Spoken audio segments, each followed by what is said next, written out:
Good morning and welcome to Melbourne Park, the home of the 2013 Australian Open Wildcard Playoff. Once again, it's a bit breezy, it's a bit chilly.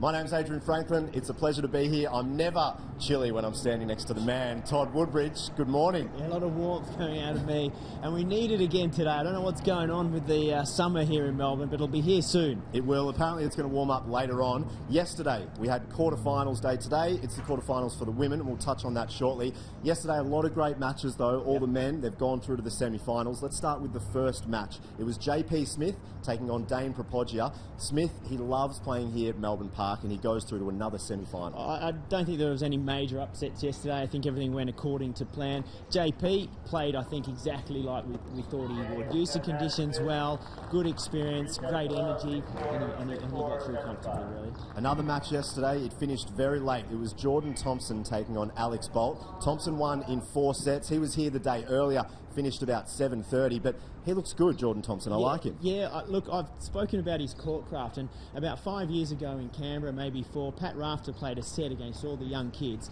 and he made comment that Jordan Thompson was the only one that knew how to get a ball back in a position to make him play an extra shot. And I think that sums up Jordan. The other part about him, physically, he now can compete against the big boys. He's grown and he's filling out. Yeah, I like him. I reckon he's one to watch over the next few years.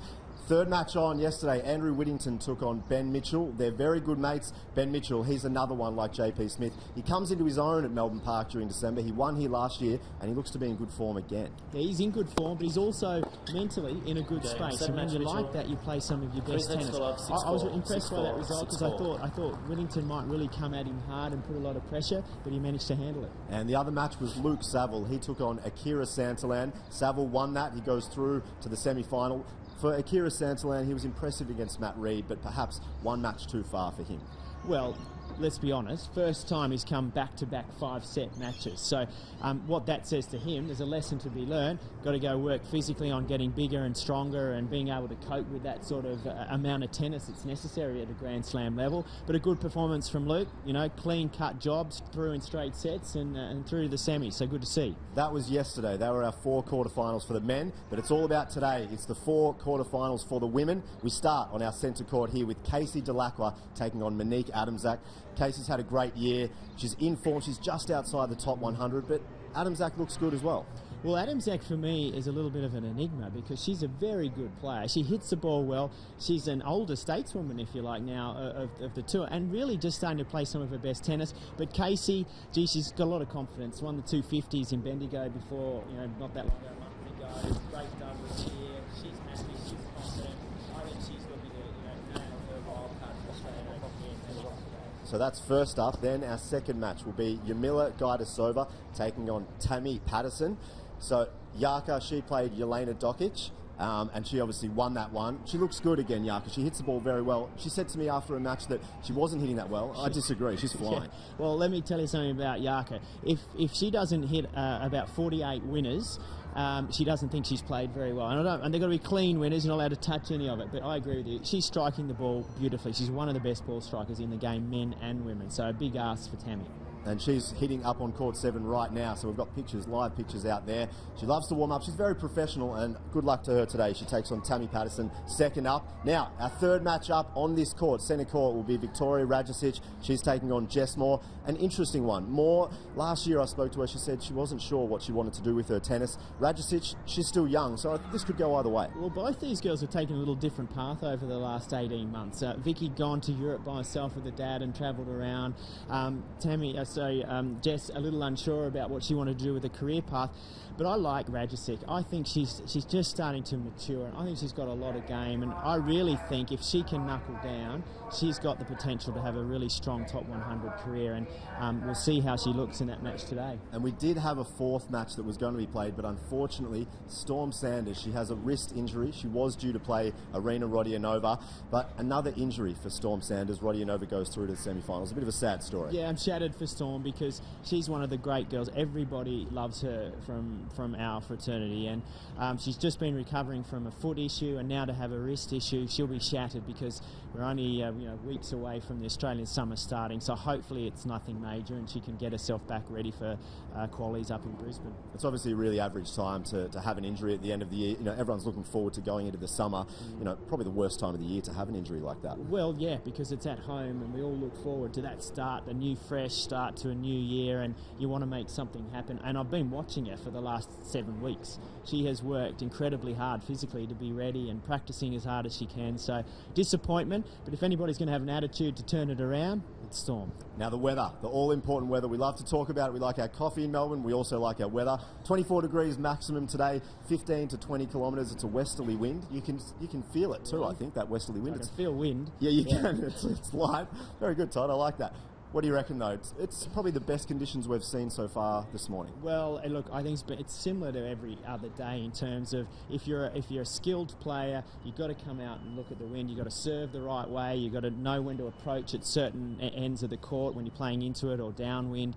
And again, it plays into somebody that's a thinker out on court. So we'll see who strategises best today. Now, the weather's important, but the other thing that's important today is Twitter. Hashtag AO Playoff. Todd Woodbridge has about 2 million followers. Yesterday I had 10, but I think 6 dropped off, so they were obviously disappointed with my performance. That's okay, fair enough.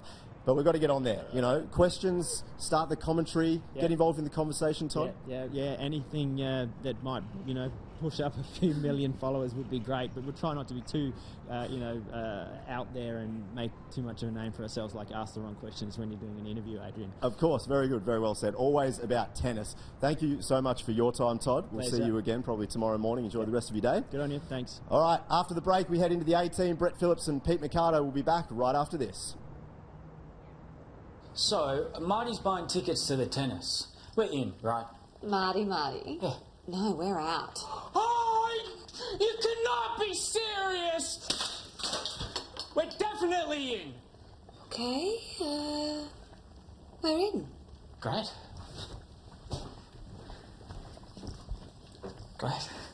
Are you in? See superstars like Stozer and Songer battle it out at the Hyundai Hopman Cup. Book now.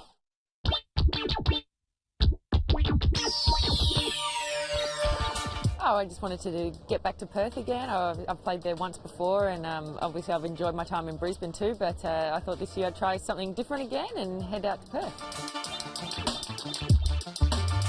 It's one of the nicest arenas I've ever played on. I think it's beautiful, it's different, and to me it is one of the best arenas. Well, I mean, obviously I've heard a lot about the new stadium. Last year I know it was there, but from what I've heard, it was a great atmosphere and, big crowds, and kind of feels like you're playing on Rod Laver Arena already. So great preparation, obviously, and no, I think it's just going to be overall a really great experience. Yeah, it's very good prep before there. I think playing on this event here is very good preparation before this Australian Open, and I'm going to use it as much as I can and get ready for the big one in Melbourne. I think it'd be nice to be able to play. You know that you're going to get 3 matches, and maybe that's going to be good for me going into the Aussie Open. After not playing so many matches over the pre-season, obviously take that time off. Hopefully that's going to be the secret formula to me doing well. You're going to get a lot of great matches here, and I'm prepared to work and play as well on the side, so it should be good for me. Hey, I'm Sam Stocer, and I'm looking forward to seeing you all at the Hopman Cup.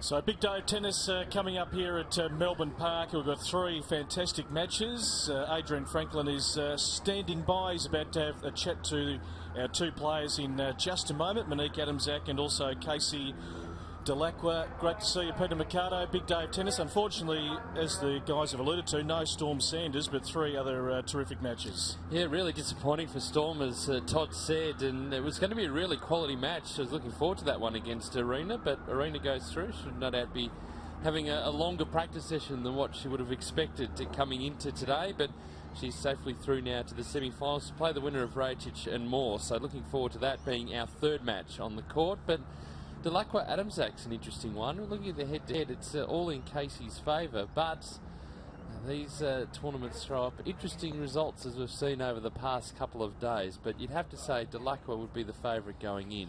Yeah, I think Todd referred to Monique as the stateswoman of this tournament. 16 years on the pro circuit, obviously started very young. She's been going around a long time. Runner-up at last year's event to Bojana Bobusic, and certainly got plenty of experience, and she is standing by Monique Adamczak to have a chat to Adrian Franklin.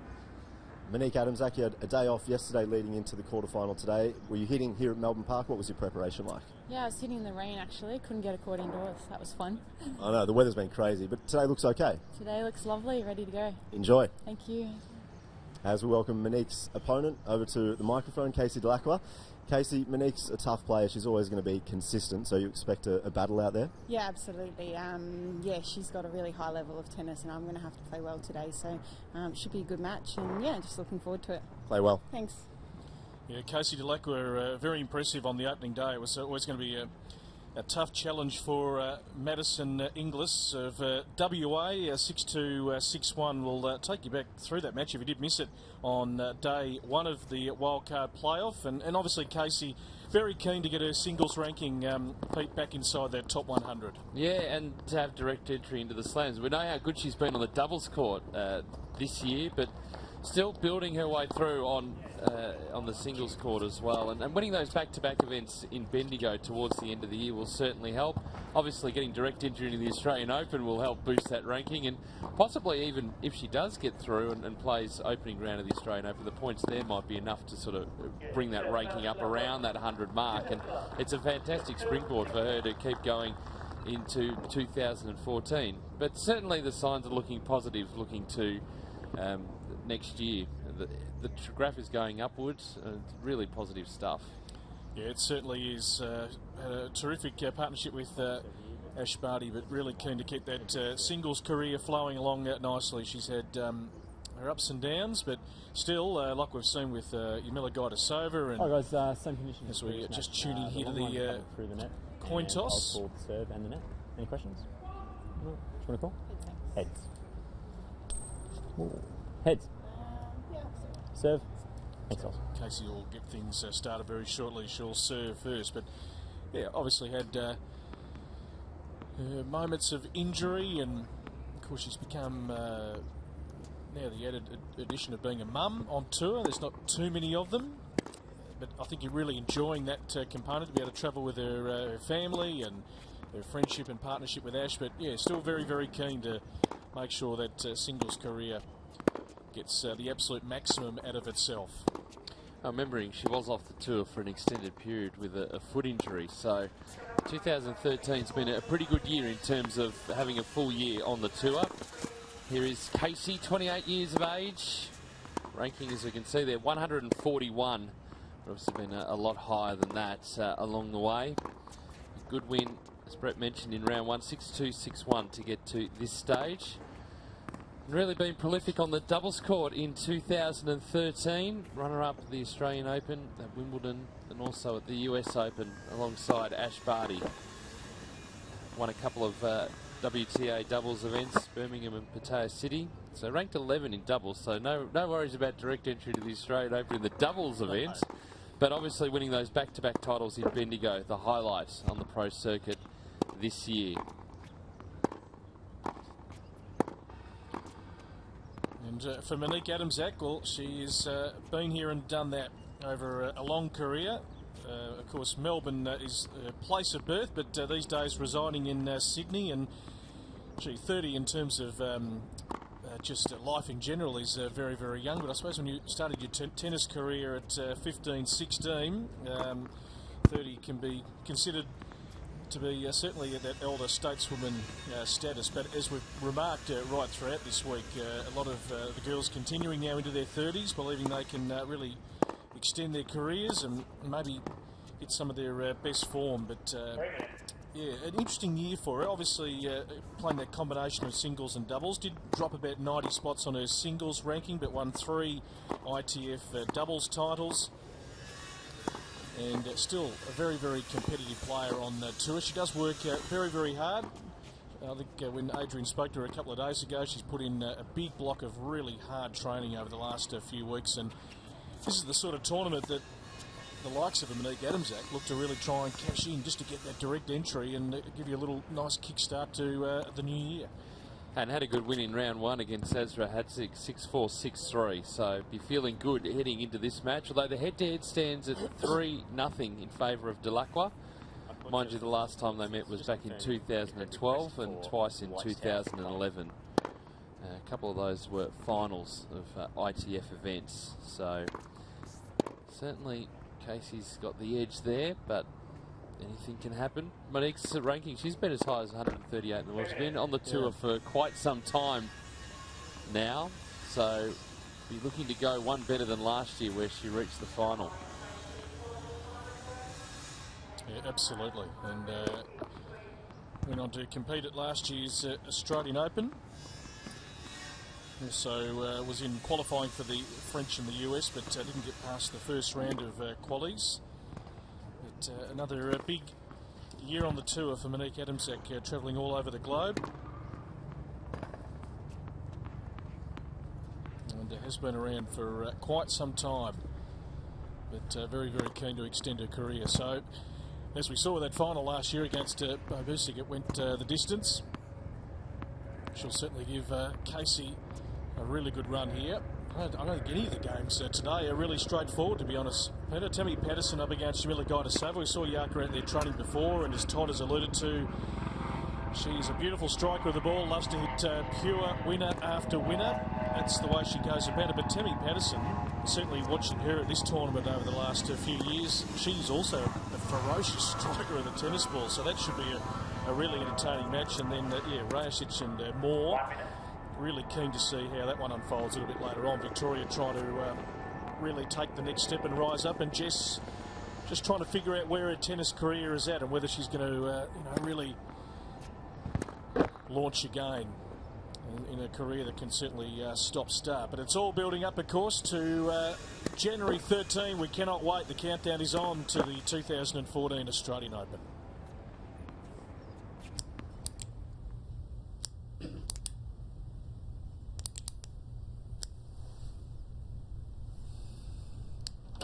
Good afternoon, everyone. Let's get down to business. Apologies for the delay. I got caught up. Get caught up in the Australian Open this summer. Tickets are on sale. Book now. Yeah, log on tickettech.com.au. Hard not to get caught up in the tennis at this time of the year through December and January.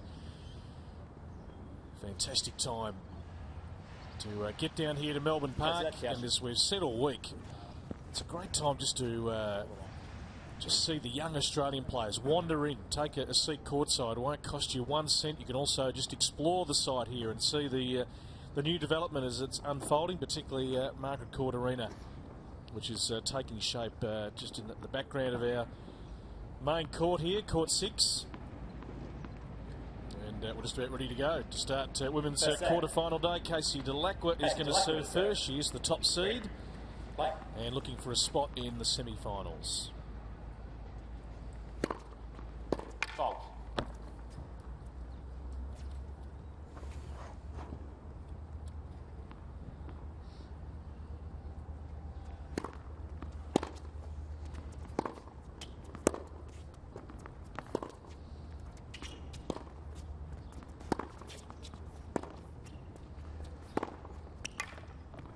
$15 love. A good way to start as well. Good positive play.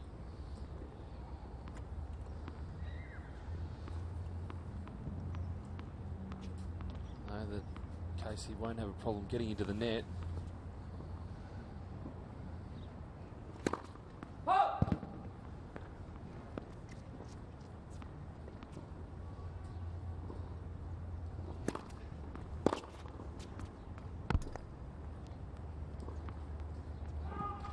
$15.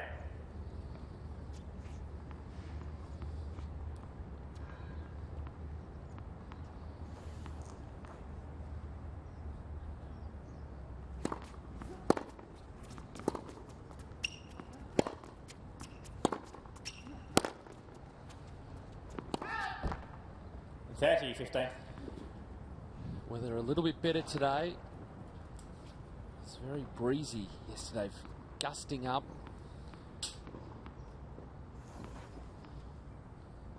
A lot calmer this morning.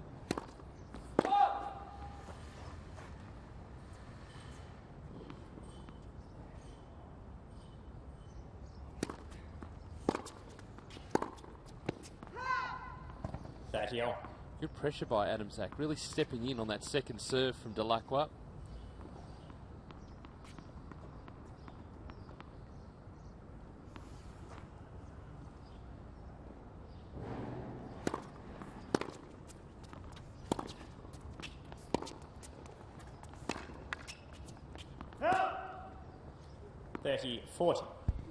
And already a breakpoint opportunity, the opening game of the match.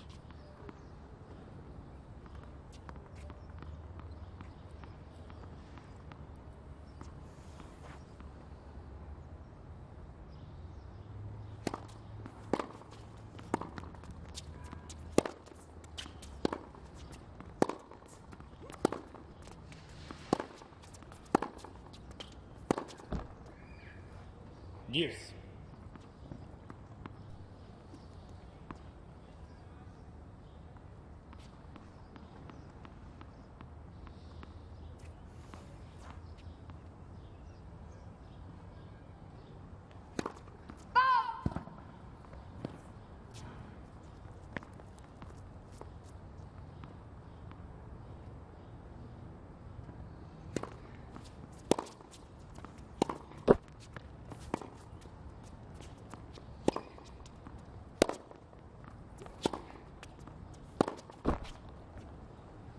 Advantage, Dellacqua.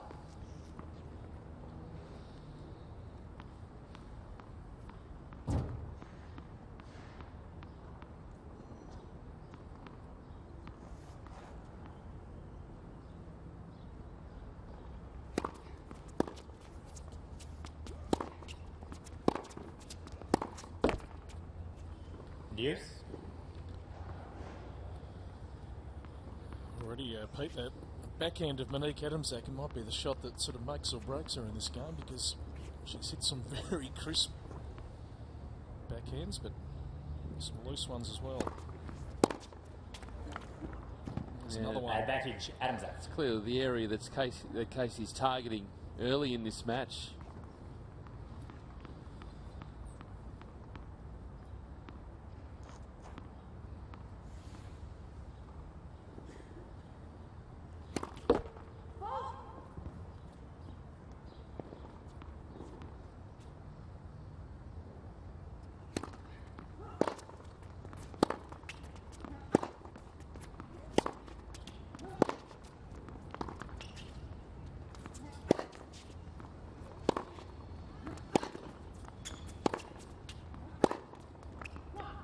Game. Nicely done. Plenty of clean winners in that game and the break in the opening game of the match. So a great start for Monique Adamczak. Following this match, we'll see Yamila Gajdosova, the 4th seed, and she's out practicing at the moment at the bottom of your screen there against Arina Rodionova, who might have an extended practice session today, because that match against Storm Sanders won't go ahead, with Storm pulling out with that wrist injury. So Arina gets directly through to the semi-finals. But Yamila Gajdosova looking to continue her good run here at the Wildcard playoff. She'll take on the 8th seed, Tammy Patterson, that match to follow.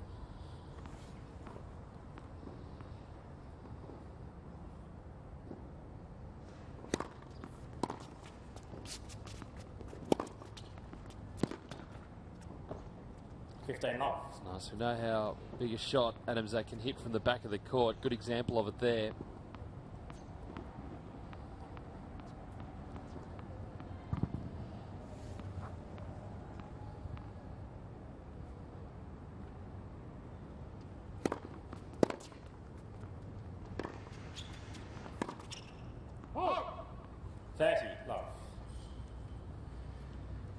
This is positive play from Monique in the early stages, dictating terms.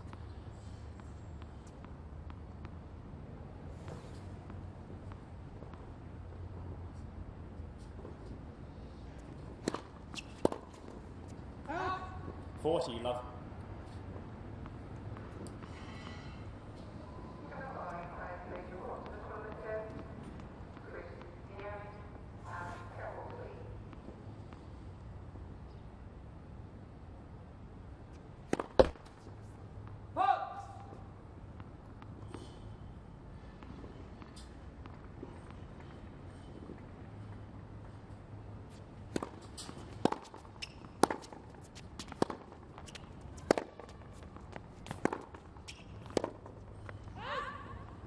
Forty, 15. Not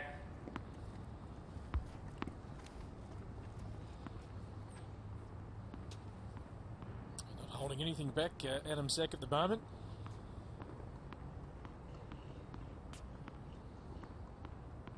Which is great to see. That's the top seed.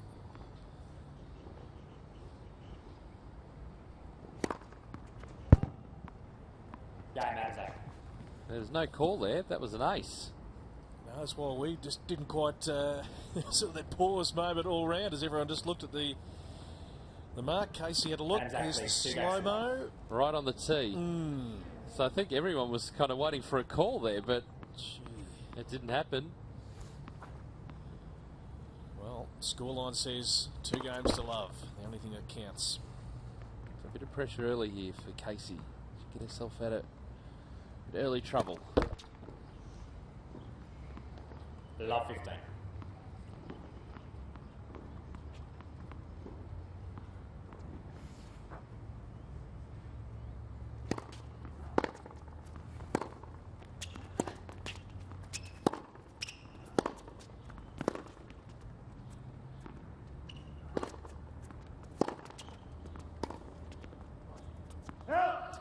That's good power from Adamczak.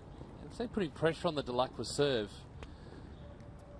Casey clearly looking to work to the backhand wing of Adamczak as much as possible. The serve, but they're taking the opportunity to step in, really hit through that backhand, put the pressure on Dellacqua.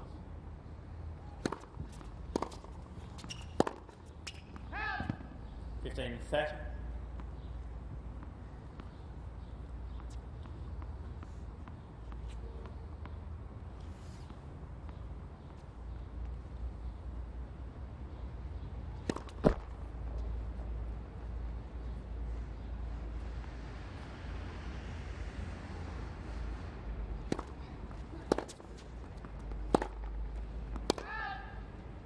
$15.40. So Monique Adamczak all over Casey Dellacqua here at the moment after the perfect start.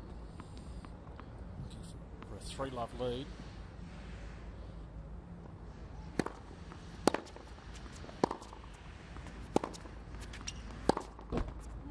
Game, Adamczak. So the errors come off the Dellacqua racket.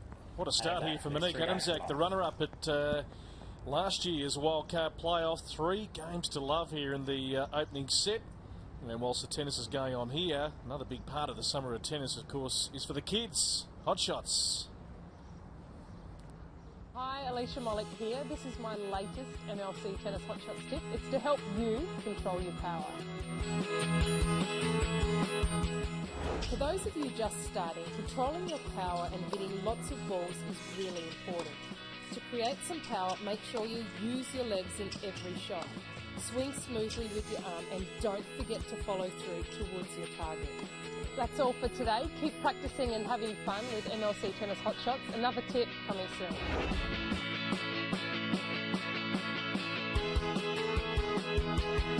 Thank you, Alicia. hotshots.tennis.com.au. And if you're coming to Melbourne Park and you're bringing the kids in today, you can take a look at all the action around some of the outside courts. Plenty going on. The smaller courts, the lighter rackets, the low compression balls that don't bounce too high, which makes it great for the young kids just learning to play the great game of tennis. Here, that girl on screen, Monique Adamczak, serving for a 4-love lead.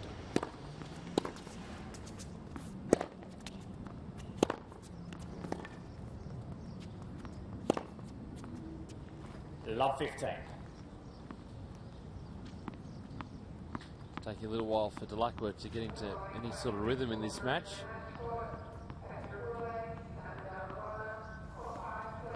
Got to make inroads in the Adamczak serve.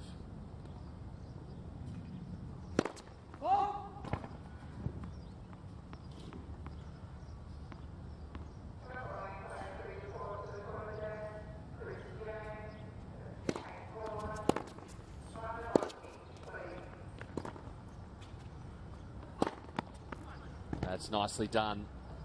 15-all. See that Dellacqua was just going to throw up the high ball. It's good reading of the play. It's experience. Good attacking on the service line. Just below shoulder height. It's a perfect shot to play. He's a clean striker of the ball.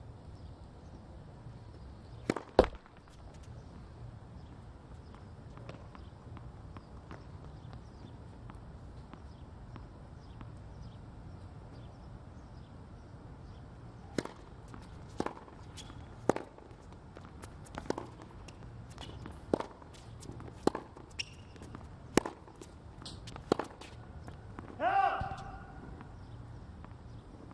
30, 15.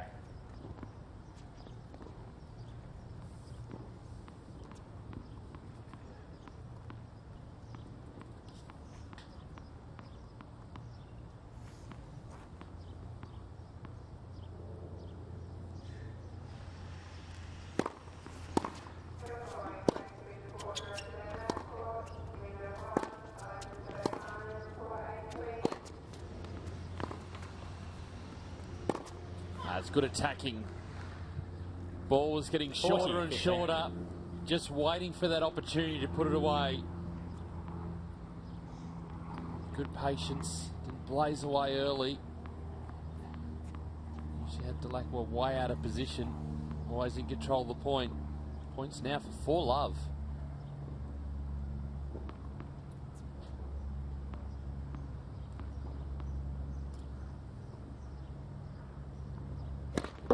Next. First serve.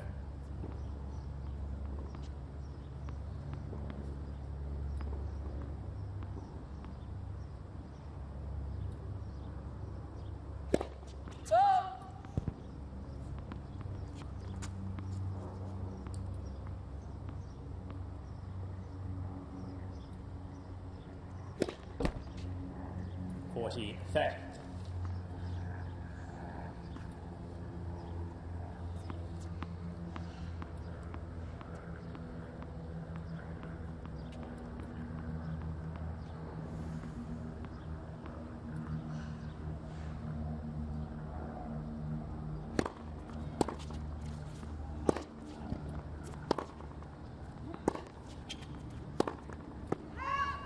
Game Adamczak. Just wide, so what a great start for Monique Adamczak. 4 games to love in this opening set.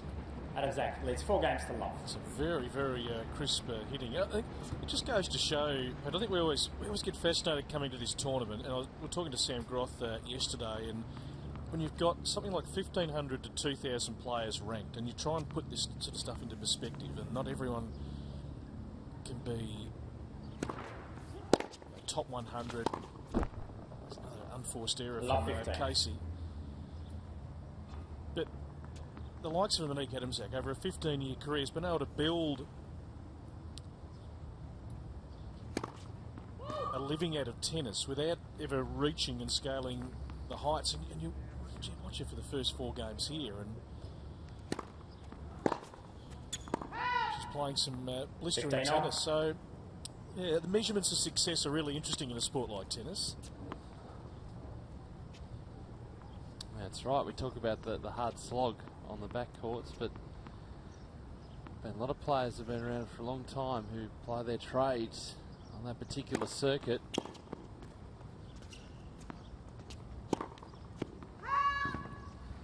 $15.30. Monique's returning particularly well at the moment. Not giving Dellacqua any opportunities to get a foothold in the match. Aggressive, positive, attacking.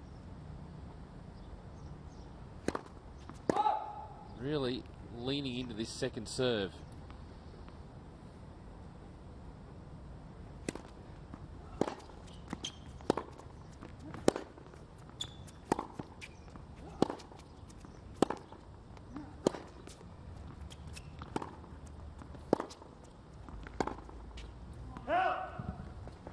15-40. More break points for Adamczak. Yeah, the unforced error count really racking up here for Casey Dellacqua. Yep, needs a first serve.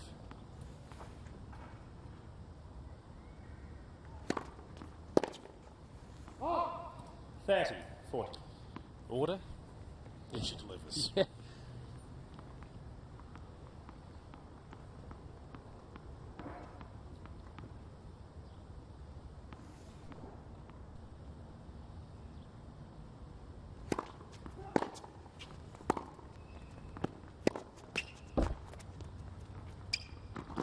Oh, little lucky, bouncing right on top of the net cord, just dropping over. Yeah, when you're running hot. Adamczak leads 5 games. All those things add up. This is a blistering start from Monique Adamczak.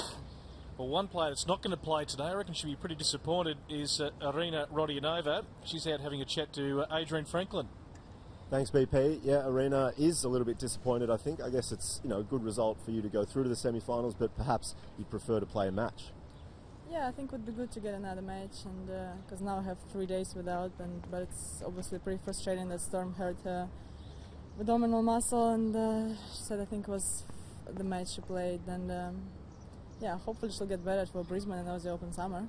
Yeah, so we weren't sure what the injury was, but you think it's the abs? She's strained the abdominal muscle? That's what I heard, that she pulled her abdominal muscle, like on the right side, but I'm not sure. Okay, sure. Well, hopefully she's okay. I mean, the first round you played Sally Piers and you won very comfortably. You don't play a match now, so today you're going to go and try and play a match against someone, get some practice going? Yeah, I'll try to find somebody to play a set, so maybe if somebody wants to help me out with that, then it will be very, very good. But yeah, if I want to find somebody, just going to go practice for like 2-3 hours and just 4 maybe, and just feel good about myself. Well, we've got Twitter. Should we throw the question out to people watching who wants to play Irina Rodionova today? Yes, please. But somebody with the spin, because I don't need somebody who plays pretty flat, because both my girls who I'll play, like Vicky and Jess, they both play pretty with a lot of spin and shape. So yeah, please, if you're left, don't bother as well. So. Okay, so hashtag AO playoff. If you've got spin and you're not a left-hander, you can play Irina Rodionova today. Good luck in your semi-final. Thank you. Thank you. Thank you, Adrian. You brought the shorts, didn't you, Pete? No. Have you hit up with Irina?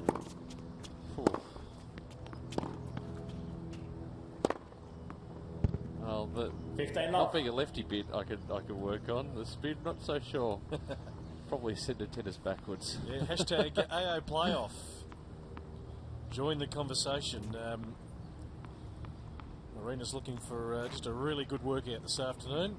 Adrian will be sifting through all your applications as the day goes on. 3-stage interview process. Yeah.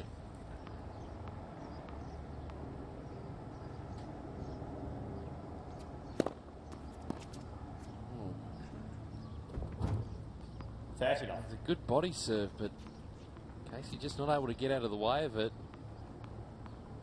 Struggling a little bit on the return of serve. Really not able to get anything going.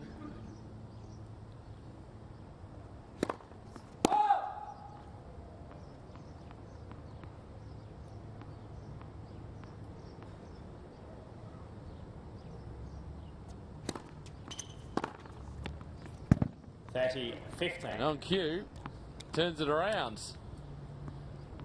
Well, 5-love down in this opening set. Probably right to start hitting out. Just build something. Set's pretty much gone. But try and build some momentum heading into the second set, because it can turn around really quickly.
just not finding a range from mid-court. No. Set point for Adamczak. But the sign's a little more positive for Casey in this game. Yep. Getting a look at a couple of second serves. Unforced errors are still flowing. But being able to get a foothold in her opponent's service game. Fault.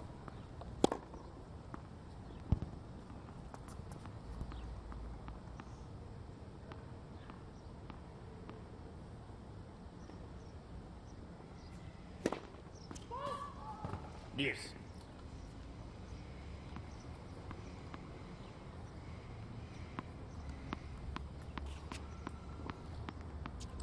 Certainly Casey wouldn't want to have a love next to her name.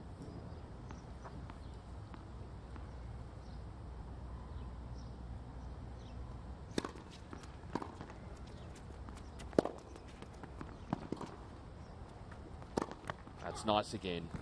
Advantage, Adamczak. So another set point opportunity coming up. The second here for Monique Adamczak. Just Casey way out of position. Yep. Already inside the baseline, Monique Adamczak. So metres beyond the baseline, taking the opportunity to come in. Good attacking play. Next. First serve.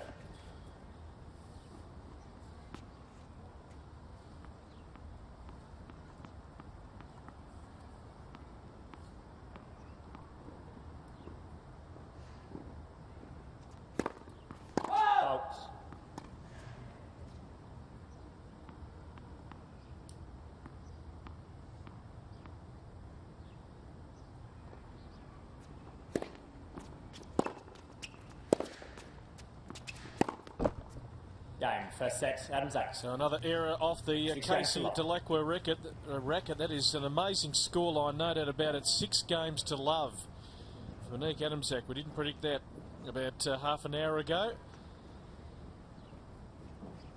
And the job ahead of Casey now to try and get back into this match. Beautiful sunshine here at Melbourne Park. So we take you through some of the first set highlights. Good aggressive play, positive play from Monique Adamczak right from the very first game. Really taking the ball nice and early, a clean striker of the ball, using her experience. They played each other a couple of times. And it's shots like that that really set it up.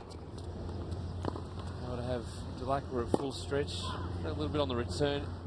Her second serve was punished. We just saw some signs towards the end of that set that Casey's working her way back into it, but Monique Adamczak, full credit to her, she deserves that 6-love first set. Really has been a great performance. Yeah, it certainly has. Very, very nice work by Monique Adamczak. We're building up to the Brisbane International. It's only 2 weeks away.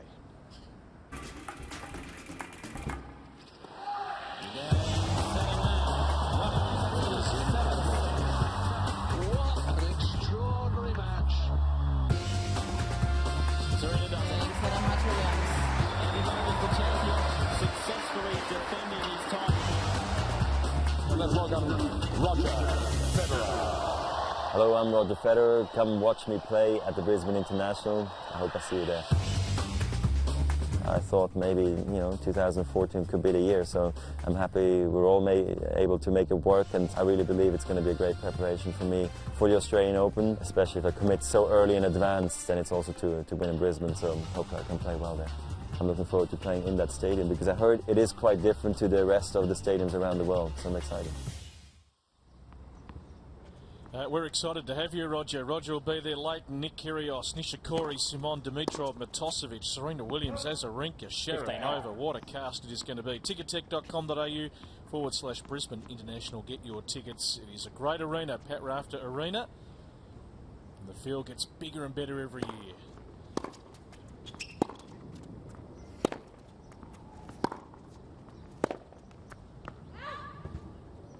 That is the surprise scoreline if you're just logging on. Monique Adamczak, 6 games to love in the opening set. So all the work ahead of Casey Dellacqua here, the top seed.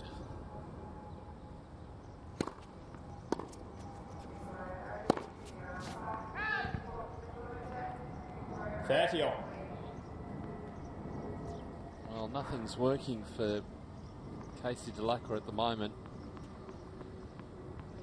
Trying to keep a positive frame of mind, but looking up at the scoreboard and seeing 6-love against, doing much for the confidence.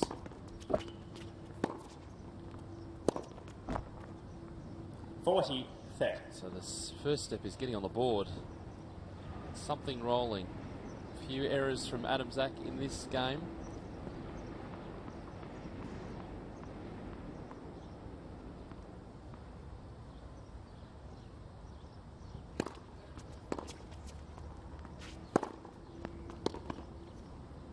That's nicely done. Dellacqua. So on the board New balls, now in please. the match. And the lead in this First second game. set. Going back to that Second Brisbane set. promo. Always enjoyed, talk about highlights of the summer, but the big event specialist, Craig Willis, when he introduces Roger. He loves introducing Roger. He does. Because Roger, every time he comes back to Australia, always says to Craig, if you could just extend my resume, throw in a couple of new little things. And we know Craig reads off cue cards. Yeah. So he's up to about 10 cards. The unfortunate part is the introduction goes midway through the first game. He's still going. And he's won just about everywhere, Roger, so it's a long introduction. Fantastic for the people of Brisbane and southeast Queensland. A chance to see Roger Federer up close. Every seat a good seat at Pat Rafter Arena.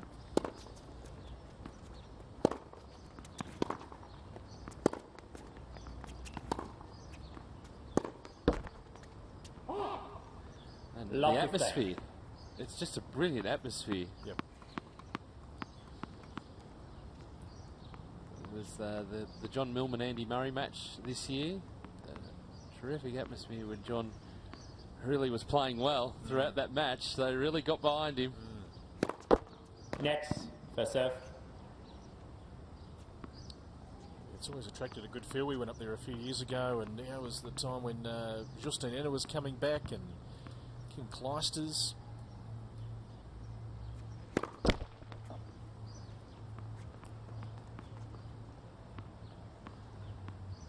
That word has spread.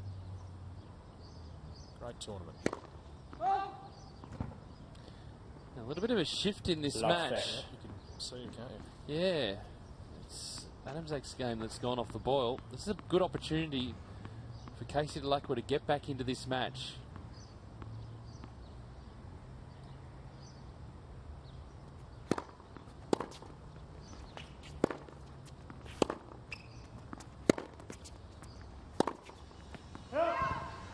Fifteen, 30.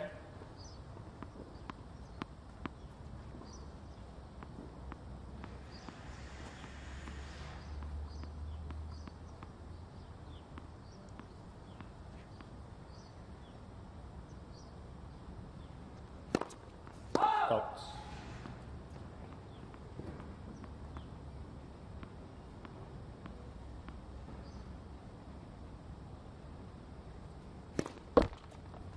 So a 15, couple of double 40. faults, break points. Adamczak was playing at such a high level in that opening set. Level has dropped for the moment.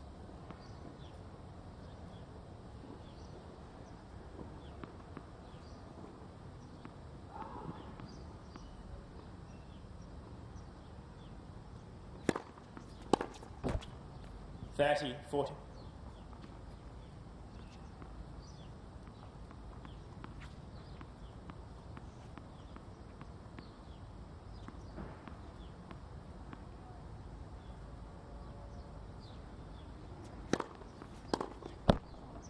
Deuce. A couple of first serves just to recover.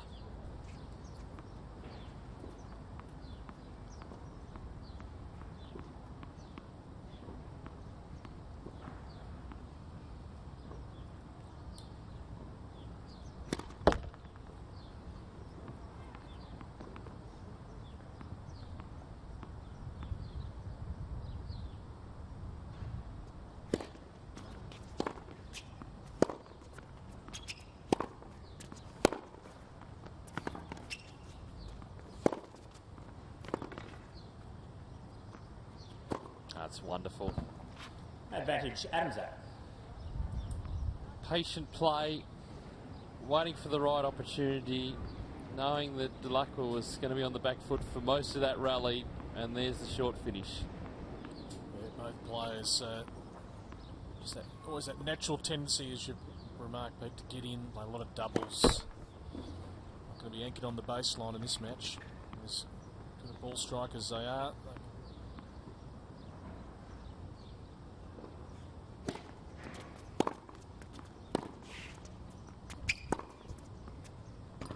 Yes.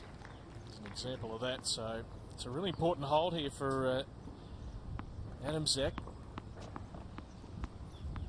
Just as importantly, Casey needs to get the early running in this second set, so big stakes in this second game.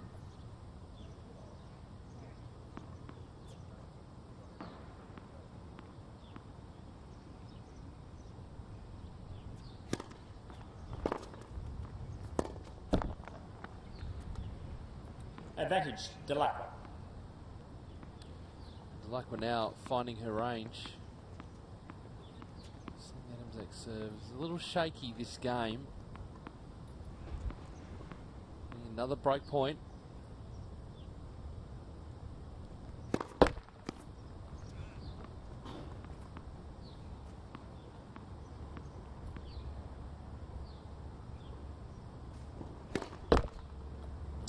The double faults are racking up now for Monique Adamczak.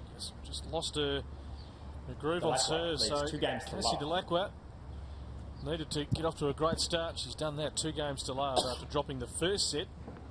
6 games to love. Extraordinary scoreline. The first of 3 women's quarterfinals. One not being played today. If you're just catching up on the new Storm, Sanders having to pull out with injury. So Rena Rodionova straight through to the semi-finals.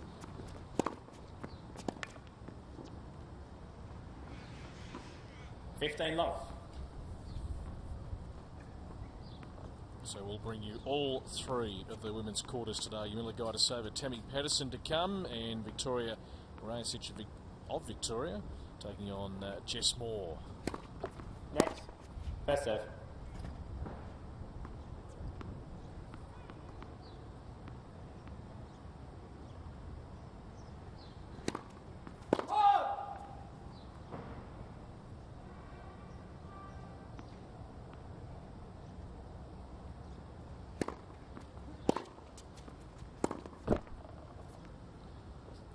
$15 on.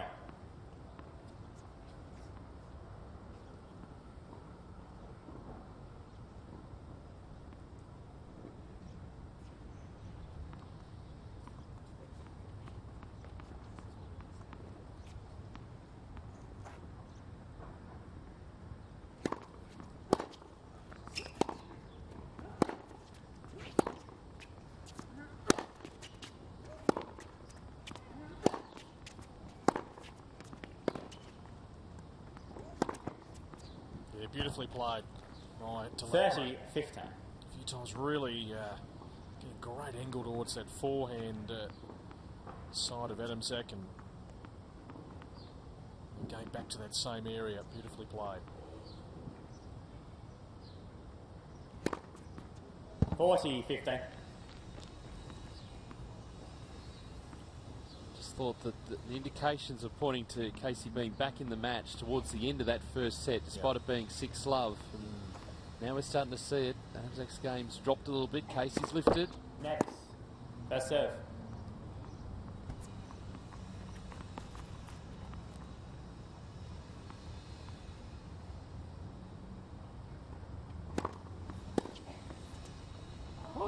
Flying along now. 3 games to love in this second set. Dellacqua leads 3 games to love. So that is what is unfolding live at the moment here on day 4 of the Wildcard playoff. Great to have you with us wherever you are taking in these live pictures. A big prize for 1 Aussie male and 1 Aussie female to win direct entry into the 2014 Australian Open. And the continuing, of course, increased prize money. Akira Santalam's been one of the stories of the Wildcard playoffs so far. Knocked out yesterday, unfortunately, but he's sitting down having a chat with Adrian. Being with us. You had a great tournament here. You won the first match against Matt Reid, which was a surprise in 5 sets. You went down to Luke Saville yesterday, but I mean, we've all been very impressed with how you've gone. Have you been impressed yourself? Yeah, I played well the first round. Didn't expect, to get it through the line after 5 sets, but I was pretty tired yesterday playing Luke, but he played really well yesterday. I couldn't really do anything, so yeah, it's still good. How much can you take from, the past couple of days, beating a player like Matt Reid, who is really experienced, beating him in 5 sets as well? You don't usually play 5-set matches. Where do you think you can now take your game over the next, say, 6 to 12 months? Well, I'm going to play the Australian Open Juniors, so hopefully I could do well there and, play all the other Grand Slams in the Wimbledon, French Open and US Open and do well, so yeah, that'd be great. As Casey just takes the first point of the 4th game, leading 3-love in the 2nd set. We're watching you play. I mean, we watch a lot of these players at a similar age that play in the playoff and aren't necessarily playing in the top 100. You seem to have something pretty special. You've got a free-flowing game, big strokes off both sides. Where did that come from? Oh, I don't know. Just my game. I just go out there. I got nothing to lose, so obviously just go for the ball. No, I'm not really scared of the ball, so just hit the ball. Hopefully it goes in. Yeah. Yeah, we like it. I mean, in all seriousness, though, we watched you play Reid. Your shot was, it was heavier than his. It was deeper than his. Yesterday, when you played Luke Saville, I saw one point where you hit a deep forehand, a deep backhand, and then ran into the net, jumped in the air and smashed it like Pete Sampras. I mean, how do you feel when you're playing out on court? It doesn't seem like there's a whole lot of stress going on within you. No, when I play, I don't really think about anything. It just goes with the flow. So whatever happens, But sometimes if it doesn't go my way, I get pretty frustrated sometimes. But it's the game. Sometimes you play well, sometimes you don't. You just got to find a way to play better, I guess. As Casey Dellacqua has 3 break points here, Adamczak saves one of them. Now, I did speak to you just before we jumped on here in the latest edition of the Australian Tennis Magazine. Had a little bit of a write-up on yourself, along with a lot of other players, but 2 points out of that, 2 interesting points. Apparently, you've got some tennis tricks. Now, what's that all about? I think, because Scott Draper and Mark Draper, I think, agree, you're pretty handy with the racket, you like to tap the ball up. What have you got for us? We don't have a racket here, you'll have to explain it.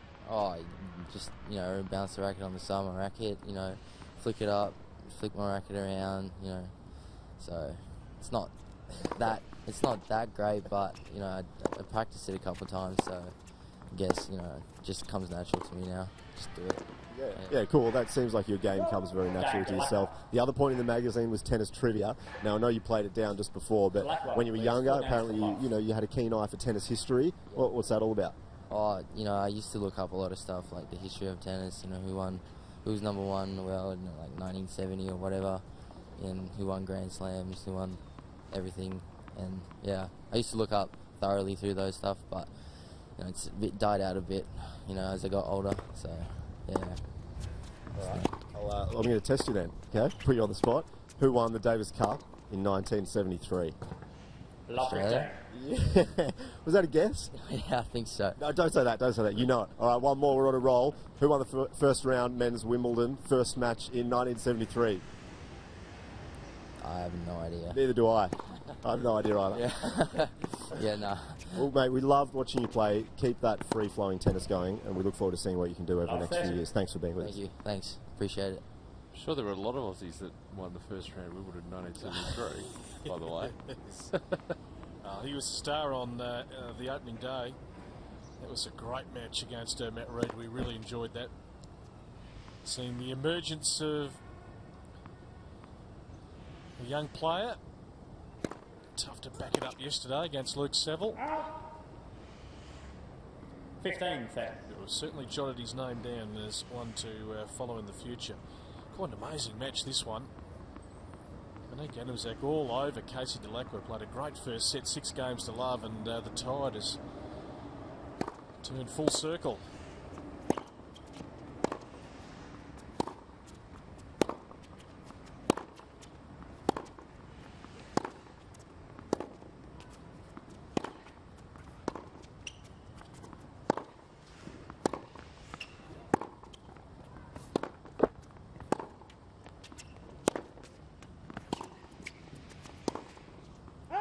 it's Adamczak now who's doing a lot of the chasing, moving side to side. Just taking control of this match. Dellacqua.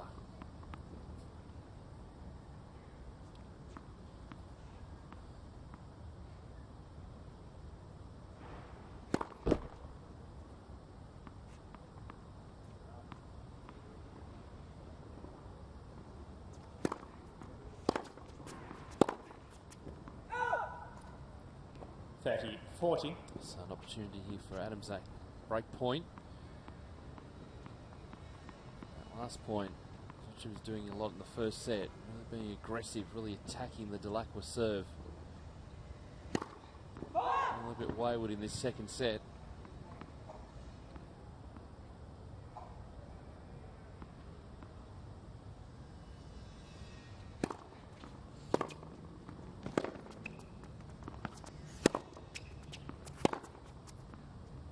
Terrific. Yes. Under the forehand, the line was open. They're the shots that Casey wasn't making in the opening set.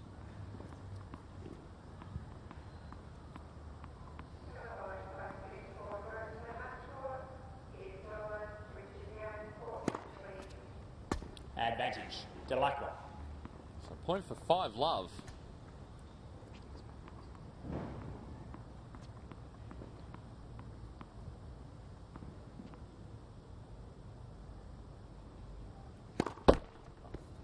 Next, first serve.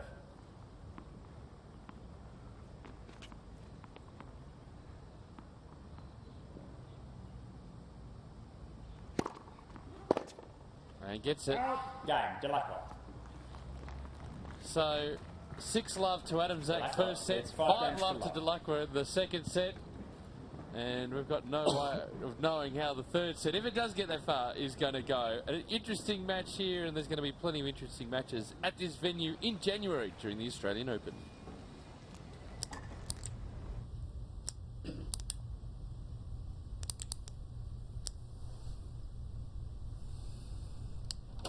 Good afternoon, everyone. Let's get down to business. Apologies for the delay. I got caught up. Get caught up in the Australian Open this summer. Tickets are on sale. Book now. Yes, coming up January 13, we cannot wait for that. I'll tell you what, that man, well, he could do some great work around Christmas time. He is perfectly attired, but the gentleman there has just drifted in to watch a bit of tennis. There's a tinge of red. Just settling in for the afternoon, and good afternoon's action coming up. Can we get Adrian Franklin to go and chat to Akira Sandland again? Because we need to look up here. As Nick Adamczak tries to get on the board.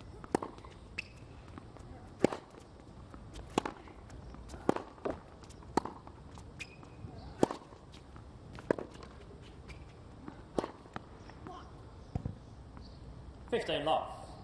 If Casey wins this game, matches that have been love, love, love. Yeah. Let's dig deep. Adrian, get Akira back. He knows his tennis history.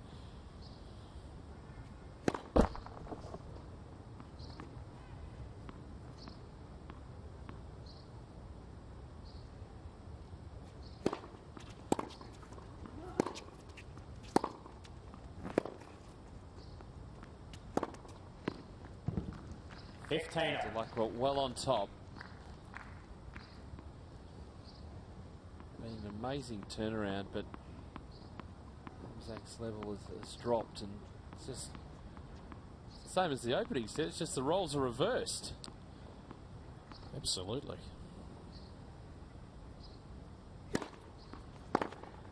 Oh. 30-15. What are you predicting for the third? No idea. 8-6. Yes.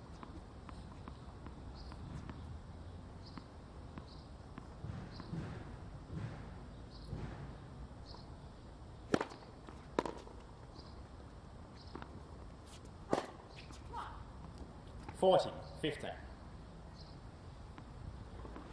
So important here for Adamczak to hold. Back to 5-1, force Dellacqua to serve it out.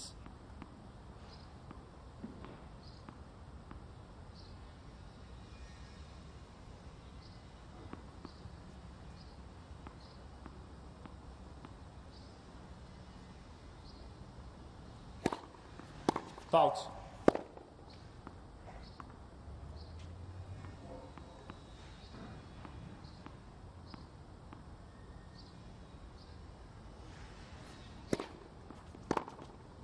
Oh, she's played that shot beautifully in this second set. 30. Well, it was sitting up to be attacked, and that's what Dellacqua did. Really found her range in this second set.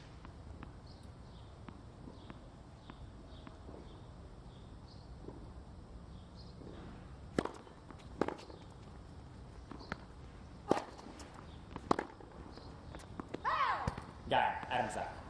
So Adamczak does get on the board, so don't need to Dellacqua delve leads too much 5 into the games to tennis 1. history on this occasion. Dellacqua still in a comfortable position, coming out to serve for the second set.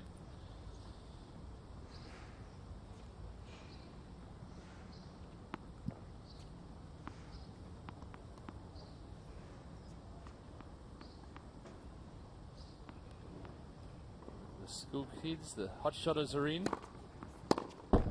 15 love. Enjoying the action.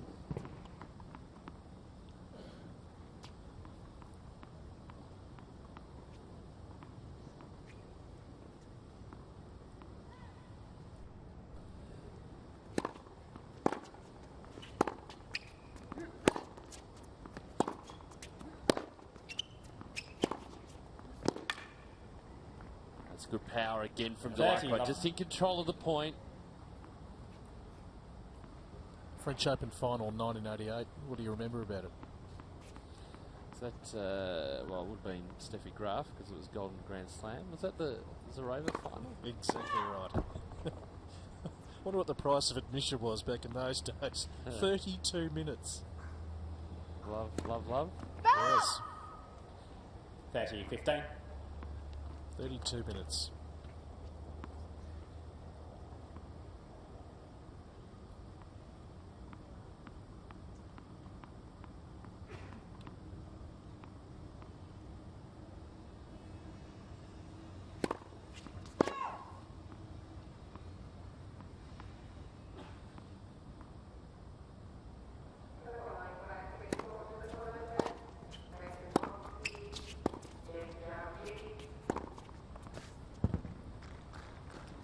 Cruising to 40, this second 50. set.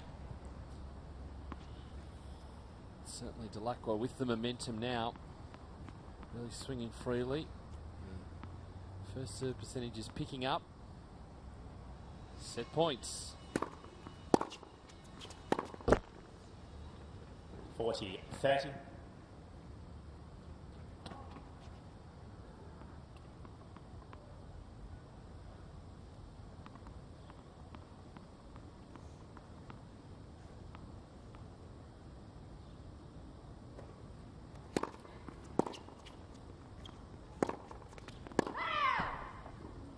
Deuce.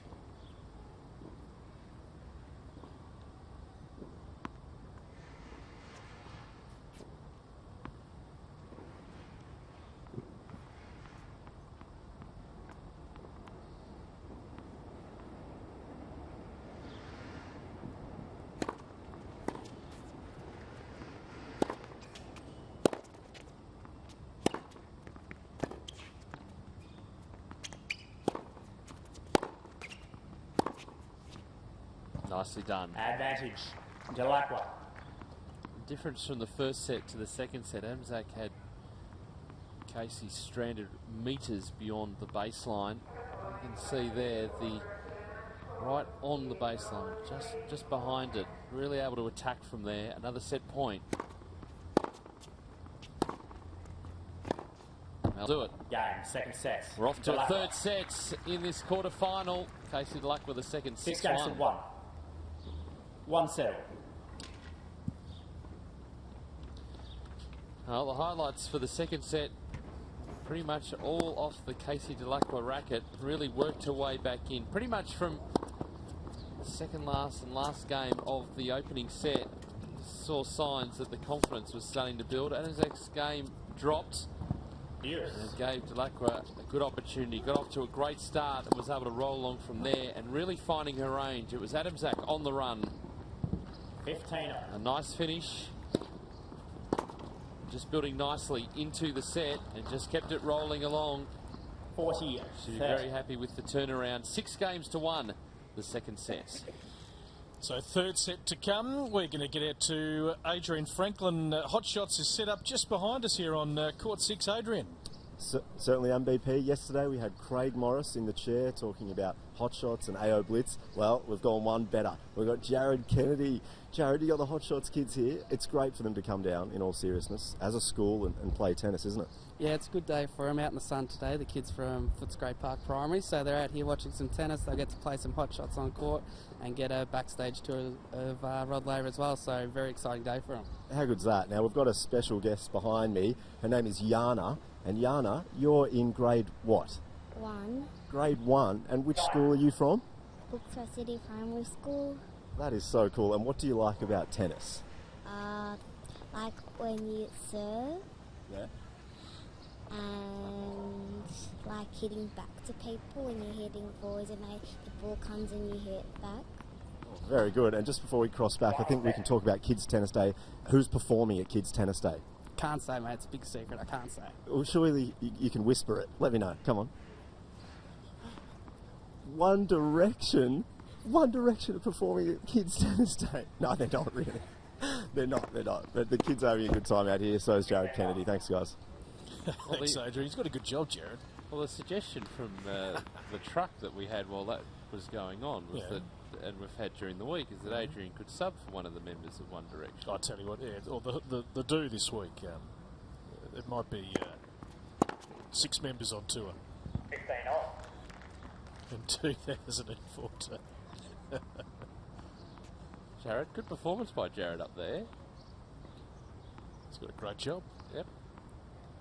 The kids. Half the battle in life, enjoying coming to work. If you can like coming to work, generally makes life pretty good.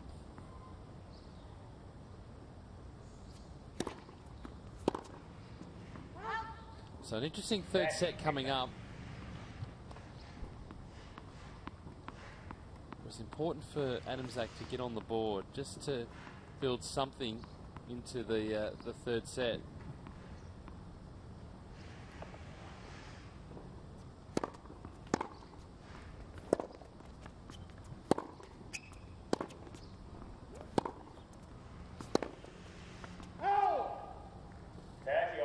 Certainly Dellacqua being aggressive with the 2 right at this point. You just sort of feel like Monique's hanging on a bit. Not that real assertiveness she had in the opening set, where she was really crisply hitting the ball. An ace. She doesn't like the call. Or we have got lines people covering lines, so it's not being called from the other side of the court.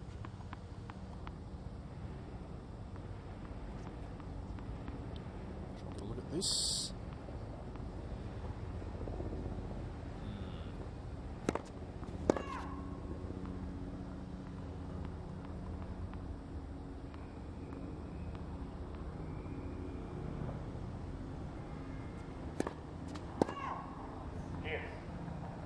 Double faults really crept in during the second set. Continuing now, that's the pressure that Dellacqua is applying on the second serve.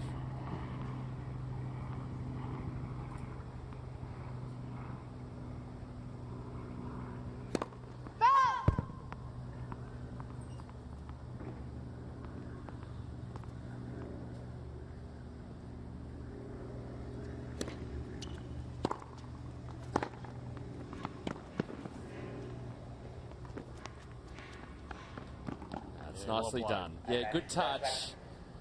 Dellacqua was already on the move, but that just too good. Way out of position. It's a perfect shot to play.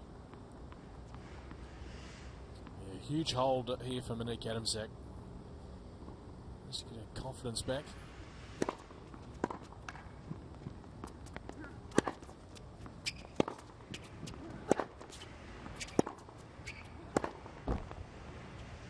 Yes.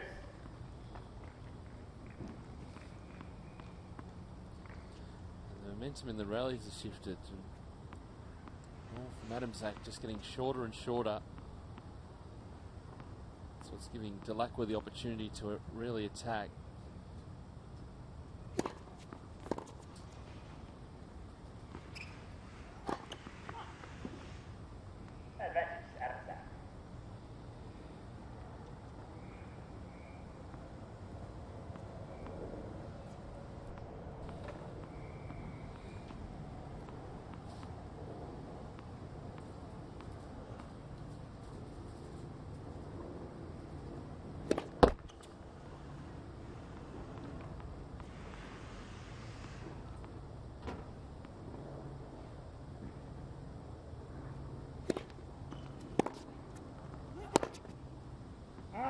Shanked again. The unforced error count is just racking up for Monique Adamczak. Yeah, struggling on serve and just hasn't got that surety of the opening set. Well, the timing gone on that backhand. Yep.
So Casey now looking to really take a stranglehold of this match.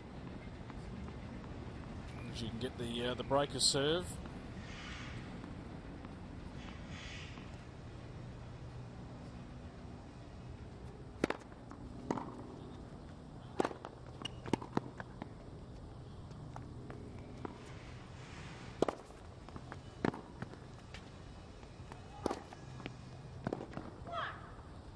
Better. It's more of the positive play that we saw in the first set. Adamczak hasn't had the opportunity to come to net as much as she would have liked.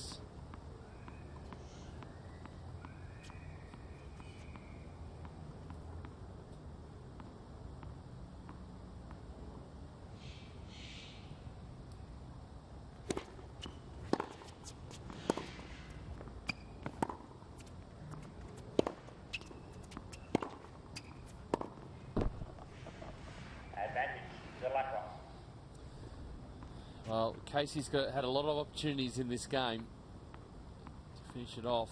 A couple of unforced errors from Adamczak on the juice points.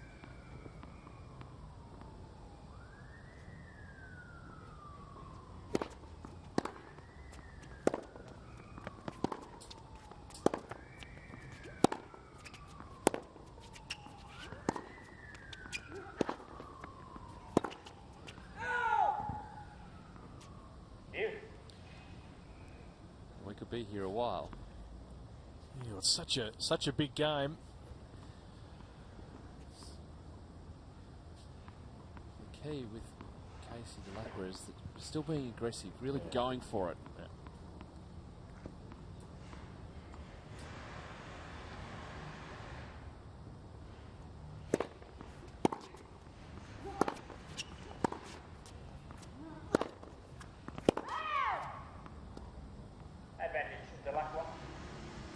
Another break point opportunity here for Casey. Gee, it didn't miss by much.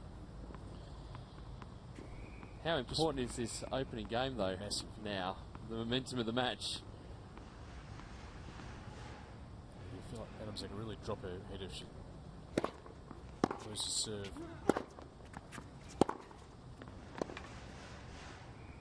And Casey with a penetrating ground stroke. She skips to the chair. She's got a nice little breaker serve here. Got all the momentum after losing the first set, 6 games to love. I'm going to step out for a moment. And when the great Alan Stone walks in, you've got to let him sit down, Peter Mercado. And he's going to join you next. 100% winning record in Davis Cup. Alan Stone. Good crowd in this morning. Free entry to Melbourne Park, so if you want to get down the next couple of days, the weather forecast is a lot brighter than what it was, which is always a good thing. Good morning to you, Alan Stone. Good morning, Peter. How are you? Bonjour. Just popped in for a bit of a look, and next thing I'm working. It's always the way. Interesting match.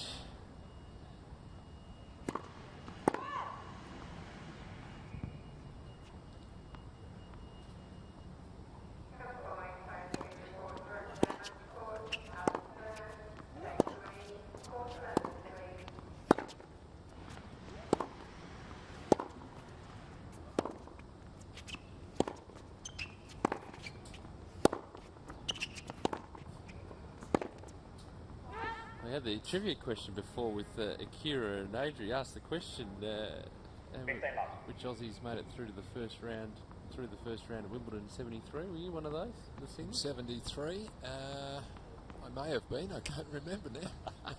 A long time We're going to start with the hard questions first. Oh, yeah.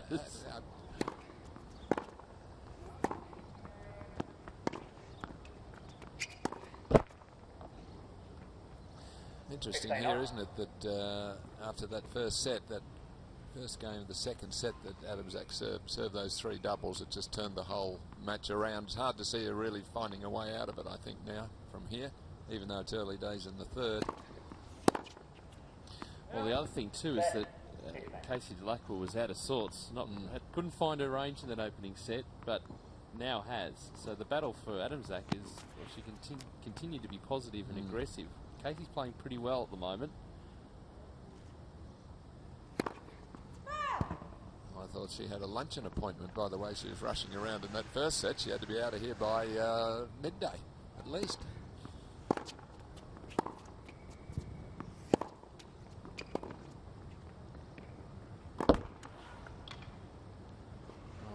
They were the shots she was making in the opening set. It's a positive move, but that ball dropping too low. Yeah, she'd be a bit better advised to let that one bounce, to drive volley from around knee height. When you're up close to the net, really low percentage. You can make that when you're going well in front.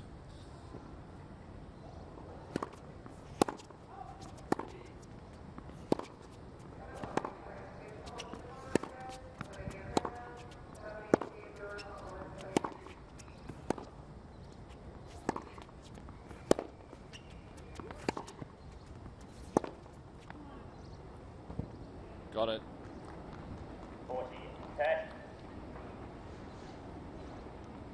We've seen glimpses from Adamczak in that second set, just trying to break the shackles a little bit. Going for it. Well, she's always had a lovely backhand, lovely one-hander that she can slice for a bit of variety, but it's all rolling one way now. It's 2 games to love in this final set. So you saw the light on and stopped by. Have you had a chance to have a look at the redevelopment? Have you been and had a look inside Margaret Court Arena? Only what I saw on the news a couple of nights ago, but looks very impressive, doesn't it? Certainly does. But now I thought I'd come in and watch a couple of the quarterfinals, and we're going to actually work tomorrow with you, so I thought it's best to check out a bit of the form.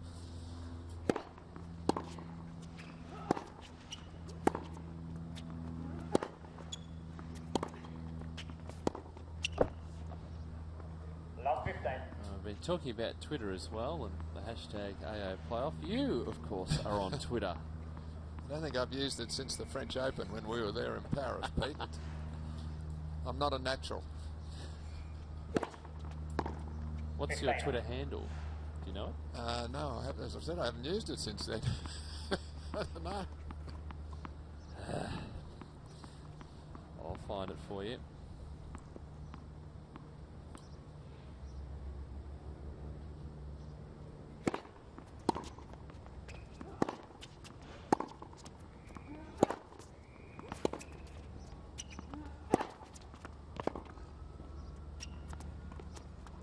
Clever. 30-15. So I'd like to see her do a little bit more of this, but maybe she's going to run out of time. But a little bit more change of pace and things. She can't live with Dellacqua just trading ground strokes because her forehand's a little wobbly, and Dellacqua's really such an explosive hitter. Right. And that's part of that positive play, really taking that backhand early, playing that as a half volley, just rushes Casey around the court. It's always been Monique's best shot, the backhand.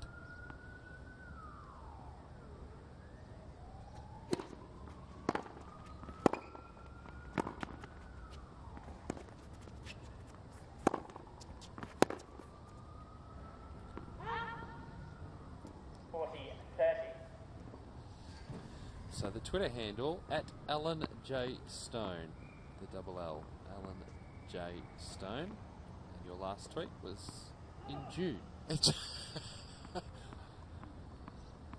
be about right. Probably was a very poor one, and I lost heart.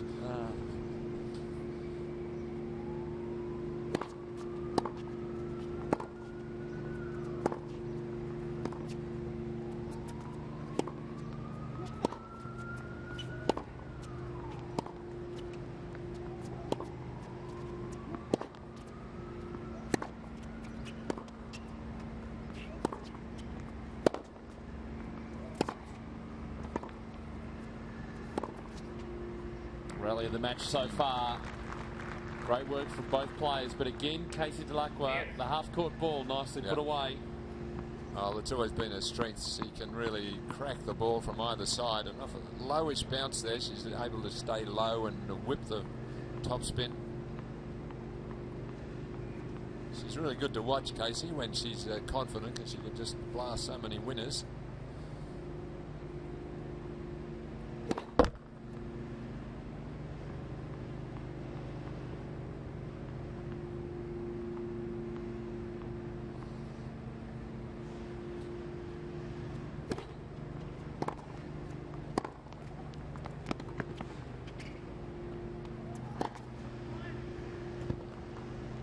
Beautiful shot to watch. That was hit cleanly. Had plenty of time to get in position. And this is the appropriate time to do the drive volley. You can see she can take it at shoulder height. She has played that shot well. That's it. Just got to hold this game though, otherwise it's just about all over, I would think.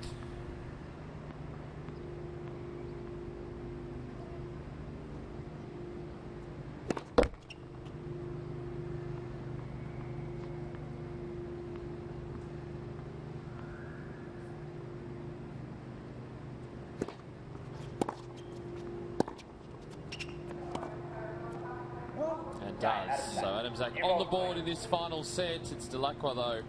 2-1 with that break. Let's go outside to our host set where Adrian Franklin is talking to a famous name in tennis. I certainly am. We had Todd Woodbridge on earlier and he's rejoined us actually, but in a different form. Hello, Todd Woodbridge. Hey, how are you, mate? Yeah, really well. So just to confirm, this is your name from birth? Yes, Todd Woodbridge is my name, and been at the tennis for 9 tournaments now and still come back. So you've got a story as well. I'll let you tell the story. It's a classic. Yeah, first tournament in 05. They mixed up our accreditation. So on the first day of the tournament, I walked into the player cafe, and as a ball kid, we get about $15, and all of a sudden I had about $35, and we figure it out. We do some media, and all of a sudden Todd Woodbridge is only getting like 15. He's getting the ball kit allowance, and I'm getting the players allowance. So it's a good story. Surely you waited till the end of the 2 weeks as well, where you just took in meals, 5-6 meals a day, and then you're like, hang on a second, is this my amount? Yeah. Well, I think I was feeding the whole ball kid fraternity, but yeah, the supervisors loved it. They were getting free food, and I was just feeding everyone. So I'm not sure how Todd Woodbridge felt, but I was making the most of it. Absolutely. And you've met the man as well. He knows you, you know him. Yeah, we're good mates now, so we see each other in the corridor all the time, and yeah, we know each other there, and yeah, it's just good to have the same name as a famous player, really. And just finally, can you play doubles? No, but I'll try. Thank you so much, Todd Woodbridge. Thank you. Nets first serve. Don't we all? And we all try, yeah. Thanks, Adrian. Thanks, Todd.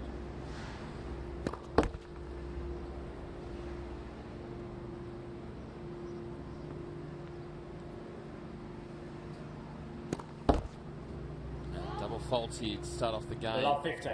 Well, you know what the real Todd Woodbridge did on the weekend? What did he do? He and his daughter won the Dallas Brooks Mixed Foursomes Golf Championship, which is one of the major club golf events in Victoria. And they had to qualify and then win 5 rounds of match play, and his daughter Zara is 12.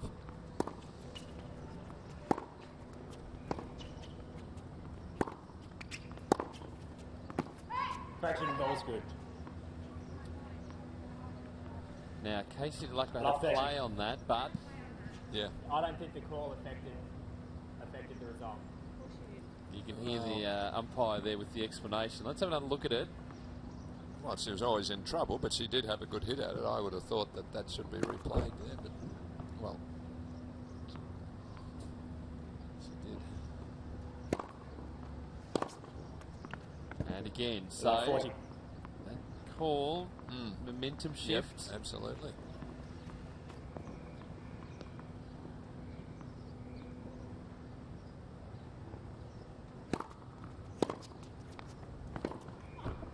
Game, Adamczak. So Adamczak now levelling things up. The break Two back, games all. games all. Well, again, underlying the importance of holding that long service game the last time. 2-1, not too far out of it. 3-love, you'd be a fair way away, given how Casey can play when she's confident. Wonder whether Todd tomorrow, the introduction with Adrian, will be able to bring in the trophy. Well, he's a very good golfer.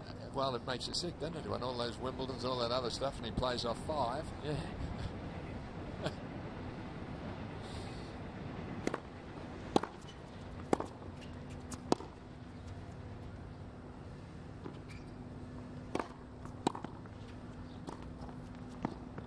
Guess right, Dellacqua, but too strong at the net when he got him 15 love. Talked about Casey's prowess on the doubles court, particularly this year with Ash Barty, but Monique Adamczak's a very handy doubles player and picked up some doubles titles along the way. Well, you saw the way she handled that nice little angle volley there.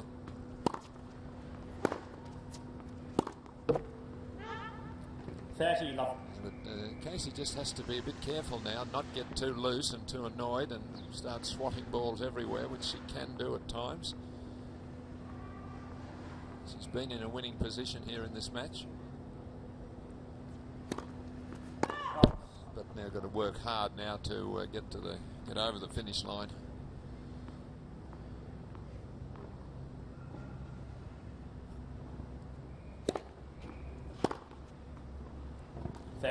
There's a contrast. Unforced error to winner. It's a difficult opponent to play, Casey, because with shots like this, you feel that you're not sort of doing too much. You're just putting the ball in play, and it's up to her. She hits a winner, or she might miss, and you feel you're just a bit of a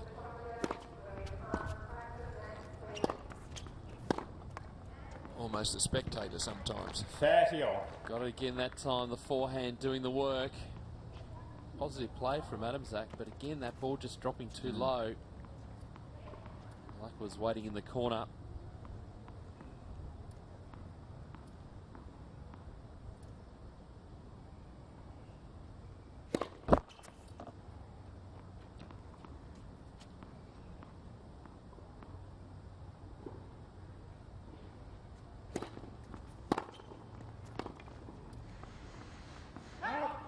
going completely into 40. attack mode. The good things about the Dellacqua forehands, be a positive and a negative. She sets her feet early. It's balanced really early, so she's really able to tee off on it. Yes, that last second serve was just too short.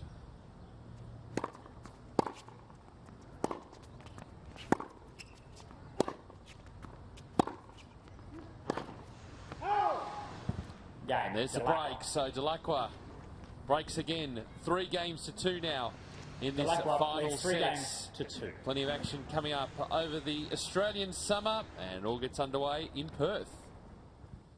So, Marty's buying tickets to the tennis. We're in, right? Marty. Yeah. No, we're out. Oh, you cannot be serious! We're definitely in. Okay, we're in. Great.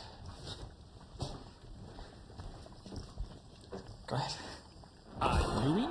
See superstars like Stozer and Songer battle it out at the Hyundai Hopman Cup. Book now.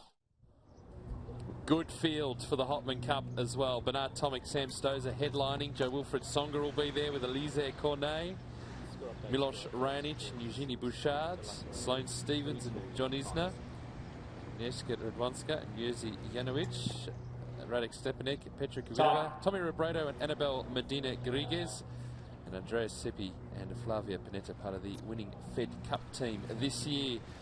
Grab your tickets, tickettech.com/Hopman Cup or hopmancup.com for all the details of the tournament. The beautiful Perth Arena. Looking forward to all the tennis this season we've got coming up all around Australia, and we're seeing some pretty good stuff here in this wildcard playoff.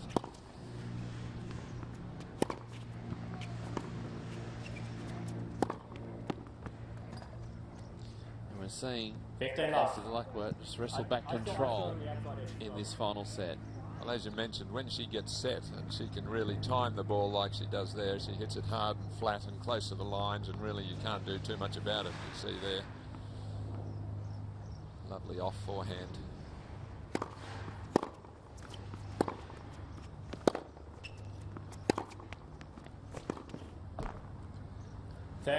Player in control, you can afford to do that. Just moving Adamczak side to side.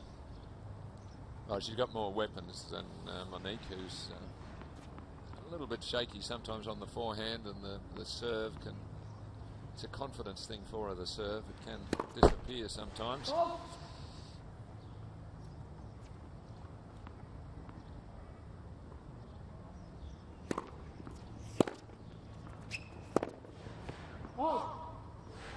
30-15.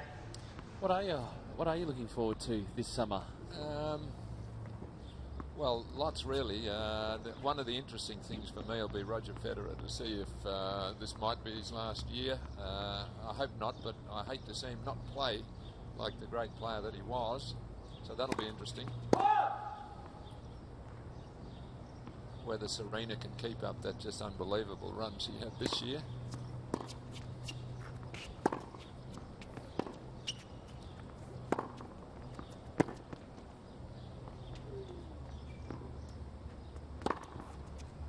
And I must say, Pete, I like the change of preparation this year for Sam Stozer. So I think it's the best move that she's made for several years. Keep away from some of the bigger tournaments. Go to Hobart, play Hopman Cup Hobart, keep out of the limelight as such, and then not come into Melbourne here for the Australian Open under a negative vibe.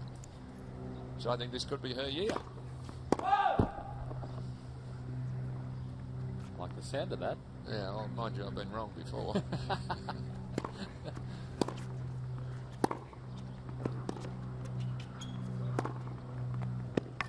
That's big power. Big forehand again. Dellacqua moving to 4 games to 2 now in this final set.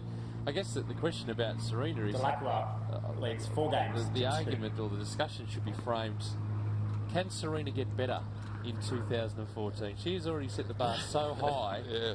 And she seems to be on this path of continuous improvement. Well, I don't see any reason why she can't. The only reason that she may not is if she has some injuries. But I mean, if she stays in shape, I don't see why her form would drop off all of a sudden. And she'll be ready for this Australian Open. Doesn't like going out early. Doesn't like losing down here.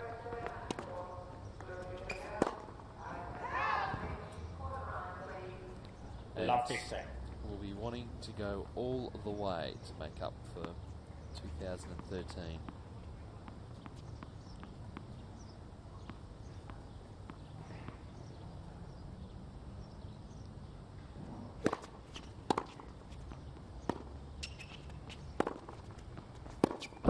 Meanwhile, back here, Dellacqua in control of this match. It just shows you, this is a great example of how the better player can step it up when they need it to. At 2-all, Adamczak was coming back, was 30 love, and since then Dellacqua's just moved into another gear when she had to.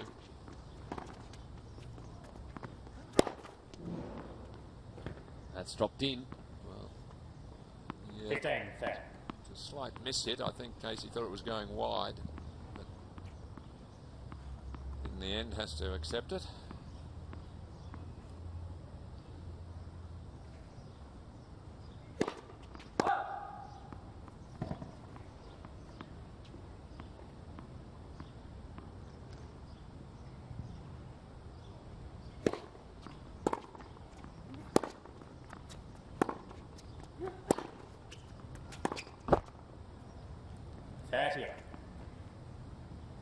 Winner of this match to play the winner of our next match on court number 6, Gajdosova and Tammy Patterson. Seeds 4 and 8, top half of the draw. The women's singles.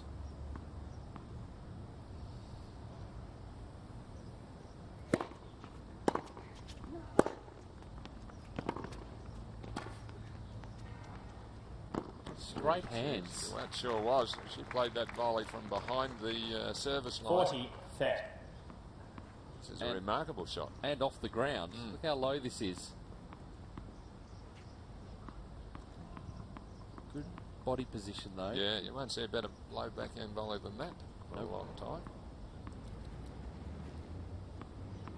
Of course, the problem is getting to the net against Dellacqua because she hits so hard and deep. She pushes you back all the time. It's hard to get the opportunity to come forward.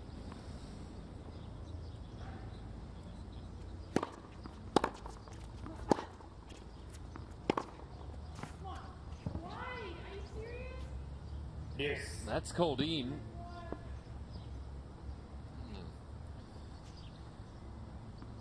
Let's have a look. What's your decision, Roland?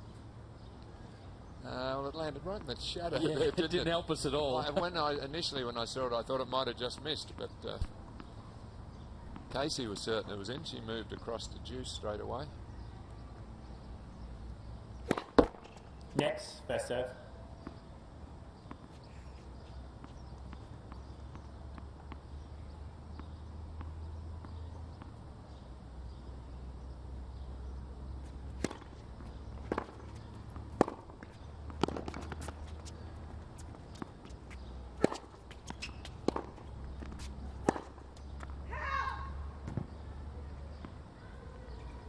Advantage, Dellacqua.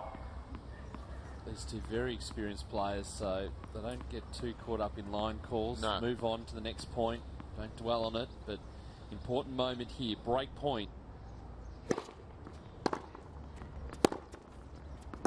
There's the break, and there's the frustration from Adamczak. That ball's gone. 5 games to 2. Dellacqua leads 5 games to 2. In this final set and rolling towards a semi-final berth, the 2014 Australian Open Wildcard Playoff. We welcome your tweets at any time. Hashtag AO Playoff and get involved in the conversation. It's the best way to get in contact with us. We're talking about Akira Santaland, his first round match against Matt Reed, the upset. Biggest upset on the first day of play was the second day of the tournament. I saw some of that. He was very impressive. He won on his merits, that young lad. He did. I didn't think he'd go too well the next day, though. He'd have to have a letdown. Never played 5 sets before in his life. Well, let me pose a question to you before we throw it to the Twitterverse. Hashtag AO Playoff. Who do you think will win? Men and women. Well, I like... bearing in mind we are recording this. Oh, okay. Well, look, I'd like to see Luke Saville win. That's Saville. That's who I'd like to see win. Now, whether he does or not's another thing. Right. And if in the women, I'd have to go between Casey and Gajdosova, I think would be my finalists there. Let's see if you get one of them into the semi-finals here. Dellacqua serving at 5-2 in the final sets.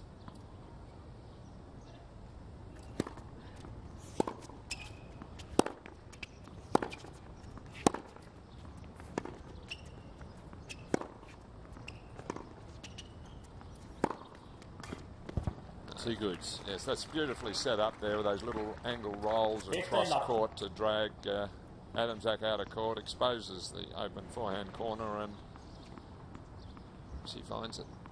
Huge point though, that bad call or the disputed calls. It would have been 4-3. It goes against Adamczak, and before she knows it, down 5-2.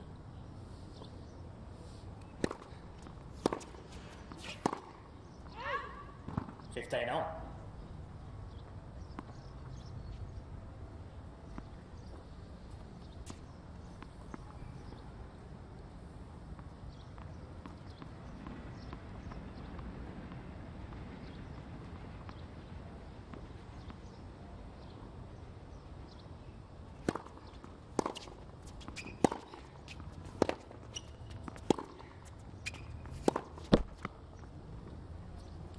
Two points away now.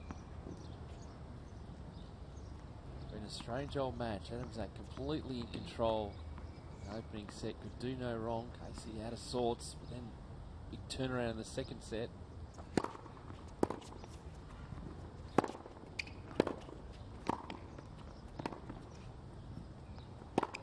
That's nicely done.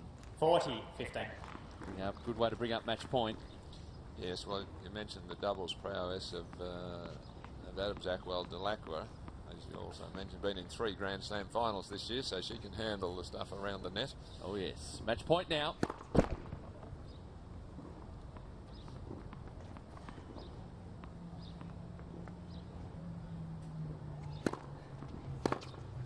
That's wide. Game, set match, Dellacqua. So Casey's through to the semi-finals. 2 sets to 1. Love 6. Did it the hard way though. 6-2. Love 6, 6-1, 6-2. The final score, and setting up a meeting with either Yamila Gajdosova or Tammy Patterson in the semi-finals of the 2014 Australian Open Wildcard Playoff. Strange old match. Yes, but once Dellacqua got her game going after the first set, I think towards the end of the first set, she let it slip a little bit, figured it was over. But, you know, she just had too much power, too much explosive hitting for Adamczak, who I'm pleased to see her back. She's had a lot of injury problems, and I think that she can still look to improve this year, and in some of the Australian tournaments she might get some wild cards, etc. But Casey too strong.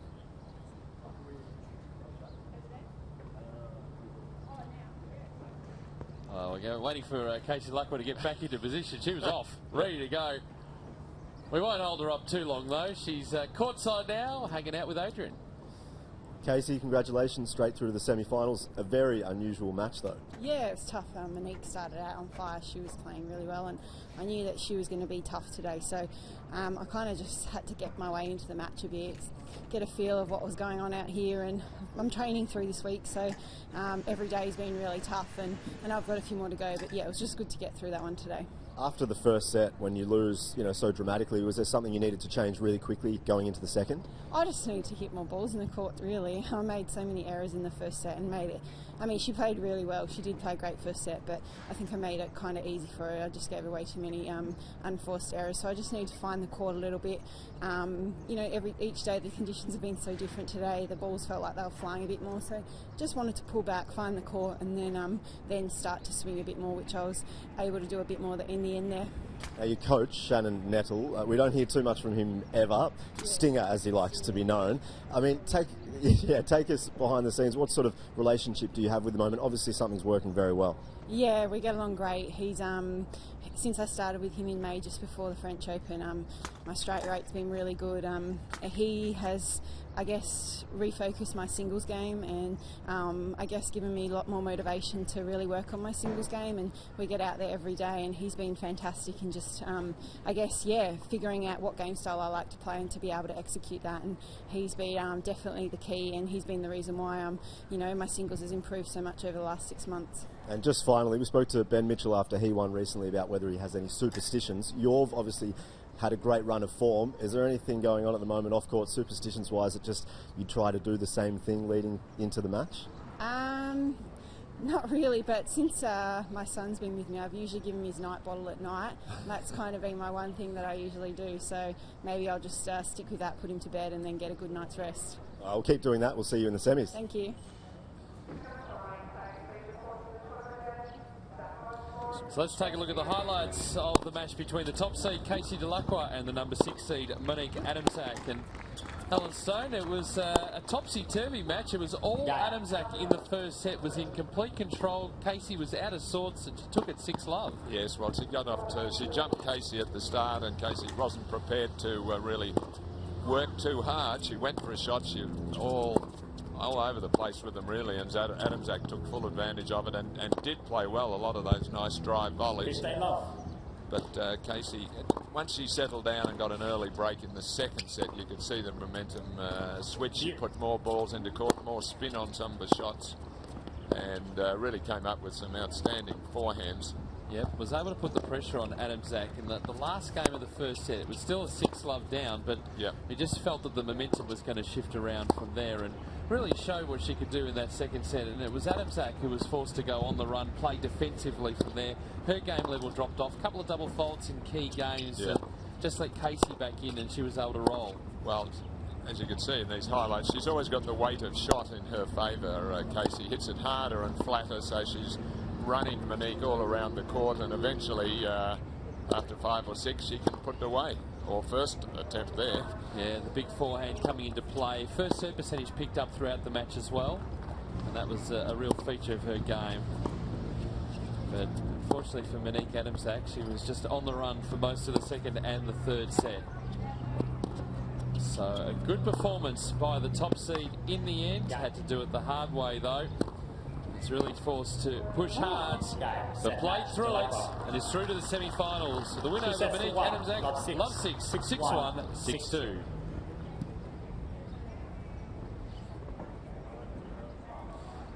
And Alicia Mollick in the middle of your screen there would be pretty happy with the performance of Casey Dellacqua. Very nice to see you rolling. We'll let you get back to enjoying the tennis. Yes, I'll watch a little bit more of this next match. I'd like to see how Gajdosova's coming along, and I'll catch you tomorrow. Look forward to it. Alan Stone joining us in commentary. Well, it's been a big couple of weeks for Australian tennis. The Newcomb Medal is Tennis's Night of Nights. Let's have a look at some of the highlights. Girl, you got me falling. Oh, girl, you got me falling.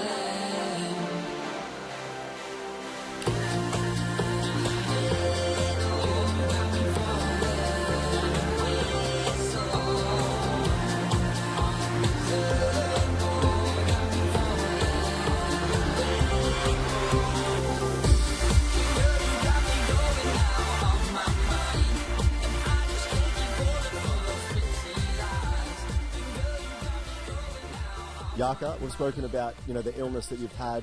Can I ask you today, how are you feeling going into this match? I feel good so far. I mean, it's sun is shining, so it should be a good match. Play well? Thank you. As we welcome Yaka's opponent, Tammy Patterson, over to the microphone. Tammy, hello. Hi, how you going? Yeah, really well. Now, the weather has been ridiculous over the past few days, but it's turned it on for you now. A great way to start the morning. Yeah, definitely. I was just saying how lucky we are to have good weather. But yeah, it'll be a good day to play. Good luck today. Thank you. Thank you, Adrian. They're both of our players on court for our next match, our next quarterfinal. Yamila Gajdosova and Tammy Patterson. Gajdosova the 4th seed, Tammy Patterson the 8th seed. The winner to play, Casey Dellacqua, who's just had a 3-set win over Monique Adamczak. Bright sunshine, no sign of rain. Breeze is down too, so good conditions as you see Casey having a chat with the media in newspapers and online today and tomorrow.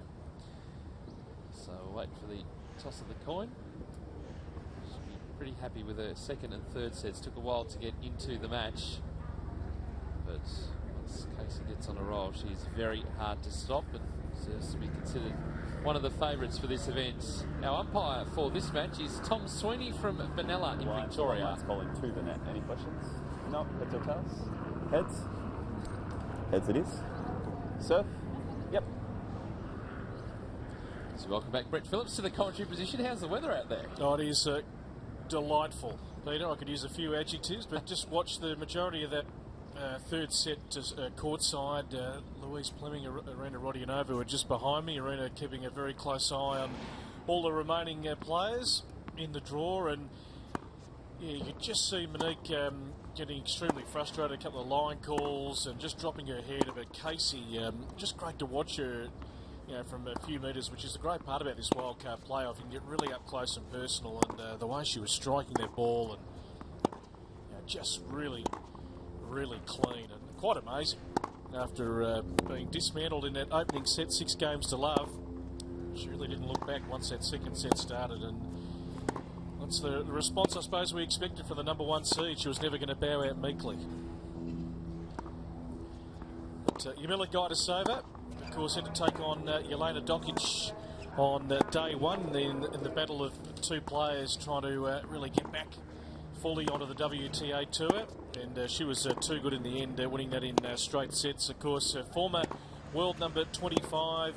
I think everyone's quite familiar with her story over the last year in particular, and which has seen that ranking blow out to over 200. But no doubt if she can stay fit and healthy and get back playing a full season of tennis, and she hits the right form, we know she's one of the best ball strikers in world tennis, that ranking is going to come down pretty quickly. But obviously a lot of work ahead. She's trying to just build her game. We know she played a couple of those events in China towards the end of the year, making a semi-final in one of those $125,000 events, but she was pretty impressive against Jelena a couple of days ago. Yeah, certainly was. A semi-finalist in Nanjing, the 125k event that you were talking about there. Came through qualifying, played some really good tennis on her first events back, a quarterfinalist in Hobart at the start of the year, and was playing with that mononucleosis.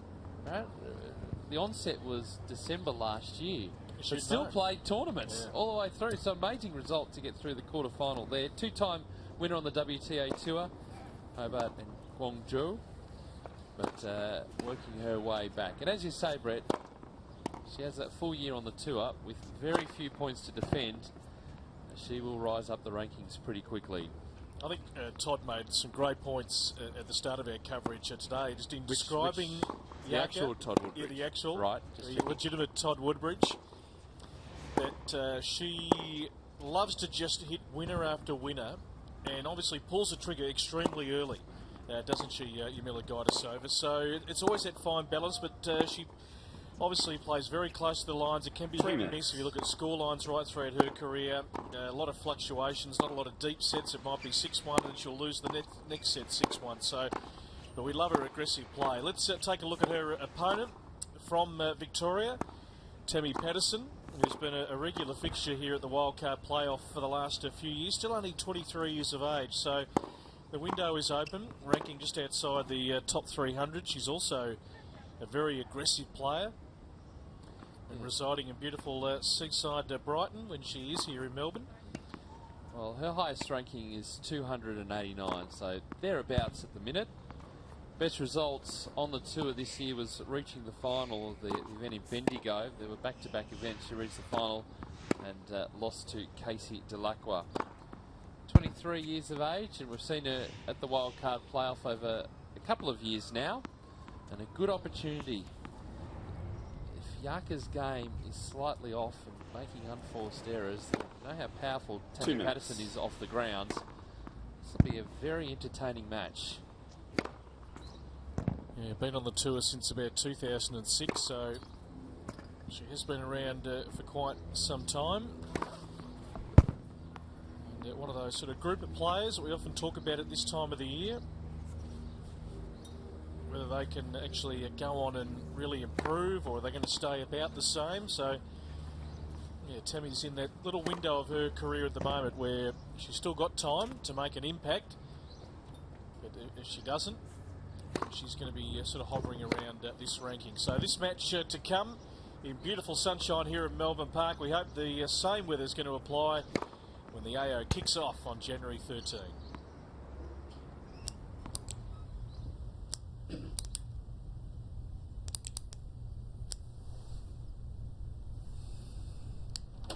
Good afternoon, everyone. Let's get down to business. Apologies for the delay. I got caught up. Get caught up in the Australian Open this summer. Tickets are on sale. Book now. Tickettech.com.au, the place to log on to. Tickets selling fast.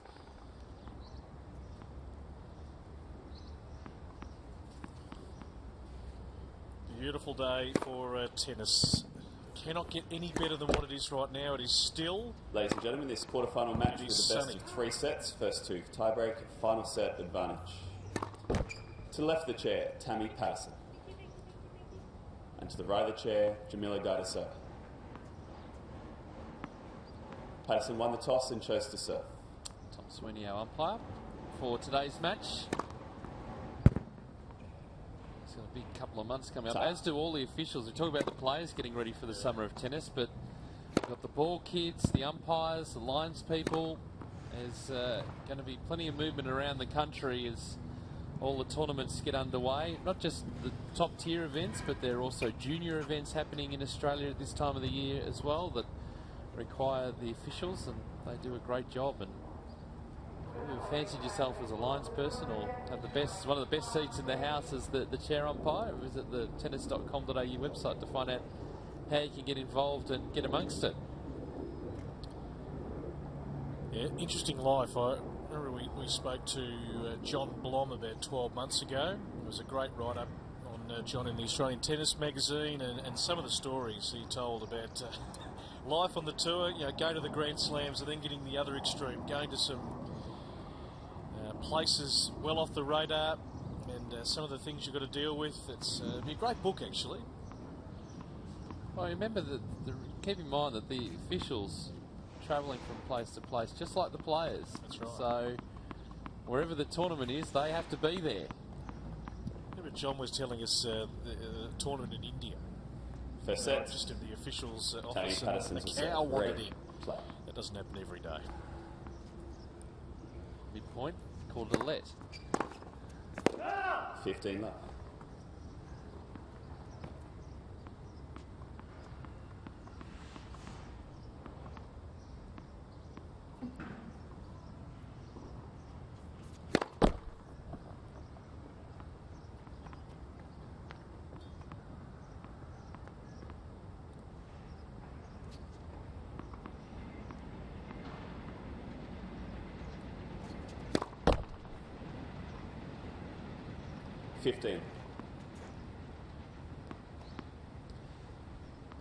This is the first meeting between these players.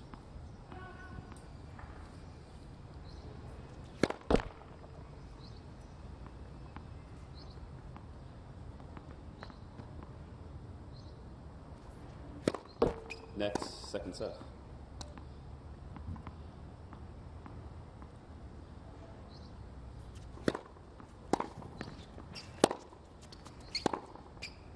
Oh.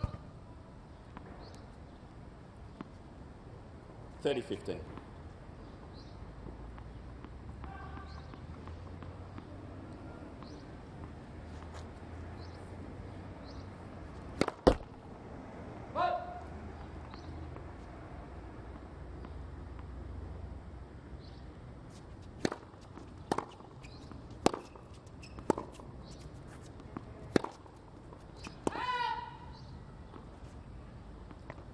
All. Tammy Patterson had a good win over Sarah Tomic in the opening round, 6-2, 6-4 that results from a couple of days ago.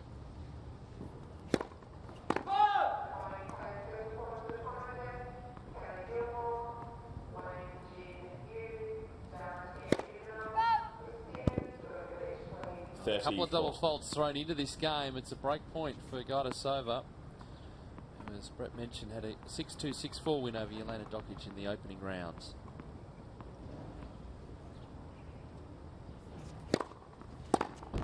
Juice.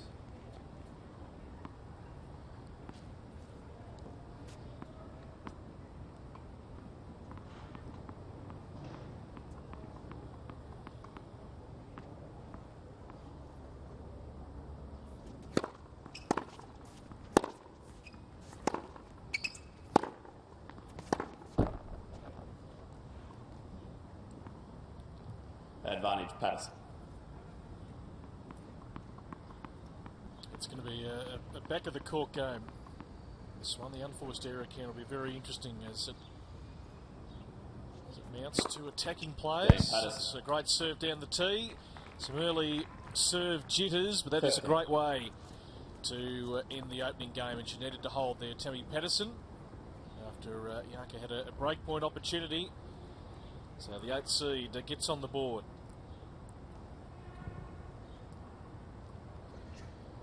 And the next of our quarterfinals is going to feature Victoria Rajasic of Victoria taking on Jess Moore of WA, and of course that was scheduled for court 7, has been moved here to court number 6 with Storm Sanders pulling out with injury.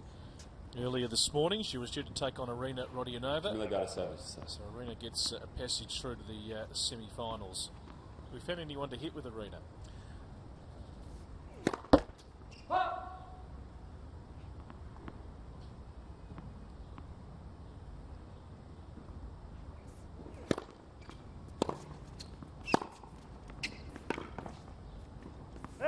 I left that in Adrian's capable hands. 15 left. Okay. He was going to be sifting through them. That's right. Well, we had a couple come through. Hashtag AO playoff. If you'd like to hit with Arena Rodionova, she wants a couple of good sets in the blistering sun this afternoon.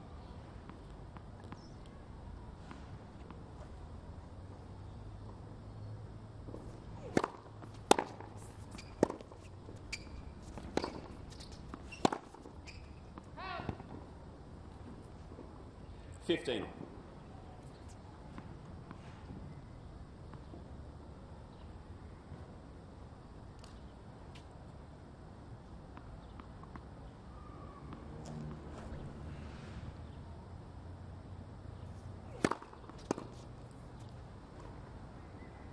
That's good serving. That's good power. 30-15.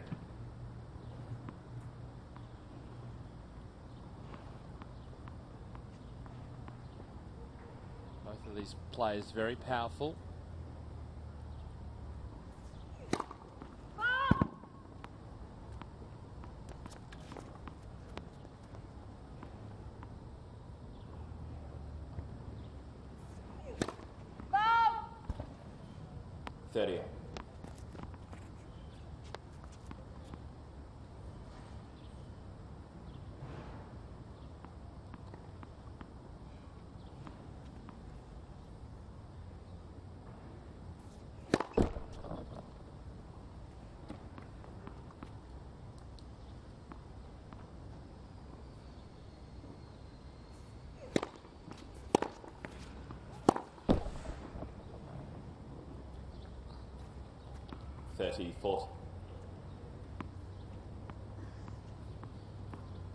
An early breakpoint opportunity for Tammy Patterson.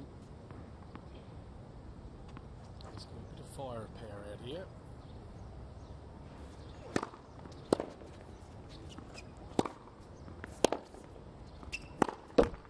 Game Patterson. It's a big break for Tammy Patterson. Patterson leads by 2 games to struggled love. on her own serve in that opening game and managed to get through, and now she's got a nice little break of serve. And consistency will be the key for Yarka throughout this match. About putting balls back into play.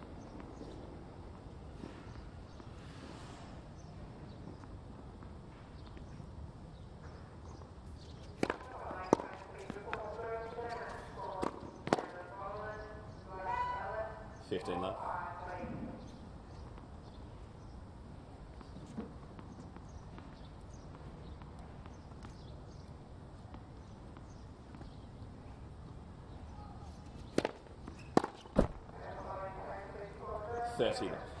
She's won 5 titles on the ITF doubles circuit. Tammy Patterson hasn't won a singles title, having been around for quite some time.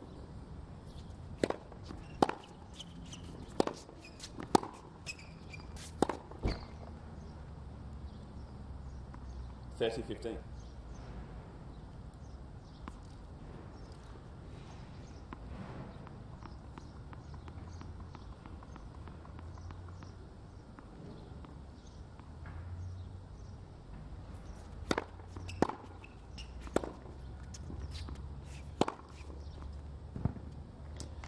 This match is going to be a battle of the forehands. 30. For both players.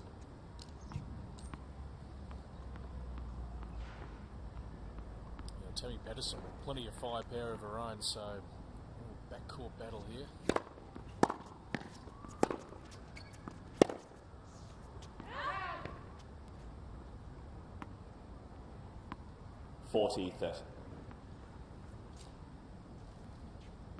So like Monique Adamczak in the previous quarterfinal, great start. It's the lower ranked player.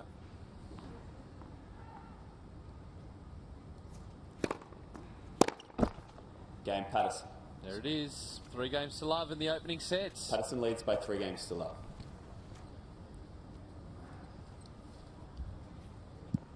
So a bit of pressure on Yamila Gajdosova like there was on Casey Dellacqua, but good news for Casey fans is that she has been able to recover from a bagel in the opening set of her quarterfinal a little bit earlier and come back and win in 3 against Monique Adamczak, the first of the players to book a berth in the semi-finals. But that girl is off to a great start, Tammy Patterson. One man who knows her very well is her father. He is with Adrian Franklin. Thanks, BP. Michael, thank you so much for your time. Great start, 3 love for Tammy. She must be playing well out there. Yeah, she's doing pretty good. She's was looking forward to this match. So they have similar styles. So yeah, if she can just maintain, as long as she maintains it, she has a pretty good chance, I think. Tammy's been around for a few years. We've watched her at the playoff down here in Melbourne a number of times. What's your relationship tennis-wise with her? Do you do any work with her at all throughout the year?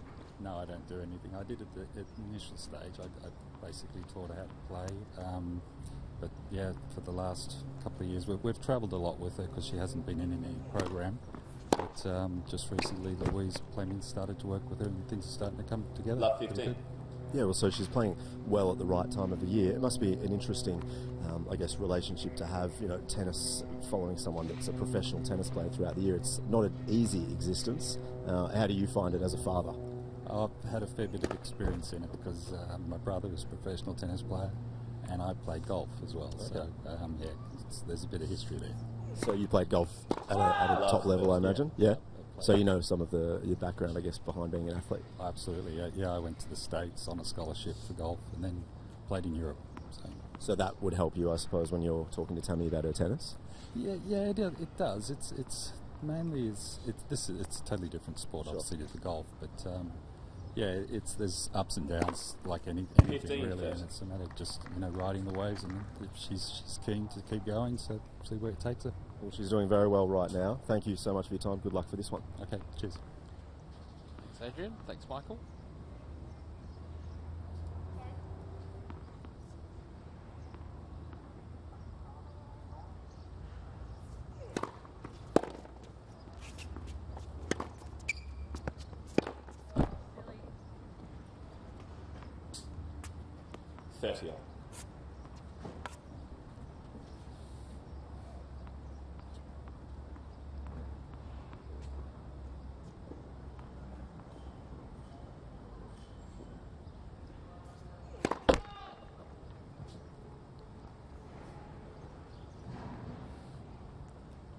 First for the match.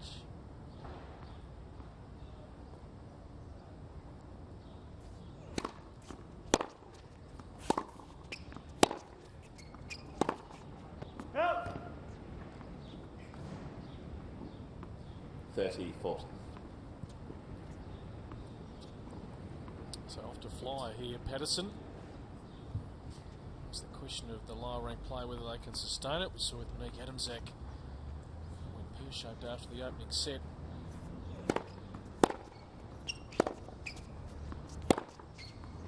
Just missing the slap forehand, but yeah, a lot of unforced errors flowing from the Gajdosova racket early on.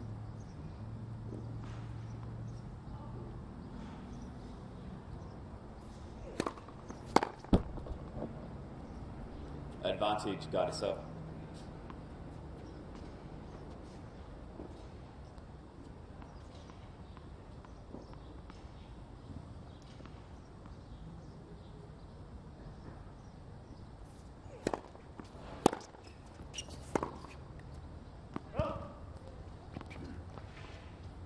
Juice.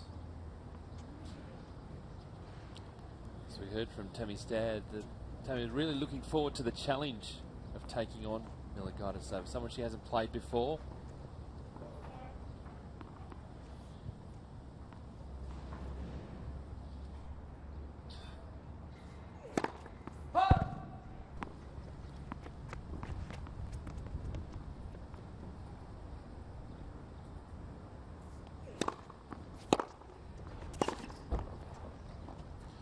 That's the Patterson weapon. Big forehand across court. Advantage Patterson.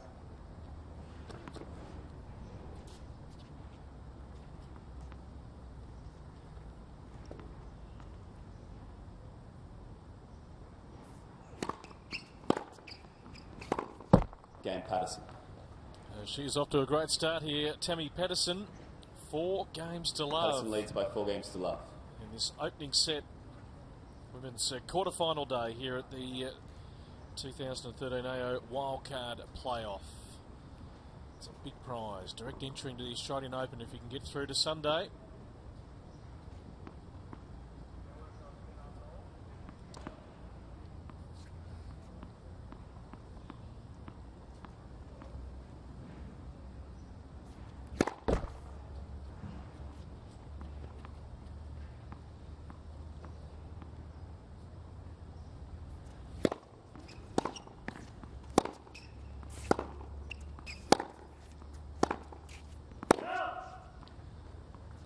Left.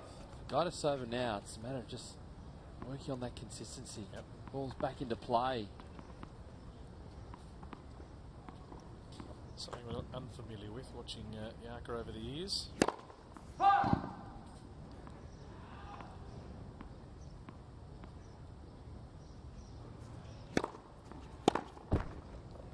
.30 left. Taking a while to get into a rhythm.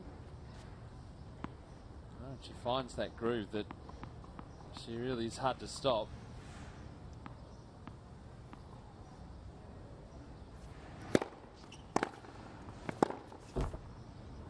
Much better return. 30-15.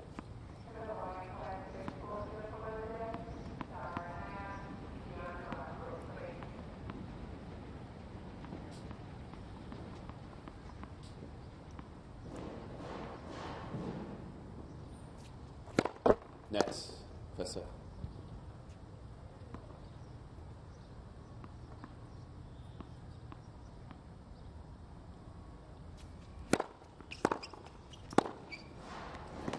Oh, that's a tough pickup right off the baseline. Great return back. Forwards have a little 40-15. smile. Tammy Patterson there. Played as a half volley off the baseline. Yeah.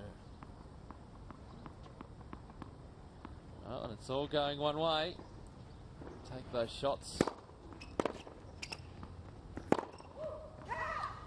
But maybe not that one. 40-30. So still another game point on serve here for Patterson, looking for a 5-love lead. What a start.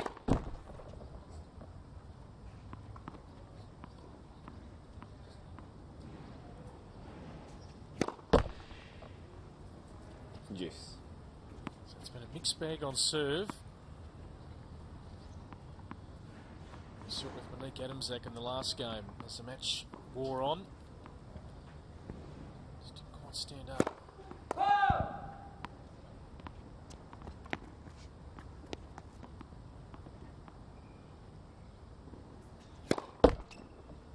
Two in a row. Advantage, Gajdosova. Just little moments. Give Yarka a look in at all.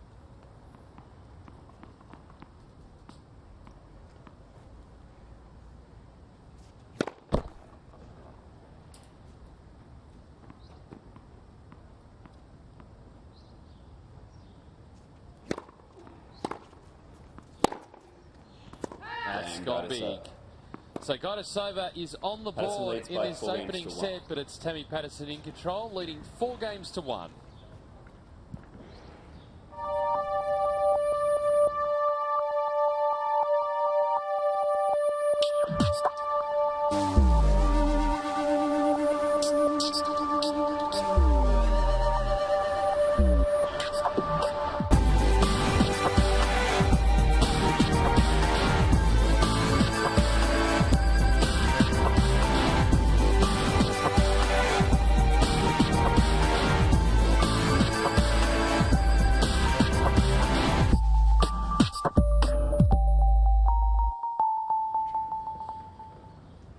December means wildcard time here in Melbourne.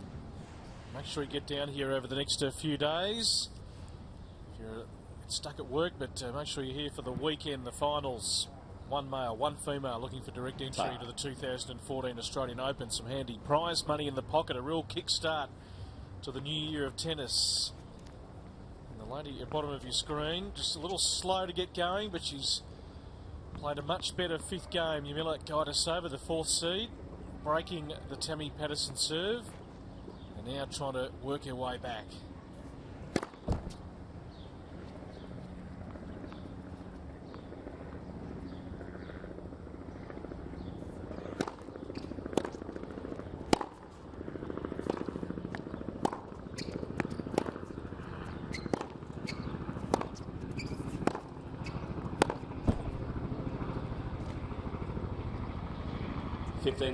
Much better point from Gajdosova. Can feel that just getting those balls back into play, nice and deep, but consecutively as well. Just putting Patterson on the back foot, really getting into this match now. 15 off.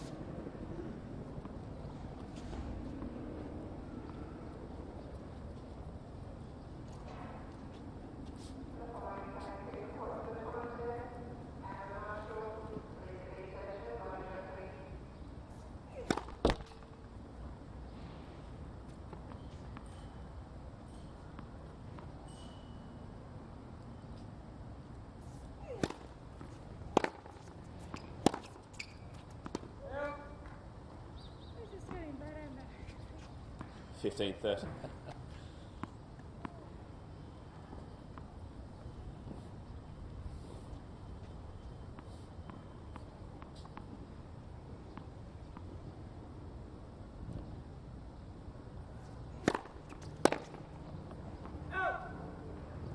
Good serve right into the body there of Patterson. 30. So after breaking serve, Yaka doesn't want to throw it away here.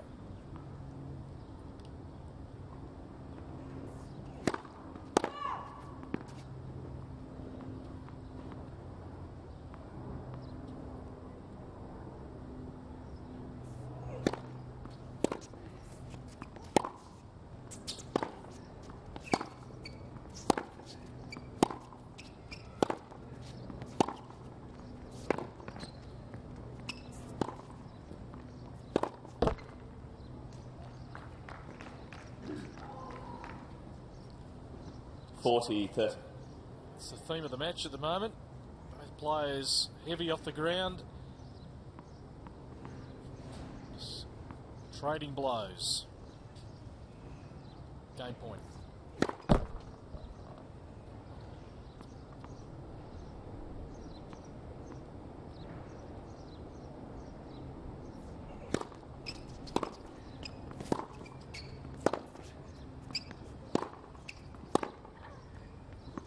Game Gajdosova. Well over the baseline, Tammy Patterson. So Yamila Patterson Gajdosova leads by 4 games to working 2. her way back into this first set after Tammy Patterson reeled off the first 4 games. Second of the women's quarterfinals. The men's semis to come tomorrow. Casey Dellacqua is already through. Come from a set down against Monique Adamczak. She is through in 3, the earlier result. Number 1 seed booking a spot in the semis.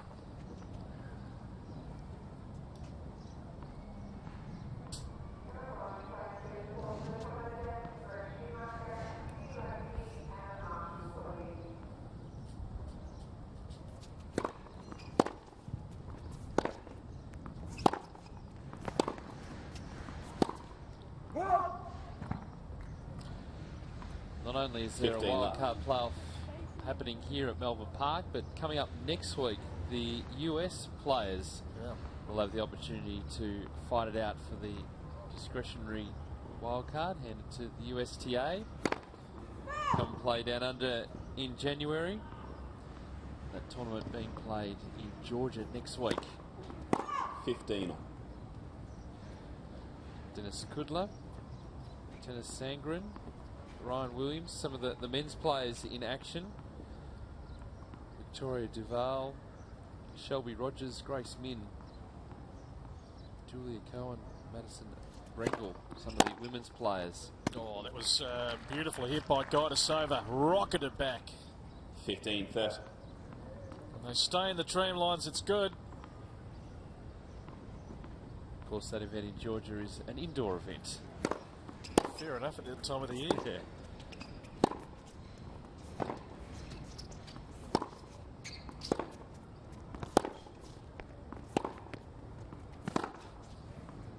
And again. Yes. Heisman puts the hands down. 15-4. That's the key for Gajdosova. It's room for error. It's either in or it's out. It's the way she plays.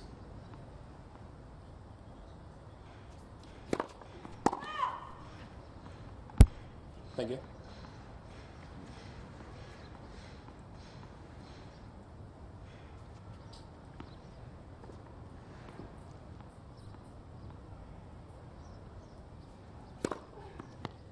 $30-40. Right in the corner.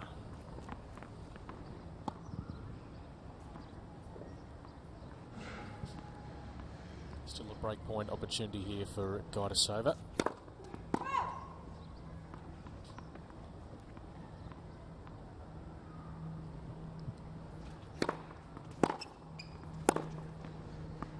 That one sails well out, so New ball splits. Reeled off 3 straight Patterson games leads here. by 4 games to 3. Still Patterson with the slight buffer, 4 games to 3. Adrian Franklin's in the stands and he's out in the sunshine with Alicia Mollick. Thank you, BP. Alicia, hello. Margaret Reed's just run off. He'll come back momentarily. Interesting match, I guess, the first one in particular that we saw. Interesting match here as well. Let's touch on Casey. She came back and won the 3rd set. Lost the first set 6-love, but she's through to the semis, which is a good sign. Yeah, I think I'm sure Casey wouldn't have been too happy with her first set. I think she was surprised by the level that Monique brought, to be honest with you. And Monique was playing very solid through the first set, didn't miss much. And I think that really surprised Casey. And that's more through the history of the type of player that Monique is. But, you know, credit to her. She dug deep and really, you know, changed the scoreline. I think she only lost about 3 games for the next 2 sets. So she buckled down when she needed to. And I'm sure Casey will be working on really starting well in her next match. And just on this one, obviously Tammy Patterson, she came out to a really quick lead, 4-love, but Yarka's back. Todd Woodbridge touched on a couple of points earlier today. Sometimes Yarka has, you know, plan A, which is to go for every shot, but perhaps sometimes she needs to just slow it down a little bit when things aren't going her way. Yeah, well, she's such a great ball striker. We know she's got pace. We know she's got a fantastic serve, but I think opponents are really intimidated when a player like Yarka uses her shape and her spin, because she can hit a really heavy ball. It's just staying disciplined to sometimes incorporate that into her play. As I mentioned, she's a great ball striker, but really important too that she works the angles of the court to open up the court, so then she can use her killer shot. But Tammy came out firing. She was playing exceptionally well, threw in a couple of doubles though, which gave, I think, Yarka a sniff and really led her back into the match. As Yarka just serving now, love 15 and 3-4 down.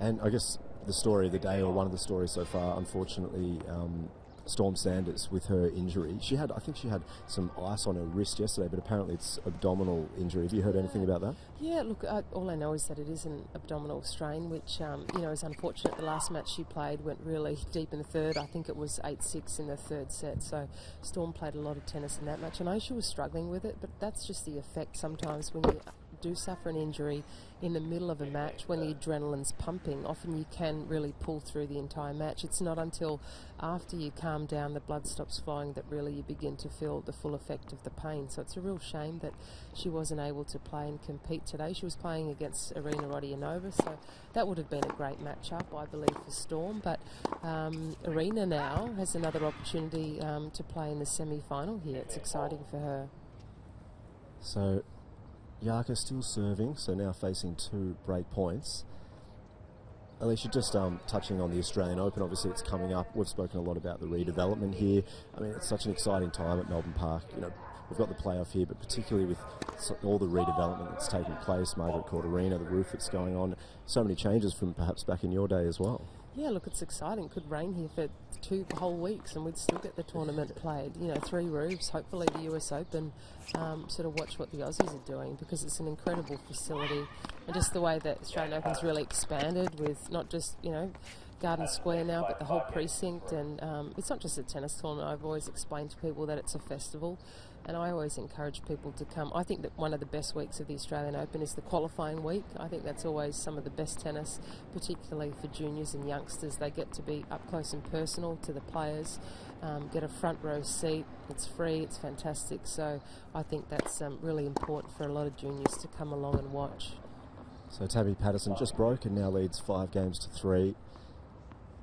It's a little bit surprising, I suppose, the result here. I mean, Tammy plays well in December at Melbourne Park, but Yarka played well the other day.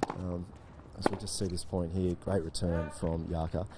What are your thoughts on Yarka Gajdosova? I mean, she's obviously had the illness, but she seems like she's coming back into some form. It will take some time, though, I imagine, for her to get back to where she used to be, obviously top of 25 in the world. Yeah, I think always when you have a break or injury or illness, I think it takes the same amount of time that you've had out of the game. I believe it takes that amount of time in the game to get back to that same point. So look for Yarka. I think she'll really be hitting her strings later, towards the later stages of this year. And she's mentioned already the challenges of putting in a solid training week and the effects and the toll that it's had on her body in the week leading up to the playoffs. So that takes time as well for your body to adjust and adapt to greater workloads.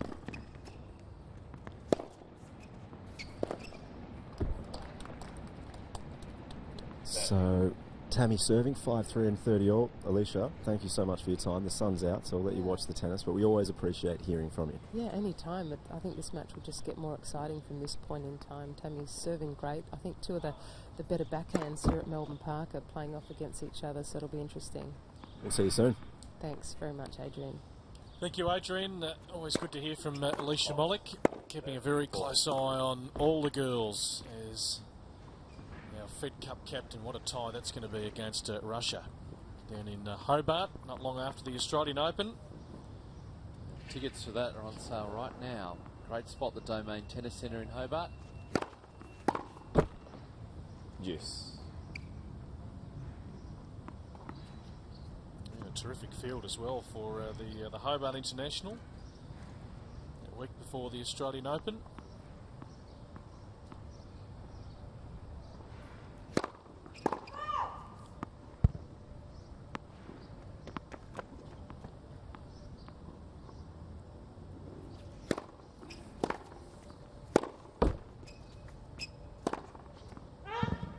Advantage, Patterson.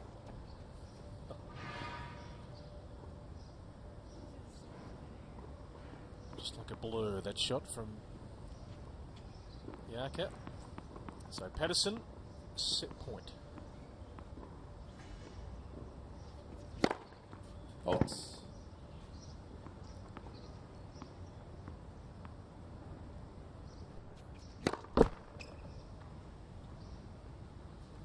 Juice.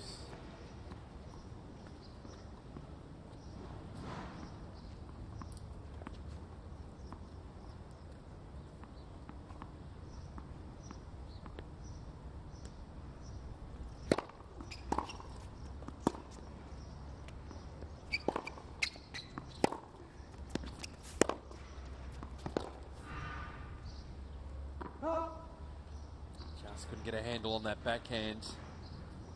Advantage, Gajdosova. So a topsy-turvy opening set. 2 very aggressive players. Momentum swings.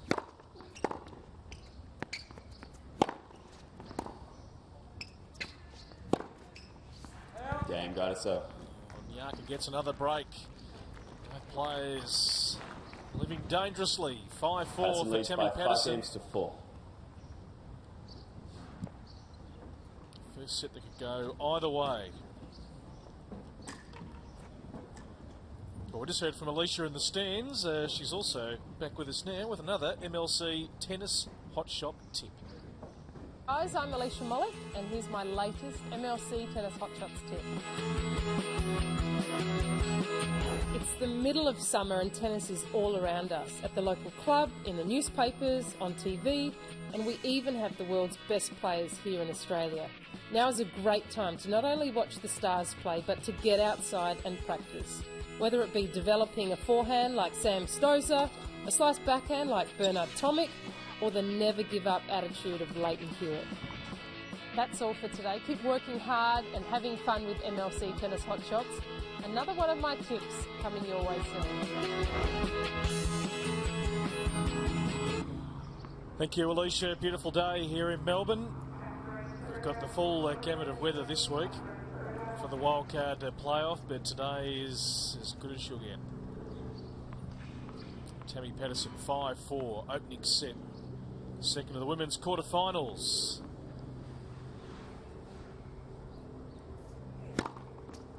$15 left. I hope she's not thinking too much about that previous service game.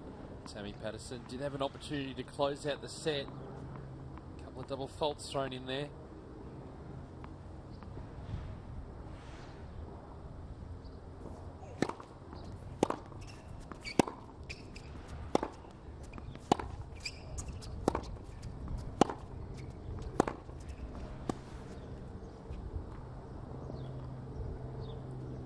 Tough spot to play a drop shot from, behind the baseline.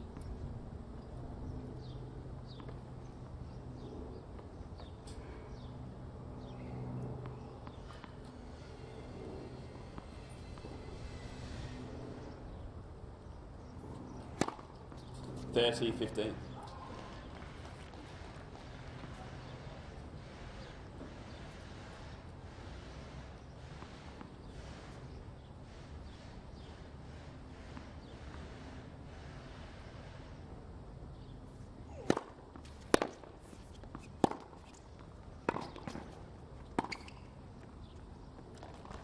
Good improvisation, taking the opportunity to get 40, forward. 50. It's good positive play.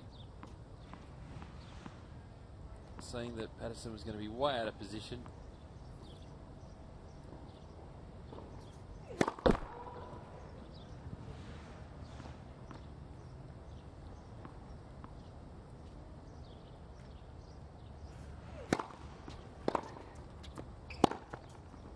Game Gajdosova. So all square again. 5 games off. That's good. Gajdosova has found her range in the match.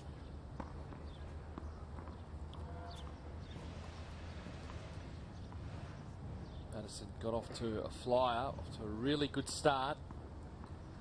Needs to hold that level. A couple of good first serves in this game.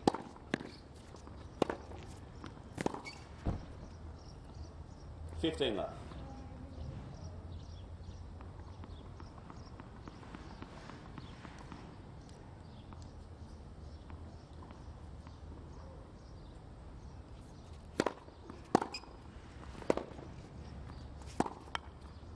$15 on.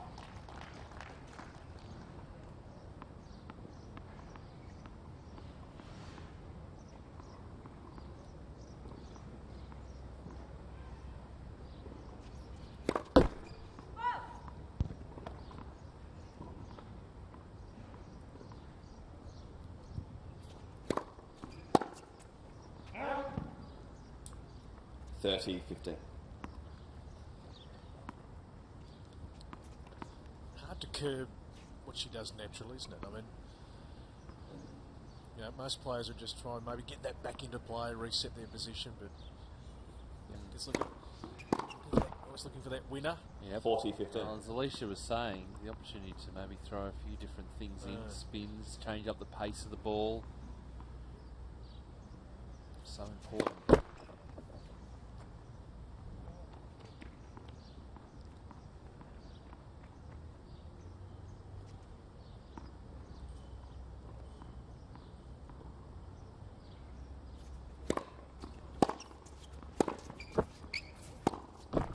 Game Patterson. So Patterson holds 6 games to 5 in Patterson what's leads been a by 6 topsy-turvy games to opening 5. sets.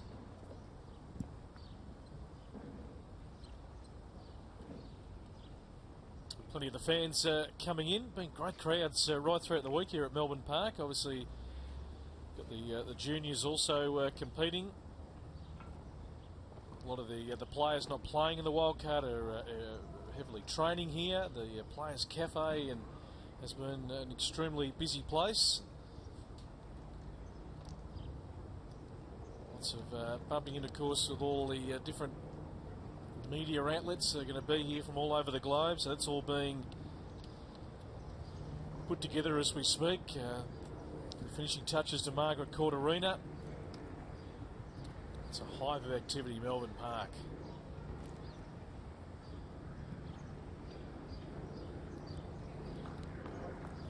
Good way to spend a day in the sun, really. Why not? It's nice to see the sun after all the rain that we've had the last couple of days. Yep.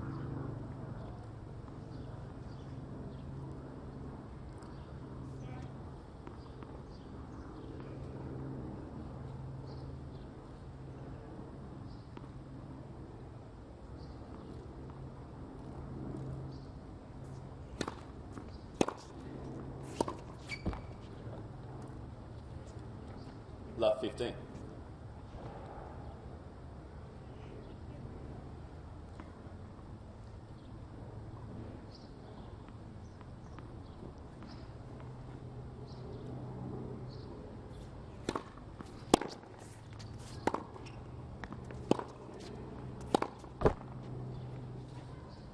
Real opportunity here for Tammy Patterson. Love 13.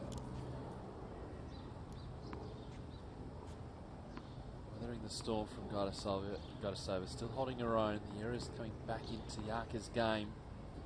It's a time to take advantage. 15, 13.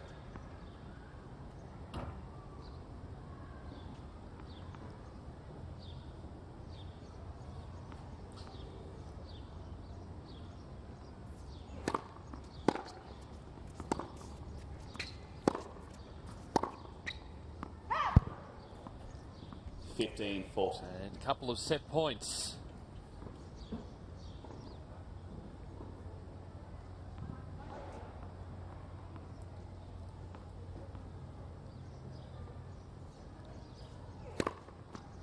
Always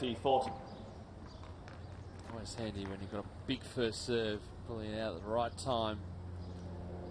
One down, but still one more.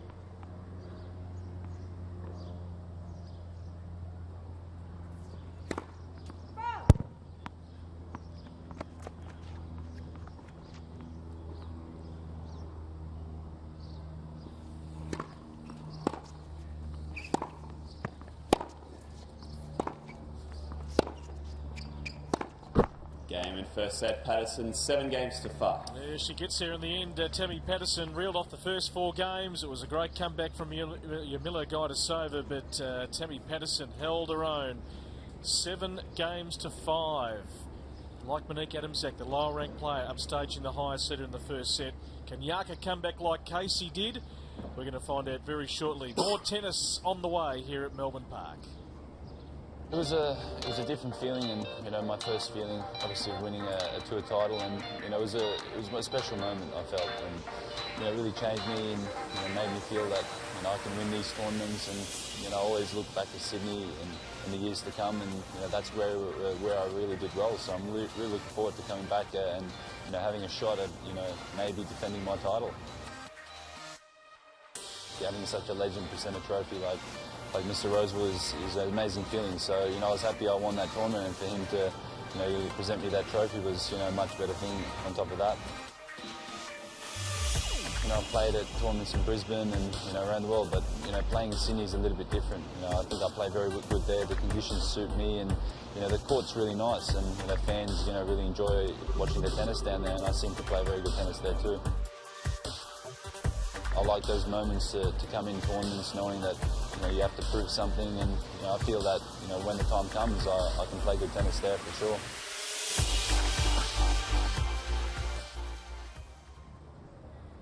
The APR International Sydney coming up January 5. That man there, Bernard Tomic, will be back to defend his title. What a men's cast it's going to be. Juan Martin Del Potro is going to be there. Nicholas Almagro, Fabio Fanini, Andreas Seppi, Jeza Janowitz, and the girls will be well represented as well. Radvonska, Kvitova, Arani, Yankovic, Kerber, Wozniacki, Halep, and Stevens. Love 15. Cracking shot by Yamila Gajdosova, looking for a way back. If you're just joining us, Tammy Patterson in the blue, 8th seed, taking the first set here, 7 games to 5.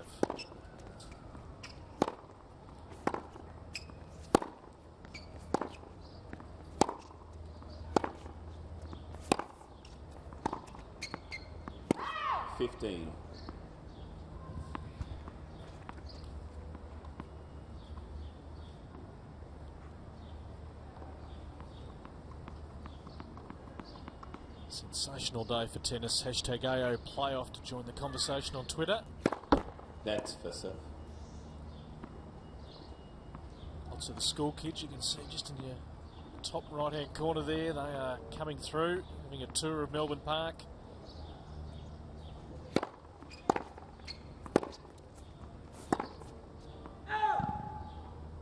$30-15.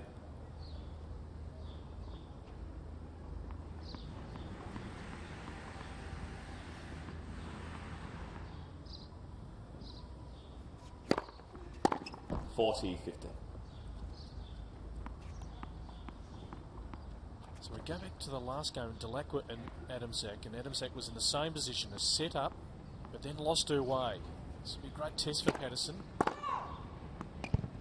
see if she can keep it going.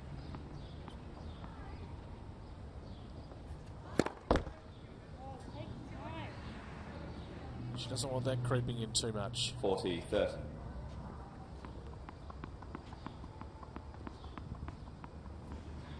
Twists and turns to come in this match, you just feel.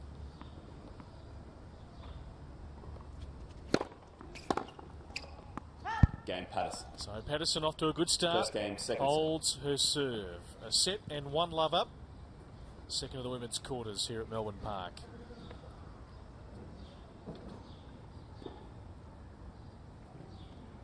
And 1 more match to complete today. Of course, we were going to have 4, but that is down to 3 with the withdrawal of Storm Sanders, the 5th seed from WA. But we're going to be watching Jess Moore, fellow Western Australian, taking on Victoria Rajasic, of course, in her home state. And Todd Woodbridge, at the start of her coverage today, certainly gave her a lot of credit. She's travelled with her dad a lot abroad this year and really developing her game quite nicely, and one that may just emerge. We'll have that one for you following this match between Gajdosova and Patterson.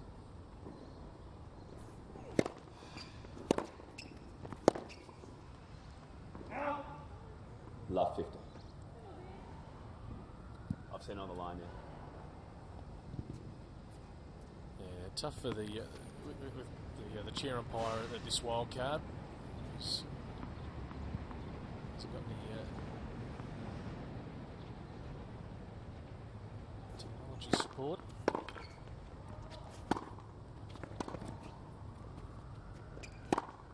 That's a good put away from Yaka. 15 on.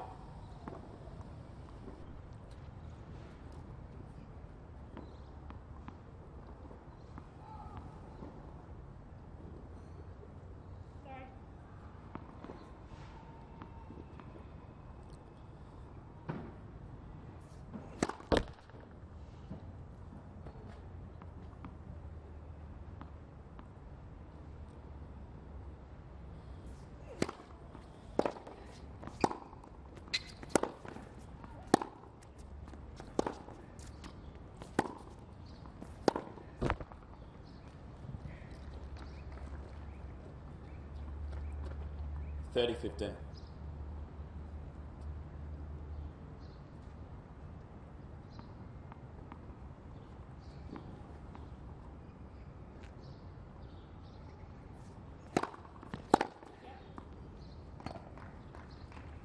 $30 on. Took it early, Patterson. Beautiful strike. Set up nicely for her.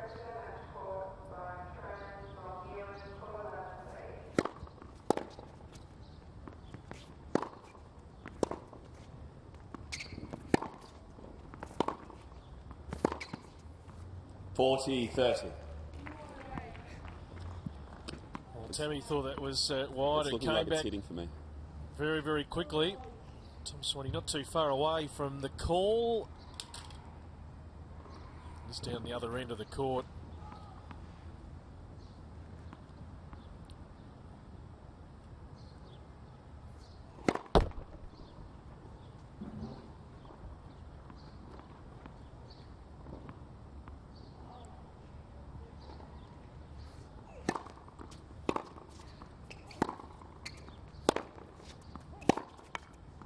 Game, Gajdosova. Shot right into the corner for Yaka, so she gets on the board. Game of peace.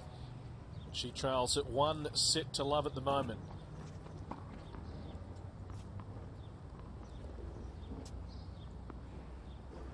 AustralianOpen.com. Certainly very busy at the moment as well if you want to get all your information leading up to the Australian Open.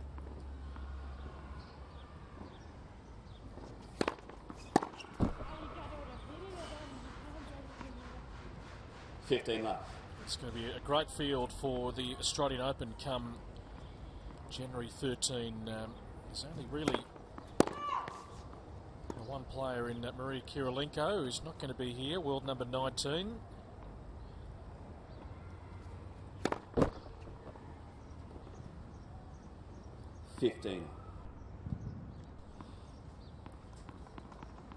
Troitsky, of course, serving that suspension from the tour. He's the only man in the top 100.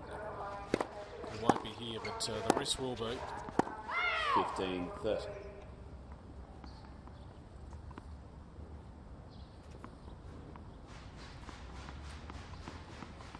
Of course, world number 3 go Sayada and 107th ranked Petra Martic. They were the last direct acceptances into the draws. 15-40. Just long again there from Patterson. And of course, now it's to decide the wildcards and then obviously the players to come through qualifying in that period just before the Australian Open to complete the fields. So AustralianOpen.com, you can keep an eye on that in the build-up.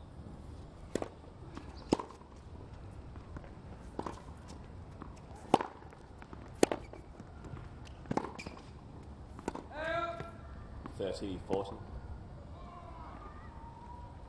The linesmen certainly earning their money in this match.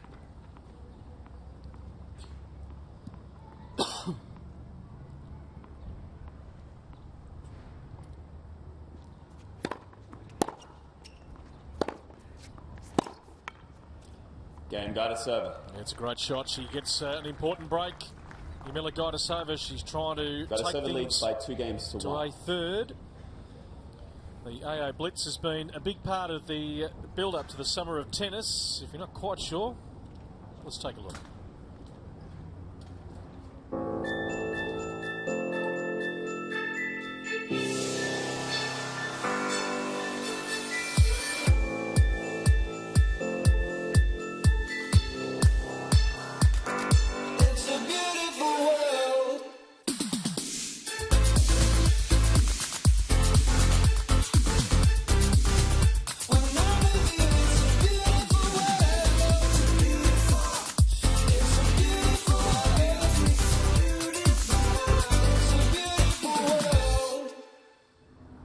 That is the website, aablitz.com.au. The competition has been open for a little while. It does close 31st of December.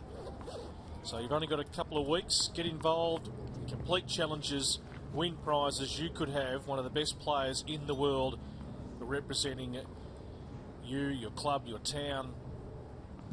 It's an interactive online competition. I think it's through Victoria this week, making a number of different appearances. So if you log onto the website, aablitz.com.au, you'll be able to see where the Blitz is heading next. That was the spaghetti through the racket.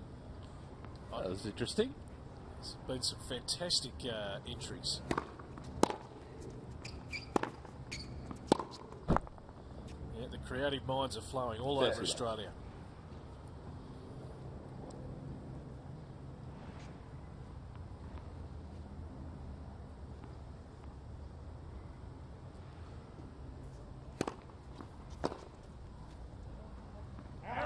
That's a good variation on the first serve from Gajdosova. A little bit of pace off, just getting that ball sliding out wide.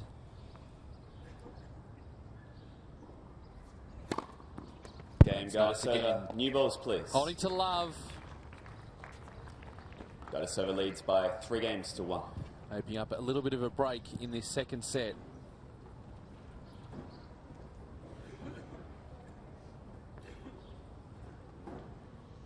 Winner to take on Casey Dellacqua in the semi-final. Casey getting through love 6, 6-1, 6-2 over Monique Adamczak.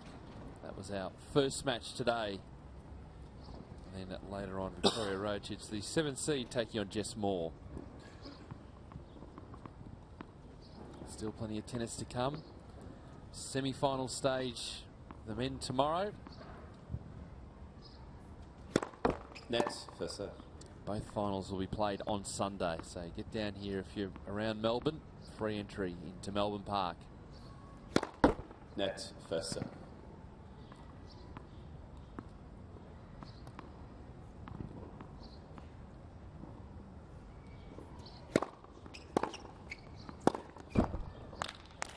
Love 15. Gajdosova settled into a nice rhythm this second set. Nets first serve.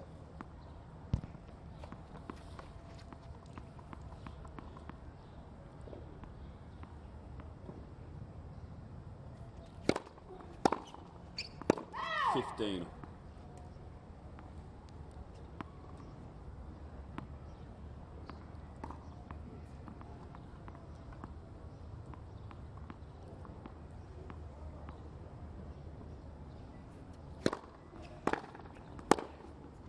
Great pickup.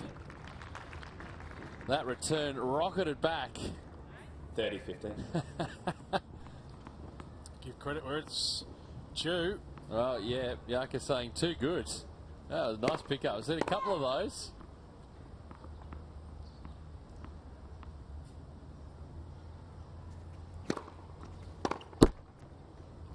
$40-15. Just be the good fortune to pick up that and then just keep rolling with the momentum off the back.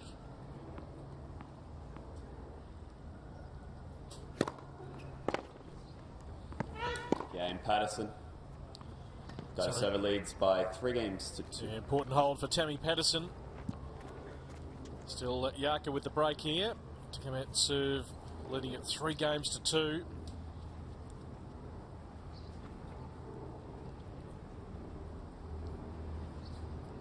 Really is an intriguing battle. Yeah, well, it's just fluctuated quite a bit. Yeah, well, trying to see what patterns emerging out of it, because I thought Gajdosova, well, Patterson did have set points 5-4, then it rolled into 5-all. He got to 7-5. Patterson was able to hang on. Seen Yaka make the early run and got the break here, but you still can't count Tammy Patterson out. No, that is true. She'd love to certainly knock out the higher seeded player. That's coming up next. Victoria Rosic, Jess Moore. So plenty of tennis to come here from Melbourne Park. Women's quarterfinal day of the AO Wildcard playoff.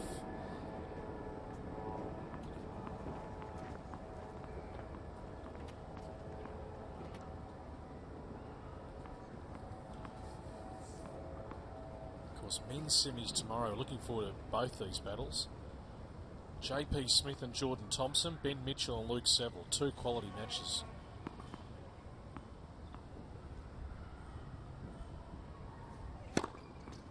$15 left.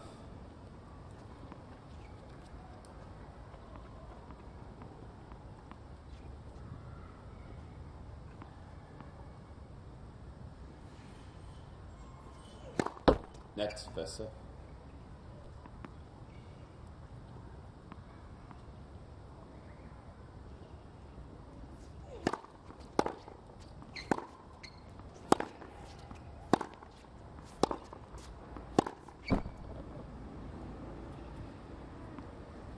15 on.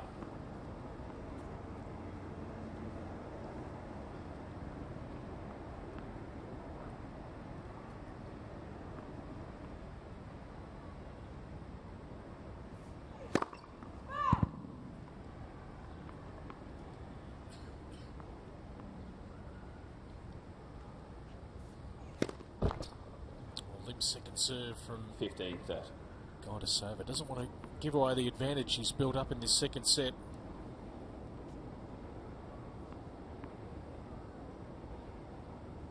Expect a pretty good response here from Yaka. Maybe on the second serve.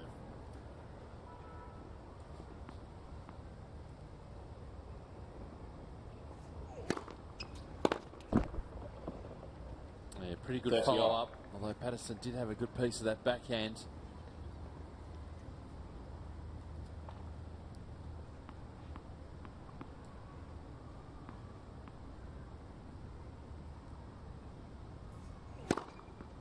(40-30). Good success with that serve out wide. Huge weapon for her, and always likes to follow it up quickly. So Yaka immediately back to the other side. That's position. Game Gajdosova. And there's the one down the tee, so the full variety of serve. Gajdosova leads by 4 games to 2. Gajdosova looking to come from a set down.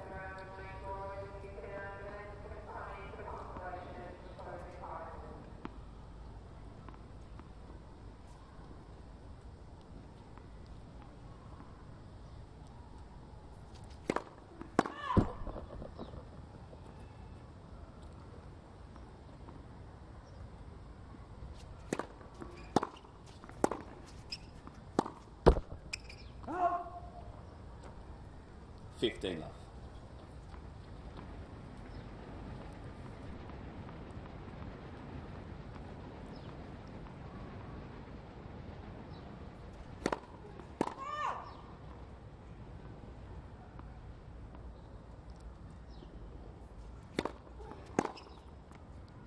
on). A couple of good returns back to back for Gajdosova on this wing.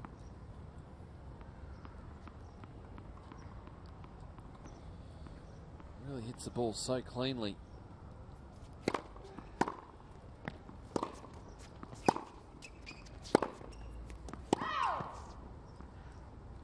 (15-30).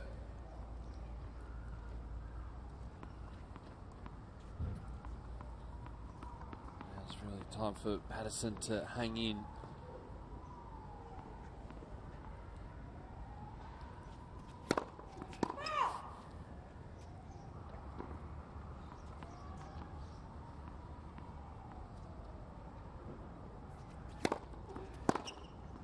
And again, having great success in the ad court, just with working the ball up the line. Using the pace of the Patterson serve, more direction than anything else. Break points. 34. That's a good follow-up as well.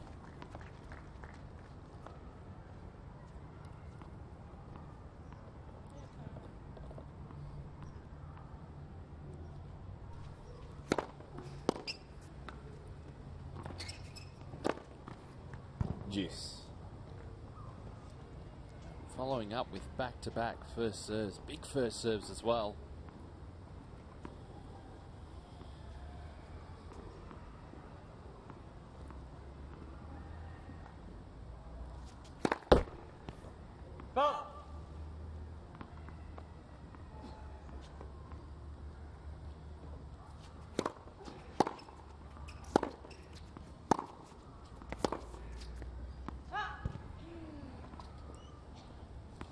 Advantage Gajdosova. It's an important moment in the match right here.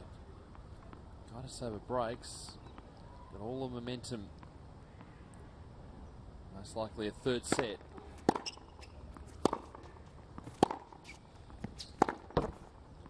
Game Gajdosova. There it is. So a little bit of frustration Gajdosova from leads Tammy by 5 Patterson, games to but 2. Yaka will be coming out to serve for this second set at 5 games to 2.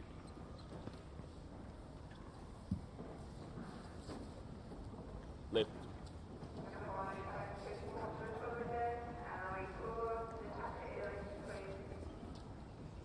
looks like we're heading for a deciding set in this match. The previous match with Casey Dellacqua having a win, going 3 sets.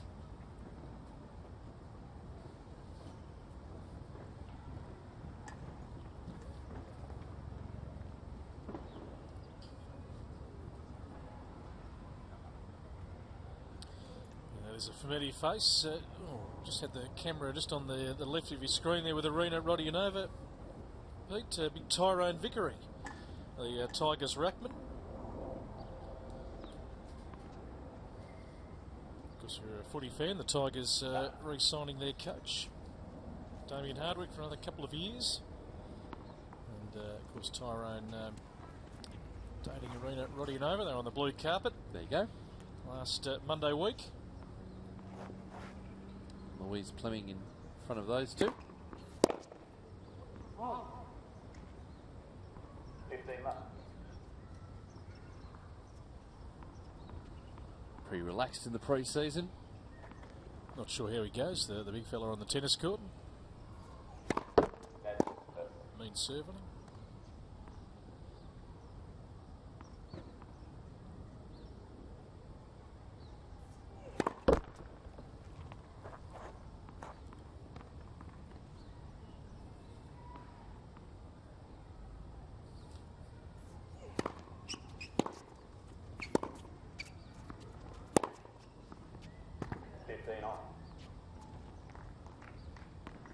I reckon if he could swing a racket, he'd be out there practicing with her today.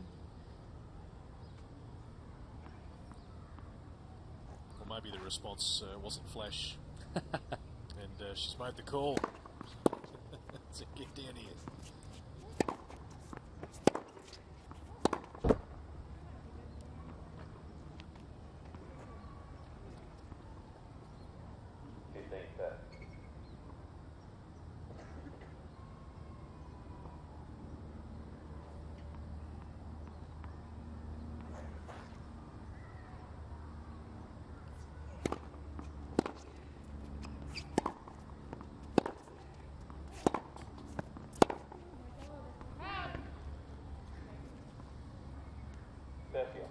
Loose one off the record of Patterson, showing the same sort of frustration that Monique Adamczak showed in the first match.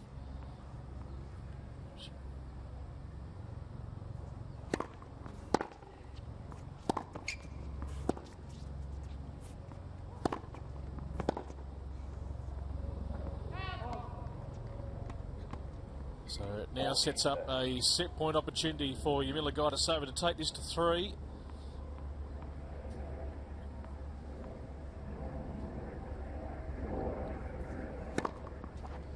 And she's able to do just that.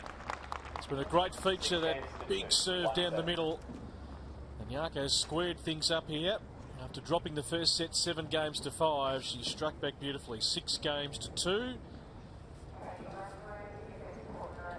And it was certainly important that she got off to a very good start in the second set. She was able to do that, Yamila Gajdosova, the higher seeded player, of course. As we take a look here, Pete, she was able to really assert her authority quite early. Yeah, and that consistency came back. More first serves back into play, and just wearing down Tammy Patterson to see what a clean striker of the ball that she is. They did push hard, and it really was the return of serve, getting the job done.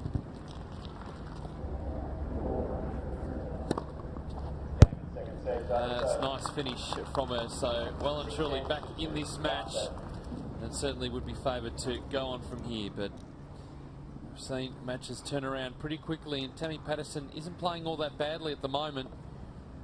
Cut down those double faults in her service games, and then she is a big chance. So an exciting final set coming up. Yeah, Tammy just with the change of shoes, and Yarko back out there. She just loves to get things moving. Oh yeah. She plays aggressively. She likes to keep the matches moving along at a rapid rate. She'll be much more settled now, having taken that second set. So Hasn't been straightforward for the higher seeded players today. Casey Dellacqua taken to 3, dropped the first set 6 games to love against Monique Adamczak, but the response was what we expected of Casey. Patterson. And now the challenge is with Tammy Patterson. To see how she responds.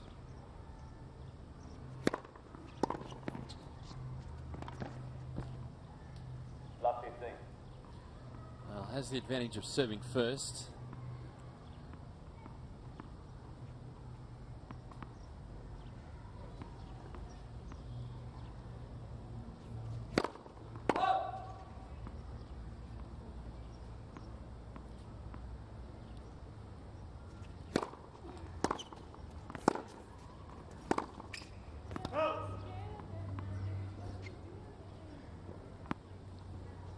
We're talking yesterday about players who just like to talk to themselves throughout a match. Dellacqua doesn't mind having a conversation with herself. 30-15.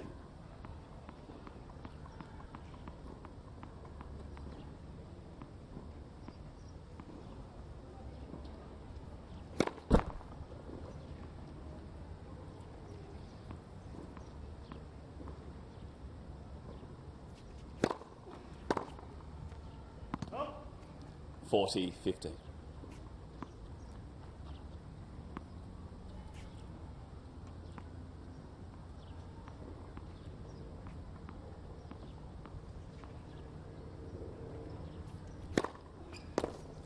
Game Patterson.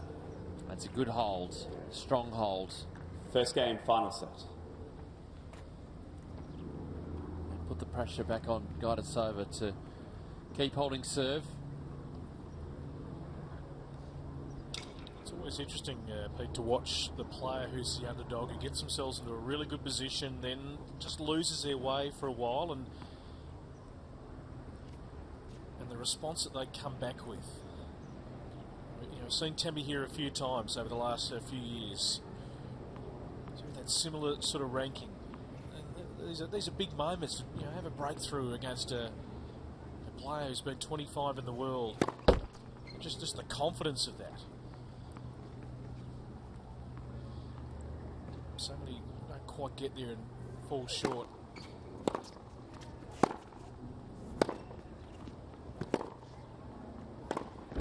$15 left. Well, interesting the comments from Alicia Mollick earlier, talking about how long it takes players to get back into full form, full match fitness, suggesting that the time that they are off takes the same amount of time to get back into form and playing plenty of matches, that sort of thing. So from Dellacqua's point of view, 6 to 7 months.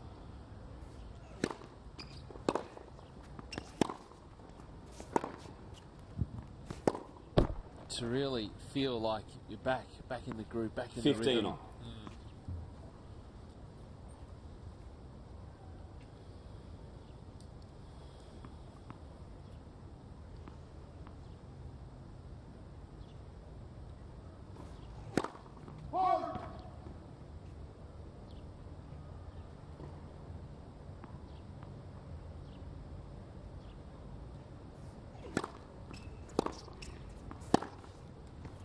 $30-15. It's a nice finish as well. Very quick player, Gajdosova, just through the service games.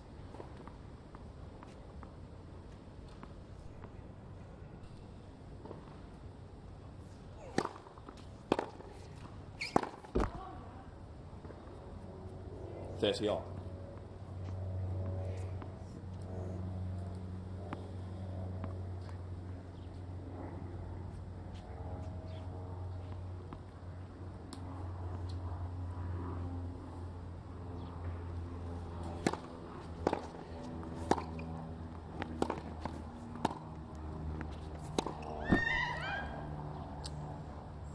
It was there. It was always going to be tricky for Gajdosova to pick that one up. 40. Very nice half volley.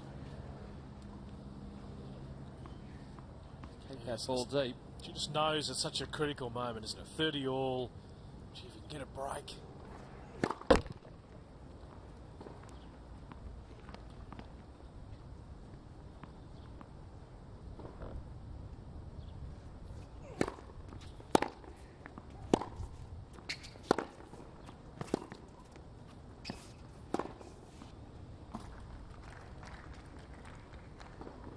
Juice.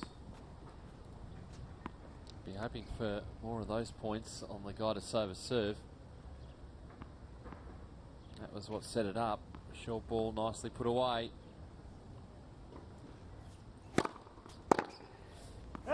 Advantage, Gajdosova.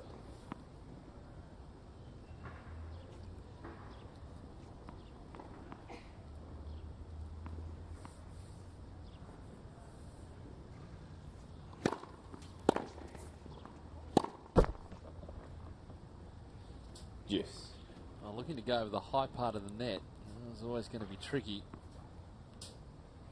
The off forehand.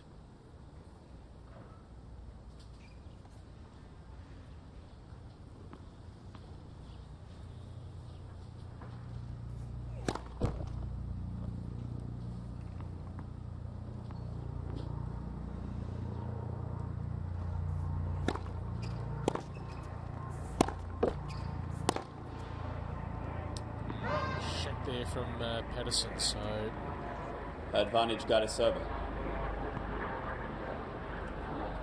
I say, Brett, we've got a lot of aircraft flying over today. Have we seen? Well, so we tend to do it this time of the year. We've heard a few choppers overhead. Is it the chopper? There's only one chopper that actually lands here. We just keep flying past. Game Gajdosova. Good hole for Gajdosova. Under pressure in that service game. 1 game on. So we are talking about the Craig Willis chopper, which has become an annual event at the Wildcard playoff in itself. What he does, he just likes to get a little bit familiarised from high above, and then he's basically going out to the Yarra Valley for the Pinot Noir. Some fine wines, and then he'll drift back. 15 left. Not that I've ever seen Craig drift out to the outside courts. Or he just reserves himself for RLA. Well, he's the big event specialist. That's right. Faults. Good Christmas present for him, a map of Melbourne Park, and he's court 21.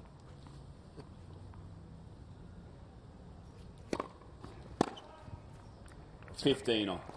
Did not have to move Gajdosova. Great position. And the attempted body serve.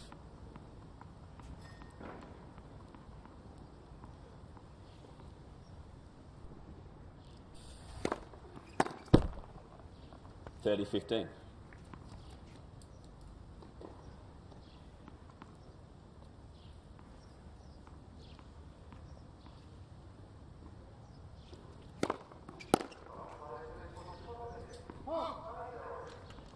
$40-15.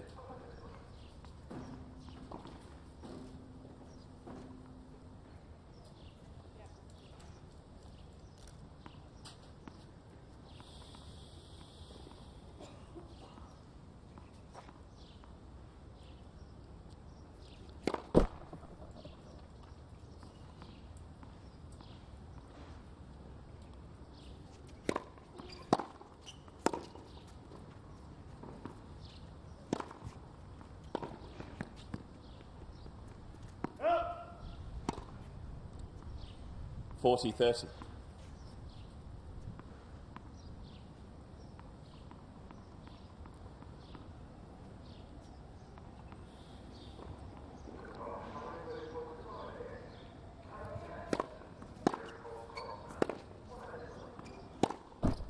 Game Patterson. So Patterson able to hold serve. She's got her nose in front in this third and deciding set, leading it 2 games to 1. We're going to have a double change in the commentary box. But first of all, it's over to you, Alicia Mollick. Hi guys, I'm Alicia Mollick, and here's my latest MLC Tennis Hot Shots tip. Keeping hydrated during the match can be the thing that helps you get over the line and win. Losing too much water through sweat can decrease how effective the brain is in making decisions including hitting the ball in the right place on the court. Make sure you drink plenty of water, especially in hot weather, to prevent dehydration. Take a sip at every change of ends to keep hydrated. That's all for today. Keep practicing hard and having fun with MLC Tennis Hot Shots. Another tip coming your way soon. And welcome back. The school kids are in. As Brett Phillips mentioned, we have made a double change. It's myself, Adrian Franklin, in, and a tennis legend, the man, John Fitzgerald. Hello, Fitzy. Good morning. Well, it's early afternoon, Adrian. Nice to be here. Two games. Gee, it looks a picture, doesn't it? Oh, it's beautiful. Compared to the weather we've had over the past few days. It's been frustrating. Melbourne's been angry, I reckon. That's what I thought.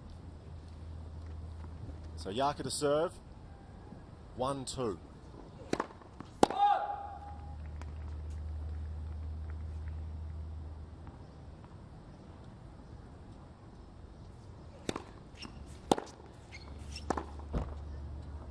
So it's been an interesting match so far.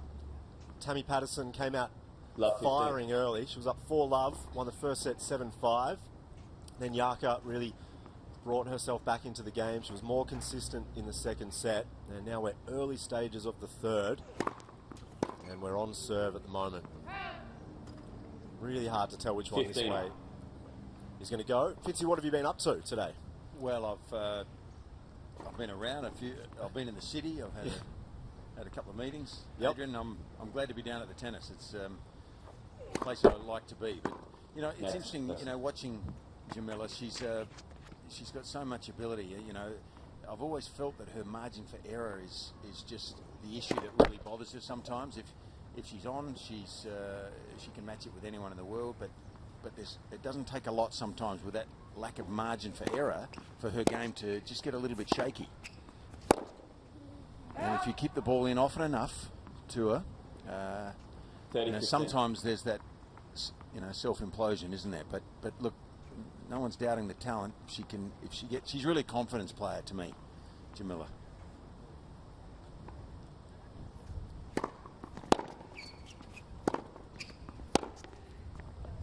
Oh, wow. Great shot down the line. Yeah. That's a confident shot. 30-odd. And Tammy is certainly very capable in her own right, isn't she? This is a world-class backhand right there. May just have skimmed the tape. Yeah, it's interesting your point on Yarka, because it's pretty much exactly what Todd Woodbridge said this morning in our preview. Sometimes Yarka just needs to realise that she can drop it back a little bit. 30, 40. You know, tennis is a game of percentages, Adrian, and you know, players need to understand what reward they get for the risk they take. And if the risk for reward is not a good payback, then over time that catches up with you. So in other words, if you don't need to risk and hit the ball close to the tape or close to the line, if you're not going to win the point by doing that, you're better off hitting it higher over the net, inside the court a little more, take a little less risk, and then wait for the right ball to take the risk on. Juice. As Gajdosova saves a break point there. I mean, does it come down to a feel, having a really strong feel for the game? You know, you talk about knowing when to go for the ball, taking the right risks. Is that just coming down to really having a strong instinct for how to play the game of tennis? Well, I think it's really another talent that a player needs. It's an innate ability to understand what risk for reward is, and it's a major part of your decision making on the court. If you're in the wrong position and you hit a low percentage shot, good chance you'll lose the point. And that's just an instinct, I think, in a lot of ways. You can learn it, but the better players certainly have that instinctive knowledge of how to incorporate that risk for reward strategy. Juice. As that one floats just wide. And Yarka doesn't look happy, does she? No, she's having a bit of a chat with herself. So back to Juice. We've spoken a lot about Gajdosova over the past couple of days. Obviously, it's great to have her back. She's had her illness of the past 12 months or so. She's been incredibly tired on certain days. Advantage. It is great to have her back, though, at this point. And we just wonder where she can get to, because she's been top of 25 in the world. Yeah. She's got a huge game. She looks okay at the moment. It'll take a little bit of time, though. Well, it's you know, there's probably a little bit of fatigue also when you've been out for so long and you've been a little ill.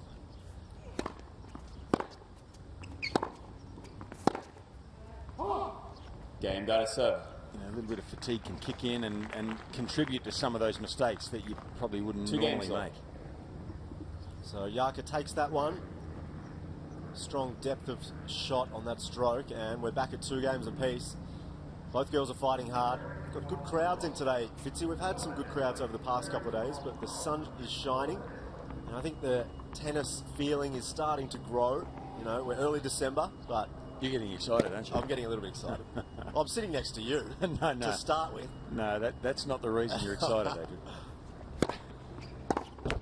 It must be a good time of year for yourself, though. I mean, obviously very busy, but it doesn't get much better than December, January in Melbourne, does it? Well, this is the greatest game in the world, isn't it?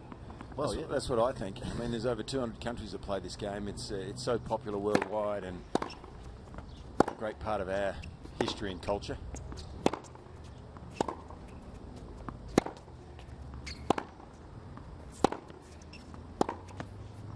Gee, that was an interesting shot. Yeah, she just apologised. A little apology, maybe a little miss hit here. I'm not sure she intended to go with that angle. That came off the end of the frame a little bit, and but take the luck when it presents itself. It's almost a Bernard Tomic sort of shot. He's almost the only one that can actually mean to hit that shot.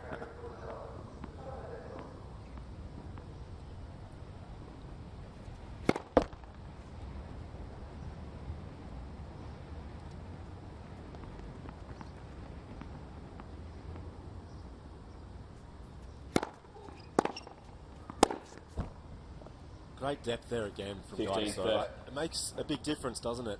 You know, a lot of players, they can rally all day, but they don't always take that risk of just placing the ball deep. It can really push the opponent back.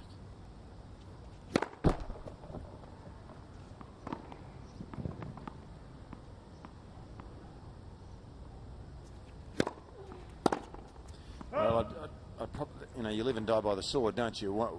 If you hit the ball with that small amount of margin for error, that's what will happen. You'll hit a screamer near the baseline, and the next one you'll fire over the baseline, or into the tape. So, you know, I think margin for error is a big part of this sport. It's about getting the ball in when you need to, and that's always been, or can be, a bit of a downfall of Jamila. And another mistake there. And I think when she's on, and this is the point, you know, she's been out of the game, and those old habits die hard. So, you know, if she's not in full form or full flight and feeling confident, that slight weakness might be accentuated a little bit.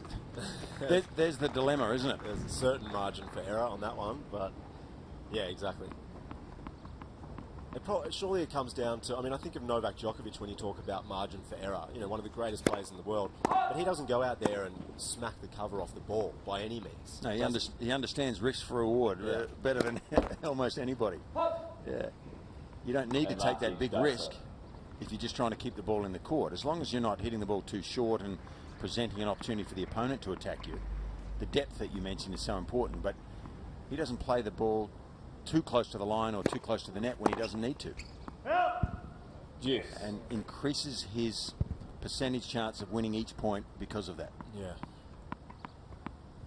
You'd almost just want to show a tape of Novak Djokovic and the way that he plays to some of the players out here today.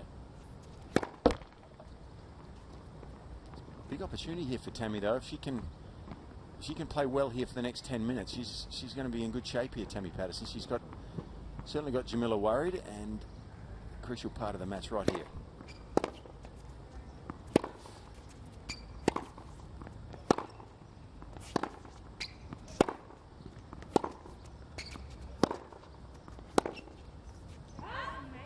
Good hitting there, just forcing the error from Gajdosova. Again, she's frustrated. You're right. I think this is a massive game. We've been going add juice for a few minutes now. Big moment here. Tammy would be hoping for a first serve.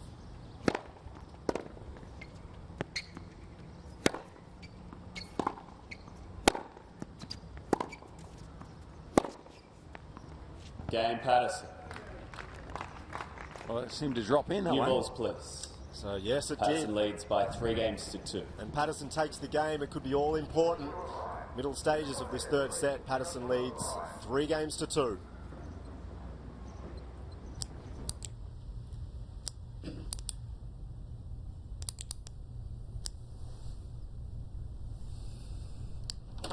Good afternoon, everyone. Let's get down to business.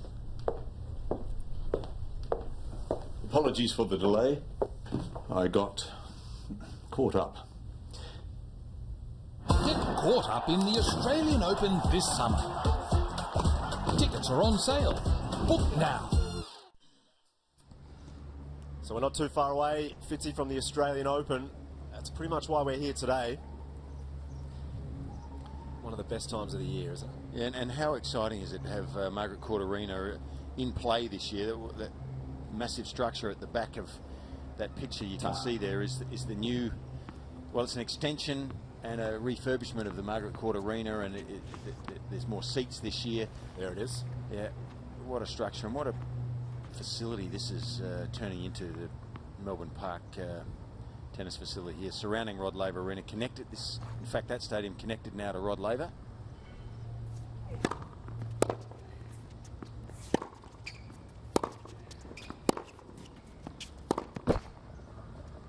Yeah, it's an incredible facility. I mean, probably the greatest in the world at the moment. A lot of the players recently have spoken about it. We had Sam Groth in yesterday, who was in your seat right there, and he spoke about the opportunity that these players have just to utilise, you know, the National Tennis Centre over there. You didn't have this back in your day, did you? Well, we are talking a long time ago, Adrian. You're very kind not to mention it. Not that it was that long ago.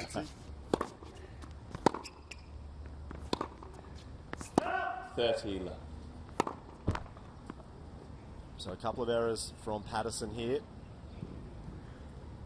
Really hard to know which way this is going to go. Gajdosova serving, 30 love. Important game to hold here. 40 left. Not a bad way of going about it. 40 love.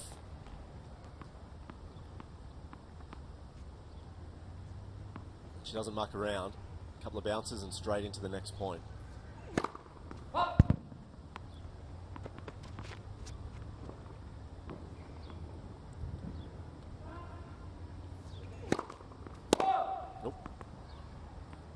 Fitzy, we had the Newcomb Medal recently, which you were at, big part of every year. It was a great celebration, wasn't it? We had the Davis Cup team there as well, the 1973 Davis Cup team. It was a brilliant night. Oh, well, you bring a tear to my eye now. Sorry. Be careful. That was a special moment, I think, to have them back. They're, you know, part of the foundation of our sport, that 73 Davis Cup team. They...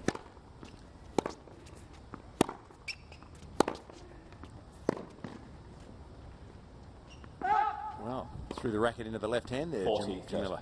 Bit of desperation there, but no, they were the combination of Rod Laver, John Newcomb, Ken Rosewell and Mal Anderson, for me, were the group that probably inspired me to really want to play for Australia. They won the Cup in '73. It was telecast live by satellite for the first time back to Australia, and in front of a little black and white TV out in the bush. I watched that and every point of it, and you know, made me think that'd be a pretty cool thing to be able to do. Yep. Close. It's a big moment, isn't it, here? It is. Back to deuce. This is danger time for Gajdosova. Advantage, Gajdosova. Wow. Very close line calls the last couple of points. Yeah. Must have been wide. From this angle, we're over on the corner of the court. It must have been wide because it certainly looked inside the line in terms of depth. There it was. Oh, well wide.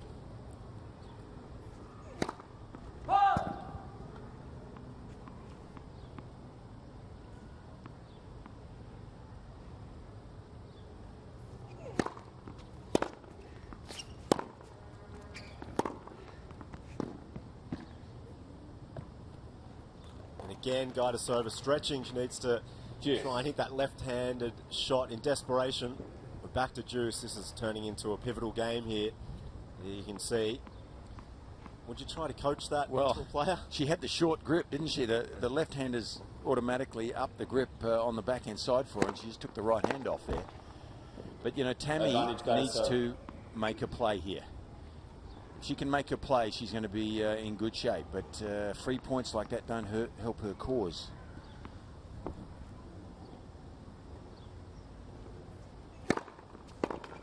game, Two Gajdosova. strong serves from Gajdosova, and we are back to even. 3 games apiece. 3 games all. I mean, just touching on the Newcomb medal again and that celebration, it's such a great night just to acknowledge what takes place all throughout the year and to remember a lot of those players that are still involved in tennis. And, you know, Leighton Hewitt was there and he speaks about the Davis Cup being such an inspiration for him. It's just great to continue to speak in those terms, isn't it? Oh, well, he lives and breathes the Davis Cup, doesn't he? I mean, it's right at the top of his priority list, Leighton. So he talks about it, but he backs it up and has done for so long now. He's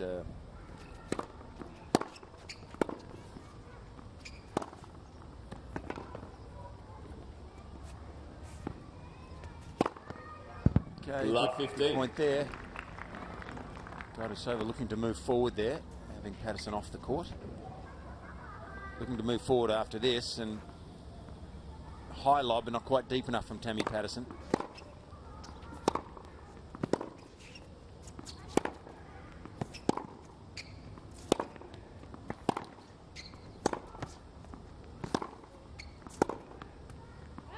And just wide. Love 30.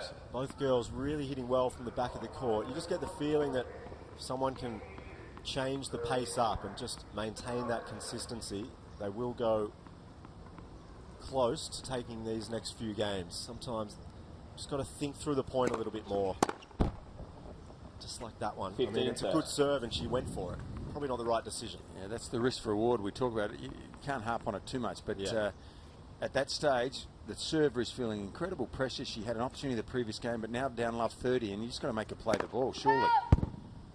You know, hitting a win is great, but if you give away a free point in that situation, it's like a load off the shoulders of the server. So that's just 2 gifts from Gajdosova, and that will cost you a lot of matches in the course of a year if you do that. Has to get the ball back and deep. Give the opposition a chance to miss. Yeah.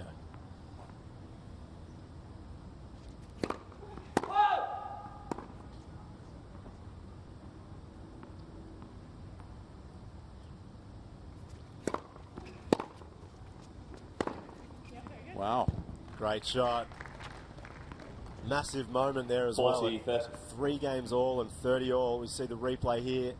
She did have the opening down the line, so it was probably the right shot to go for.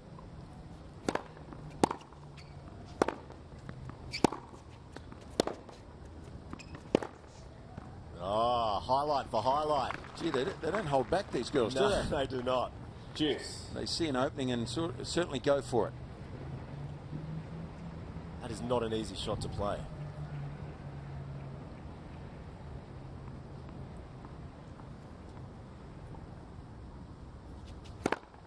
Advantage, Patterson. It's just getting better. Game point now for Patterson to take a 4-3 lead. Just a reminder that the winner of this match will take on Casey Dellacqua, who earlier beat Monique Adamczak in 3 sets. And a little bit cheeky there at the end, but she takes it 4 games to 3. Some Patterson strong leads tennis by 4 games to 3. from both girls there. Well, that was certainly an opportunity, wasn't it, for a break of serve at love 30. But look, Tammy did the right thing from there. She got the serve into play, but Jamila really let her off the hook with 2 returns of serve pretty much halfway down the net. So not fully confident yet, Gajdosova, and Tammy Patterson here a real chance to advance.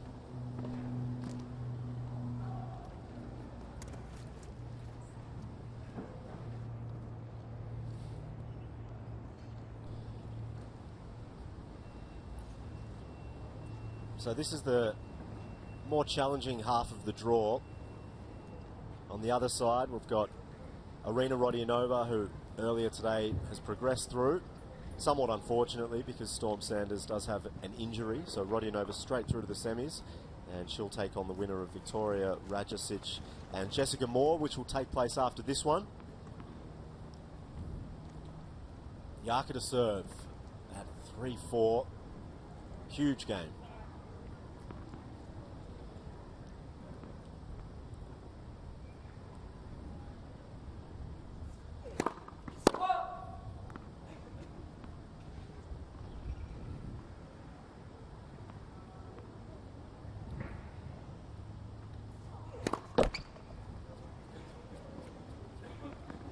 ideal way to start. So, Fitzy, what are you up to over the next month or so, leading into the Australian Open? What are your plans? Well, my priorities in the next month are really with Channel 7 over January. I commentate for them from Brisbane, the Amy Classic, and then through the Open. So it's an exciting time. Yeah.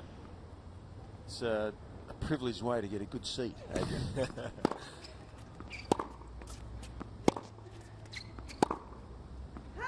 And you enjoy the commentary? Love 30.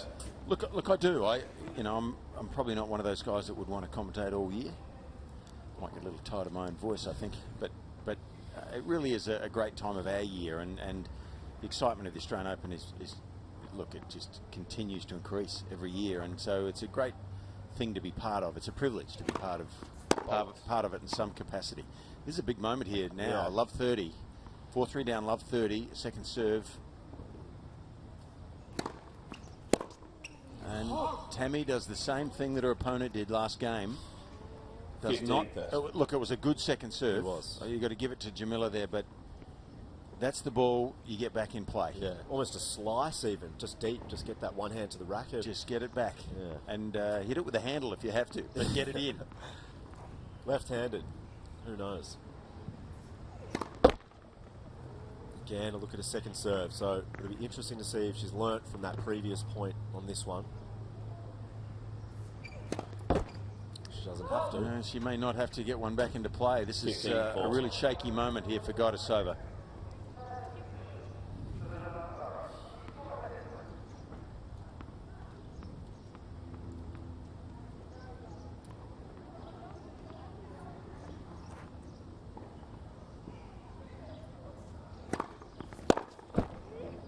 Another strong serve.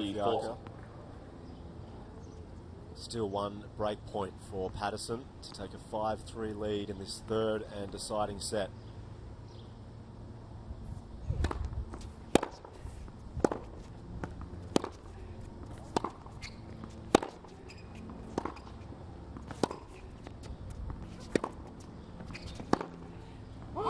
Deuce. She didn't hold back.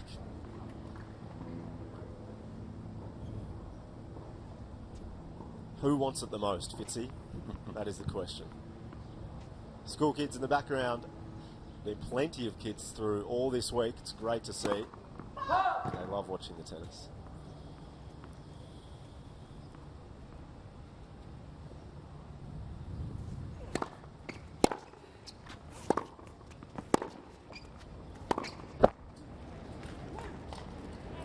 Patterson just makes her play that extra ball that John Fitzgerald was speaking about earlier. So again, game point, break point.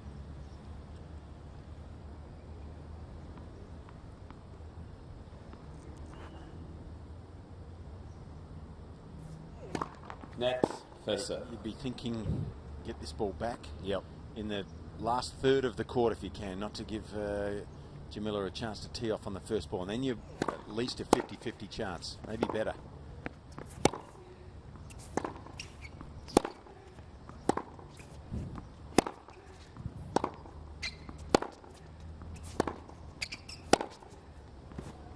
Game pass. And it's in. Wow, she called it. It's called good. Jamila's not sure. Patterson leads by 5 games to 3. But Tammy didn't seem to phase her, did it, when she missed those two returns earlier, and just kept going for her best shot, and look, it pays off. It certainly has. She takes the break, and now one game away from progressing to the semi-finals of the Wildcard playoff. 5-3. Hardest game of the match, the last one. She'll want plenty of first serves is the key.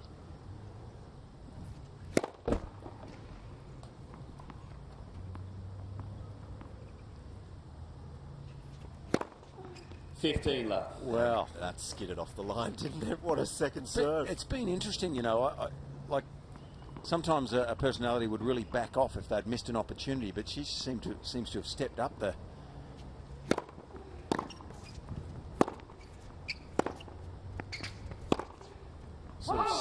the endeavour almost and gone for more, but it's finding that fine line, the one where you don't press too much and you're able to go for your shots but keep them in play. So Big opportunity here. 15-all for Tammy Patterson. 30-50.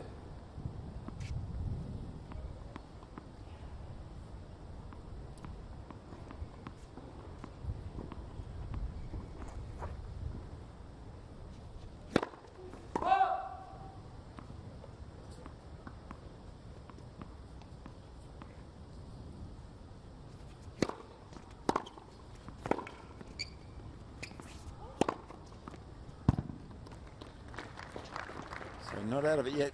If she goes down here, Gajdosova, it'll be in a swinging mode. She's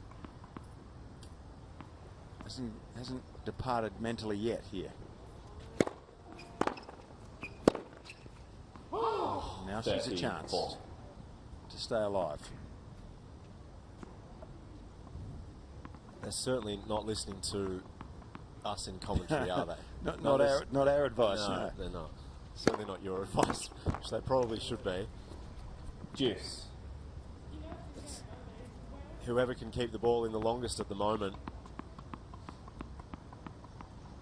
Such an opportunity for Tammy Patterson right here, though.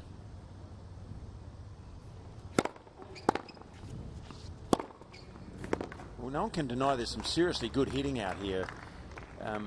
Probably the difference between this tennis and going to that first 30 or 40 in the world, though, is to do it more often. And look, Tammy's got a match point.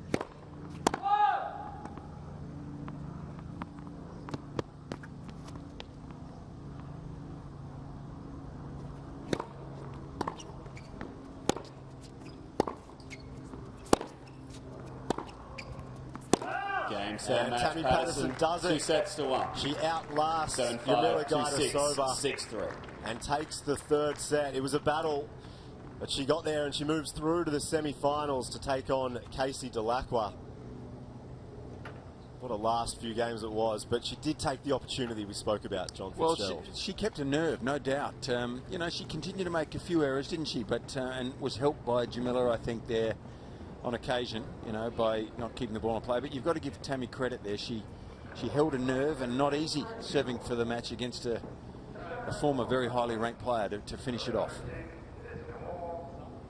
As the school kids come in, getting ready for the next match, which will be on our centre court here, court number 6.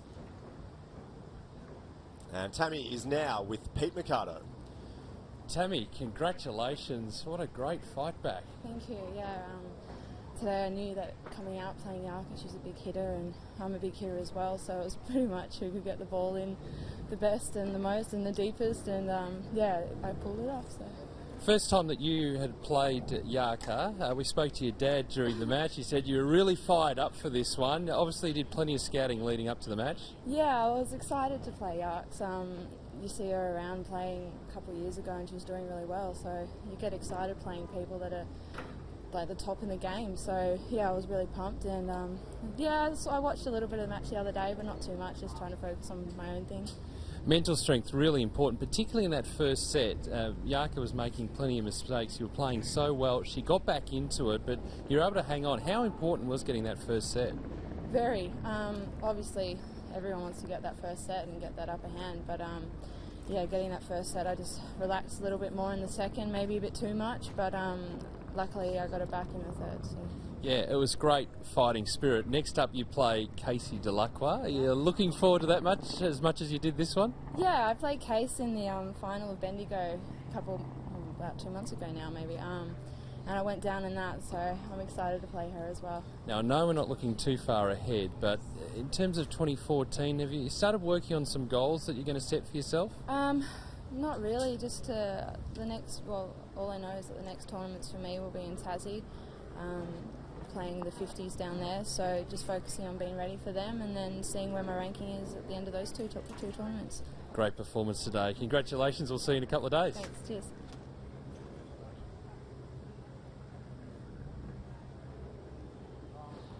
What a result it was, as we see some highlights here. John Fitzgerald, great shot from Gajdosova, but in the end, Patterson, perhaps she just kept more balls in the court. Well, I think so in the end, and look, it's something they both could work on after that match, but because you're always looking for ways to improve. But no one can deny they're seriously good hitters of the tennis ball, these two girls. And Tammy was great there, I thought. She was composed afterwards. She's pleased, obviously, but knows there's some more work for her to do deeper into this tournament. But she deserved the win. She was the better player in the end, I think, and now has a really good opportunity to play for this wildcard. She does. She's been involved in the playoff for a number of years. We spoke with Alicia Mollick earlier about Tammy. We spoke to her father as well. I mean, what do you think it is for Tammy now to go away? What does she really need to focus on to perhaps make the jump into the top 100? Well, I think she mentioned it there. You know, we were talking about it a little bit. You know, all the players in the world that are in their first 200 or 300 players, they all hit the ball well. Very few of them don't. If you don't hit the ball really well, then you have to be quite exceptional in a few other areas, including movement and guile and strategy, all of those things. But no one can deny she hits it well. I think if she can just keep it in the court a little longer and maybe use that risk for reward a little better, she'll be a different player. Well, there you go. Comments from John Fitzgerald as we see the kids enjoying themselves out there. That's a program you've been involved in, MLC Tennis Hotshots. It's a beauty. Guys, I'm Alicia Mollick, and here's my latest MLC Tennis Hotshots tip. It's the middle of summer and tennis is all around us, at the local club, in the newspapers, on TV, and we even have the world's best players here in Australia. Now is a great time to not only watch the stars play, but to get outside and practice. Whether it be developing a forehand like Sam Stosur, a slice backhand like Bernard Tomic, or the never-give-up attitude of Leighton Hewitt. That's all for today. Keep working hard and having fun with MLC Tennis Hotshots. Another one of my tips coming your way soon. Thank you very much, Alicia Mollick, for another tip, MLC Tennis Hotshots. That is the match coming up. We're only moments away. The 7th seed from Victoria, Victoria Radjicic, and Jessica Moore from Western Australia, who beat Anastasia Rodionova the other day. And there is another Rodionova, Arena, who went through earlier today. She didn't even have to play. Unfortunately, Storm Sanders suffered an abdominal strain. As we see the media around the victor, who's gone through to the semi-finals, Tammy Patterson. As we welcome back Mr. Brett Phillips. Thank you, Adrian. Sat courtside just in front of Louise Fleming, who was really urging on Tammy Patterson just to stay composed down the stretch and just be able to put the icing on the cake. And it's a great win for her. I mean, well, Pete and I were talking about it when we were on air at the start of that third set. He was the challenge for Tammy, like it was for Monique Adamczak a little bit earlier. Casey got on top, the better player won, but right under Tammy Patterson. I mean, she needs this sort of breakthrough to give her a bit of confidence because, as you remarked, she's been here a number of times over the last few years, hasn't made any real massive inroads on her ranking, but she can hit a tennis ball. That's one thing we've always noticed about her. She's a great ball striker. It's that consistency and the confidence, and I think she'll take a lot out of that match. Well, she's in the half of the draw. That's probably the most challenging. She'll now go on to play Casey Dellacqua. But I think she seems like she's really enjoying it at the moment, and I think she's going to look forward to that match rather than be, you know, thinking Casey Dellacqua, it's a big name. I reckon she's going to relish the opportunity. And she's still only 23, so that's incredible. You know, when you talk about the men's and the women's tour, you know, so many good players playing well late in their 20s, early 30s. If she sticks at it, who knows what doors can open up, and she just needs a couple of breakthroughs. But I mean, if she could, you know, storm her way through and get past Casey, that really opens it up. And you know, imagine playing first round for a player like Tammy Patterson, ranked around 300, to play first round of the Australian Open. Would really kickstart her year. But obviously, as you said, a lot of work to be done before that could become a reality. And the players are not too far away. Just saw Jessica Moore just waiting off to the side of the court. Beautiful sunshine out. There's the Lions people. There she is, Jess, who's at an interesting stage. I remember speaking to her last year just about, you know, where she is in her tennis career, and I think she was, you know, very honest, just saying, look, took some time out, had a bit of a think about what I wanted to do, and now I'm back. I'm going to give it a crack. I mean, she's back, I suppose, at the moment, but who knows where she's going to go to next. I think it was 2007. She played first round of the AO and lost to Svetlana Kuznetsova. And I think she, at that stage, got her ranking inside the top 200. We thought she was the next young female to emerge, and as you say, it's been a little bit of a roller coaster since then, and completely sort of needing a break from the game to see whether she could really come back and give it her all. And that's you can't be on this tour unless you're fully committed. It certainly showed a lot of potential in her younger years, and is still very young. So it's a big window in tennis, isn't it? You can start young, but the finish line is what you decide. So, you can go through this little period where you're perhaps lacking the motivation or lacking the dedication to travel and grind it out, but you can come back. You can come back at 26, 27, 28 and try and reinvigorate your career.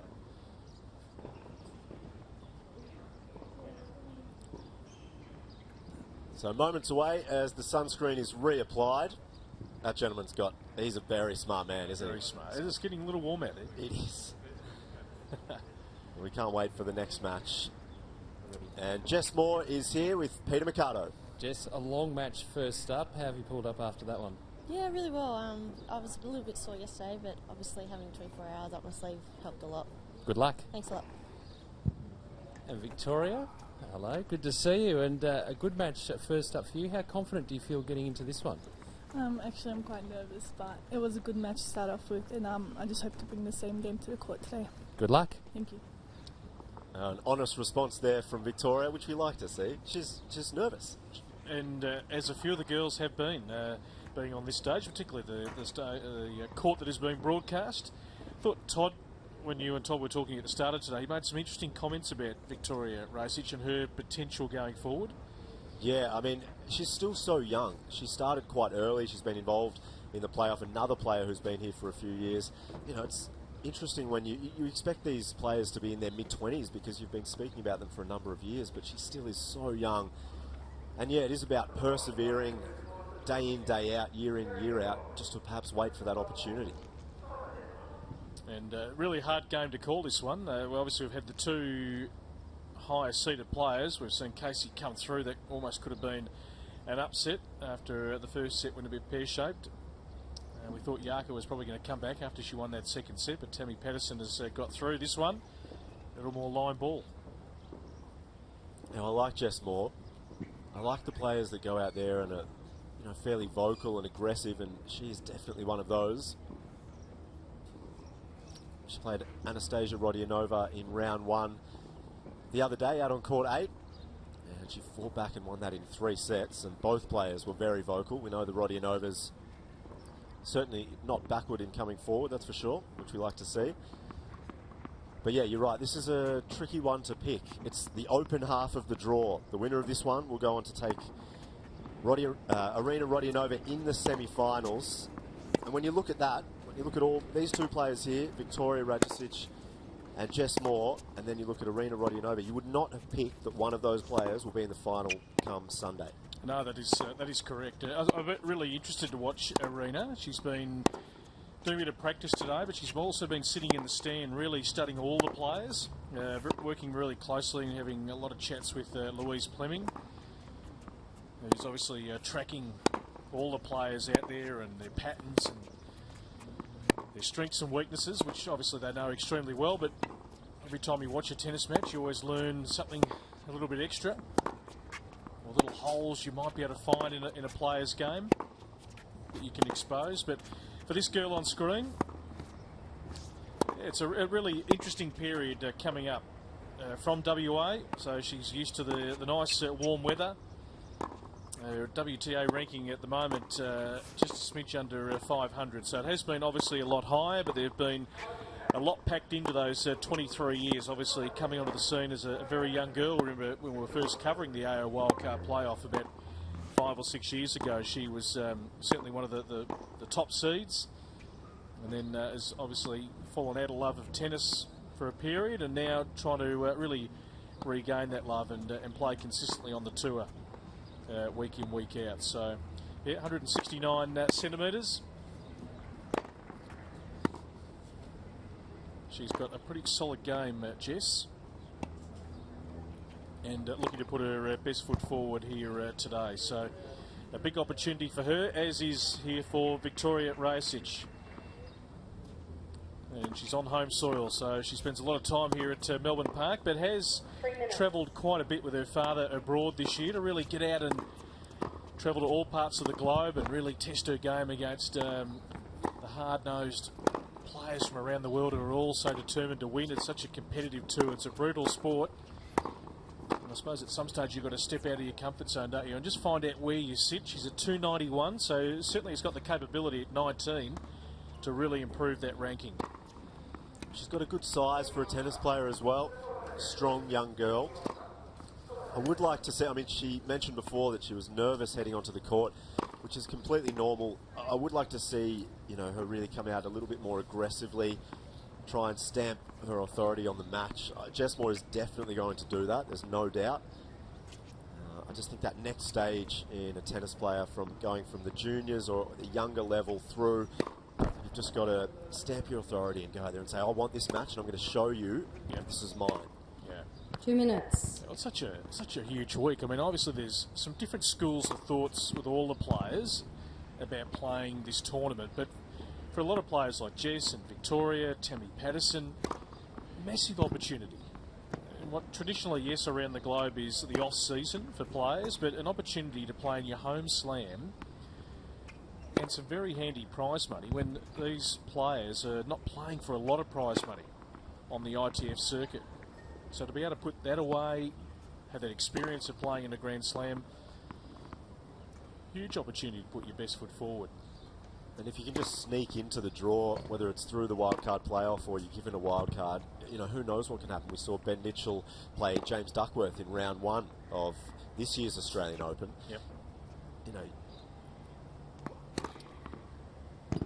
absolutely. So we'll get this one underway very shortly. Jess Moore, Victoria Rajasic to come here from Melbourne Park.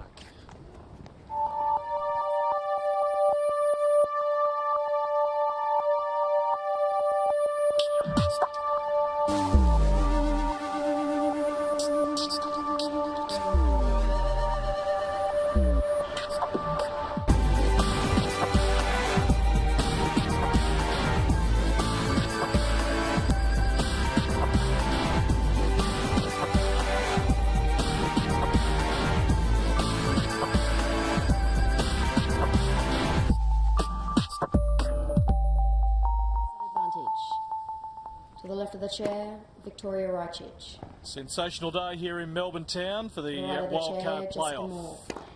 Third quarterfinal. Final match of the day about to get underway. Of course, Storm Sanders having to pull out with injury. Irina Rodionova direct passage through to the semi-finals. And men's semi-final day tomorrow. A couple of great matches coming up. JP Smith has been in terrific form, taking on Jordan Thompson, who I'm really keen to see watch up close. Had a couple of tough matches to get to this stage, but a player certainly on the rise, just outside the top 300. Ben Mitchell, who is in red hot form at the moment, winner of this tournament a year ago, taking on Luke Saville, who obviously there's some expectations of Luke as well. So two players who sort of come through on a very similar journey together. Luke just being a little bit younger.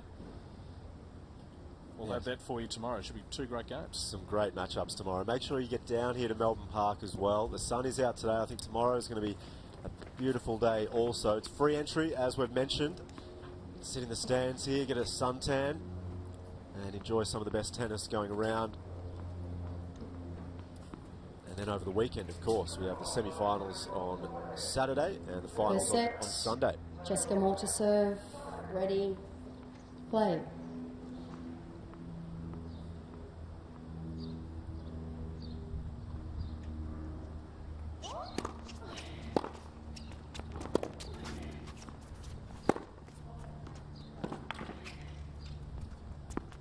Love 15. Both of these girls have fairly similar game styles, both big topspin from the back of the court. Well, I know you were talking to Irina a little bit earlier and trying to find someone to have a hit with this afternoon. Yes. No one that flattens the ball out. No. She wanted... Did we get that organised, by the way? Hashtag playoff. Oh, I thought you were sorting through the Sorry. applications. Yes, 15 all. They are piling in, mate. They are. Make a quick decision. Well, Arena's sitting in the stands, as we know, Matt. Is she waiting for the applications to come through? I think Big Tyrone's going to come to the party. Oh, okay. He's going to serve a couple of big thunderbolts down.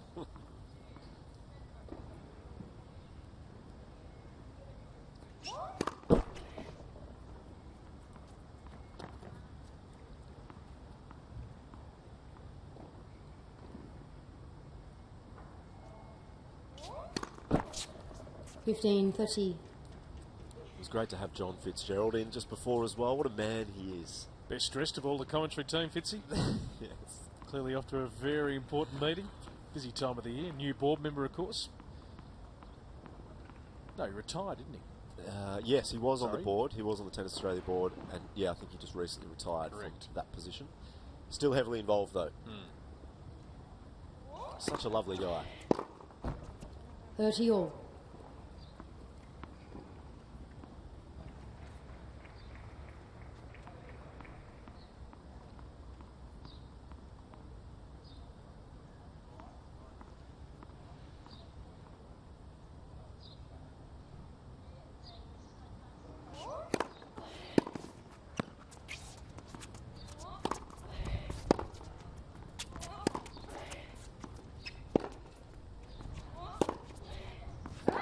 $30.40.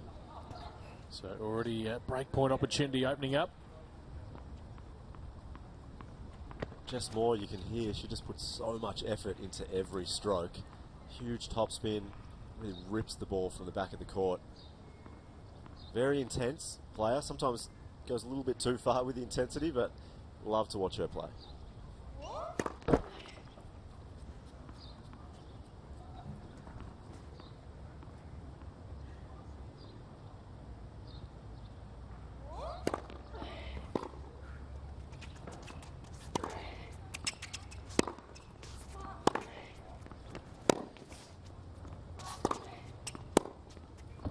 Juice. There's some good depth there from Jess Moore, so hard fought opening service game here.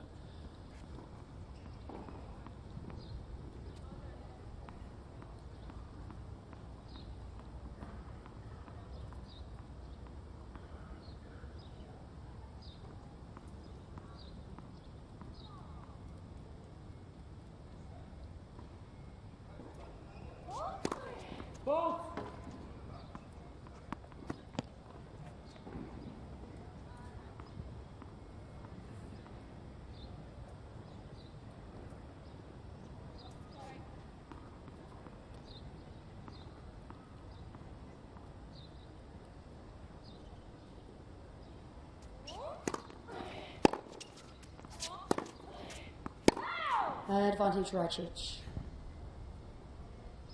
This could be a long one, BP. As the great Meatloaf said, took the words right out of my mouth. Does the word great still precede Meatloaf these days? Wouldn't have thought so, no. He's never recovered from his outing at the MCG. Oh, no.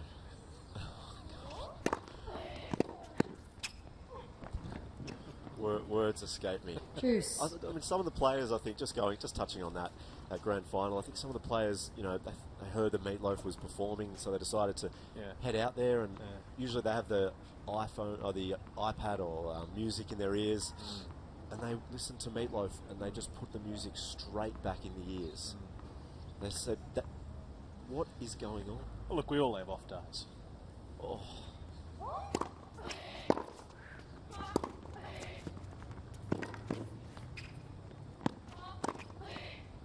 Advantage Moore. So now Jess with a game point opportunity. She's got a couple of break points against her. And that's what she'll be looking for. Force the play and get the short ball and then just rip it into the open court. That's her play.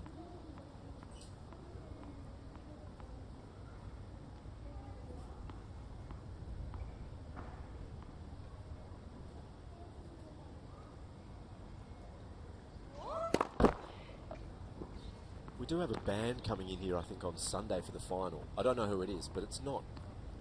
It wouldn't happen again, would it? No.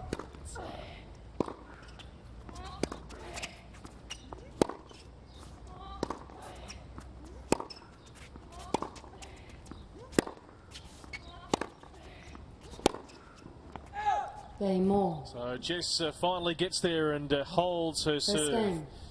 And to really earn that first service game, but she's on the board. Bella Roscoe, I'm being told. Yep. Apparently Meatloaf was on the list, but he was well down. Bella Roscoe finishes on top. All right. So Bella Roscoe. I'll bow to you in terms of the music. Yeah. Can you rip out some Bella Roscoe for me? Or what? I can't even. I don't even. I think I haven't heard of them. I'm speechless. No, I'm also not overly familiar with Bella Roscoe, but they are going to be here Sunday for the final. We've got the men's final and the women's final. Victoria Rajcic to serve. I think, you know, there are a number of bands on the list. Meatloaf were on there. Miami Horror was another one. Didn't quite get the Guernsey, so I thought Johnny would have. These things happen. Got around for one last time. Oh, really? Oh, well done. No.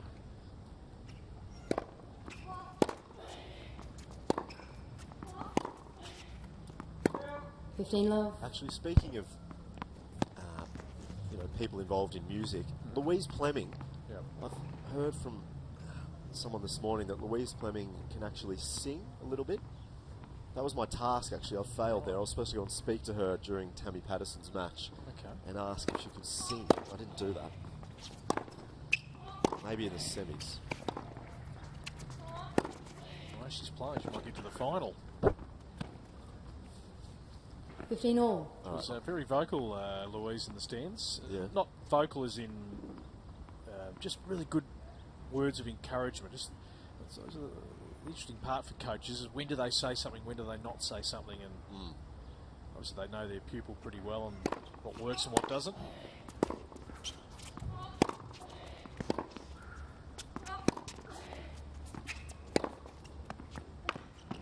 $30-15. Ripping shot there. Yeah, it is interesting with the coaches. We speak to a lot of them. Spoke to Mark Safoulis a couple of times. He's working with Dane Propoggia. I was watching him off to the side, so he's encouraging. You know, nothing too specific, just a couple of words here or there, but he's scribbling notes on his pad as well. Just almost every point he's writing notes after every single point. Yeah, quite a few of the coaches too with the iPads too. Yeah. So they're obviously documenting a lot. They store away and.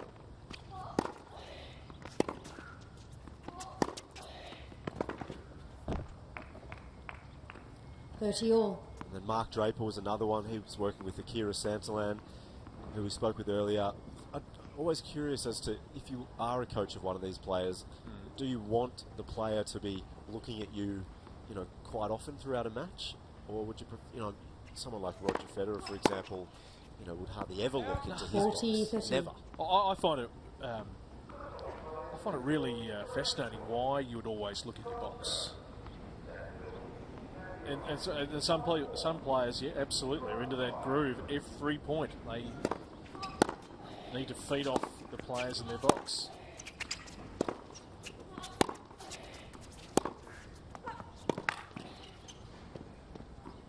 Game Rajcic. So Victoria gets on the board, one game apiece in this opening set. The last of the women's quarters here on just a sensational Thursday.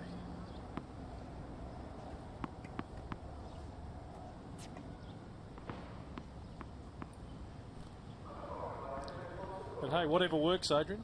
Whatever works. We're all different.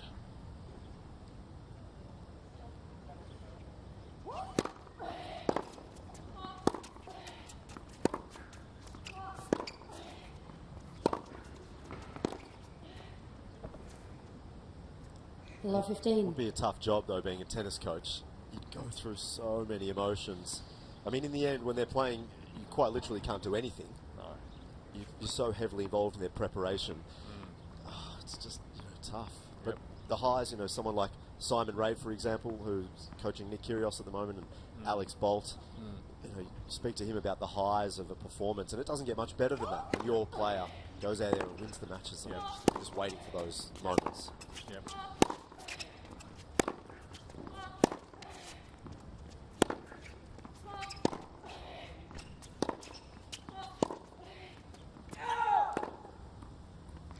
Love 30.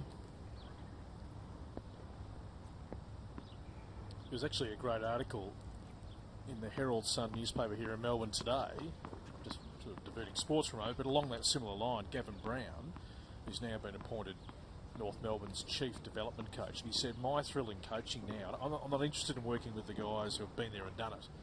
I really love, you know, give me the batch of 18 to 21-year-olds, and just the thrill of seeing them getting better and realising their dream. At that level, to develop those guys into players no different to the tennis tour, you can go on and forge great careers. Must be really satisfying and to be part of that whole journey. 15:30. Yeah, absolutely. The satisfaction of that sort of moment of achievement, you know, there'd be nothing better. You've also got to think about the other side as well. You know, the players that don't perform and they miss out, and you know, you've got to speak perhaps honestly about where you're heading with your career and those types of conversations as well. I mean, tennis, we speak about it all the time. It's one of the most challenging sports to, you know, make some money and really progress. Sometimes you need to have the conversation with the player saying, is this something you want to continue doing? It's certainly not something you can do half-hearted. It was actually great to sit in here with Sam Groth yesterday, because he is one that had to 12 months ago make a bit of a call, Sam.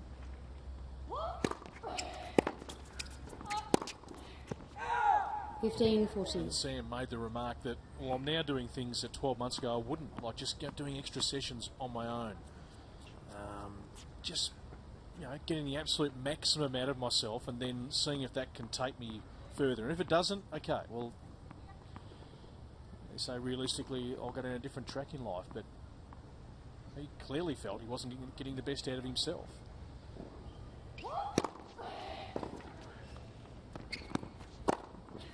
$30.40. Now, one of the benefits of tennis, the sport, I think, is if you don't make it as a professional player, there are other avenues. You know, I know Tennis Australia, in a lot of their programs, speak of these things. You can go down the coaching line. You know, there are so many tennis coaches out there, so much need for it as well. You know, you can become an administrator also. So there are many opportunities. You know, play college tennis. If you're not going to make it right up there, there's still a pathway. Absolutely.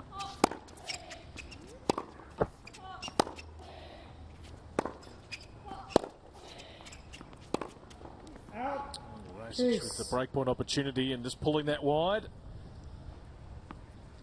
We're going to see some long games.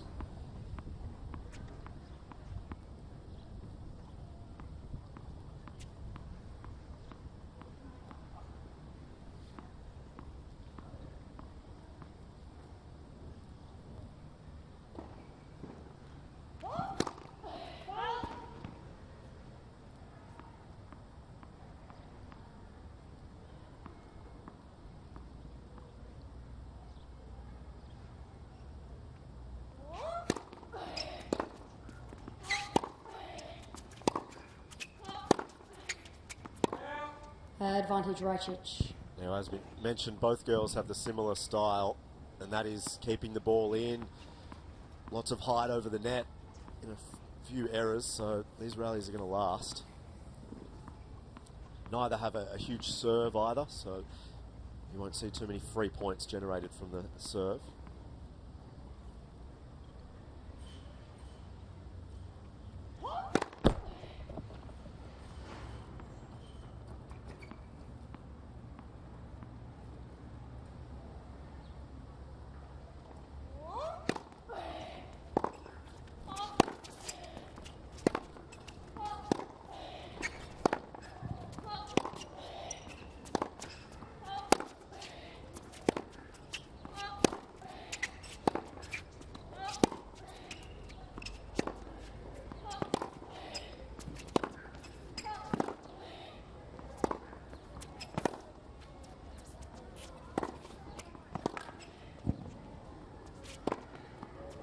Almost out of position, but able to put away the overhead.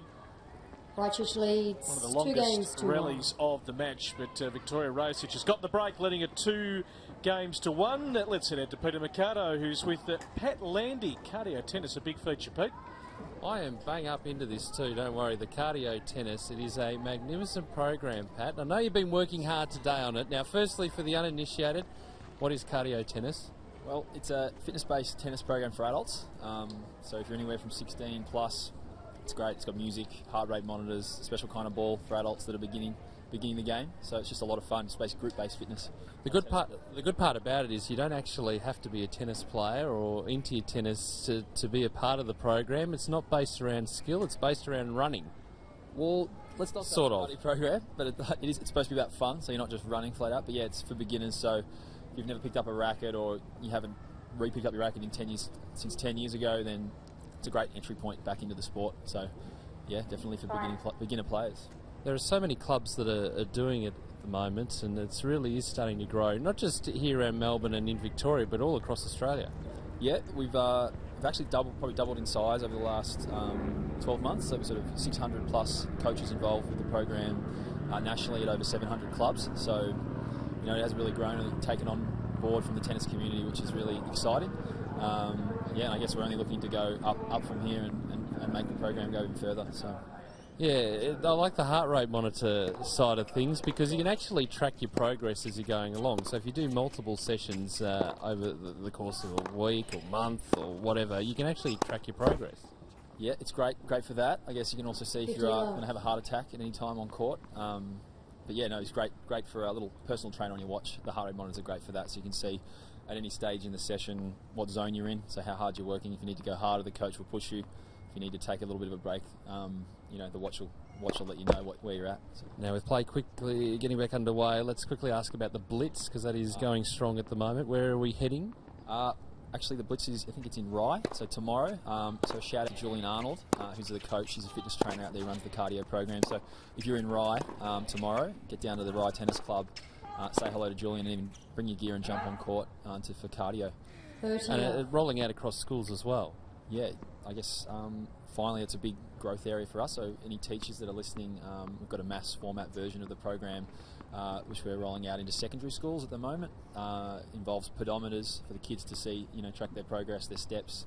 Obviously music again, and it's totally in line with the curriculum. So I think we're in about 70 schools, so we're just starting off there, but it's a huge potential. So any teachers that are interested, certainly get on our website at cardiotennis.com.au and express your interest, and we can get you involved in this free program. Has our man Adrian Franklin actually undertaken a cardio tennis program? Well, that's exactly one of the main reasons I came out here. I was really keen to find out if he had. I'm not sure.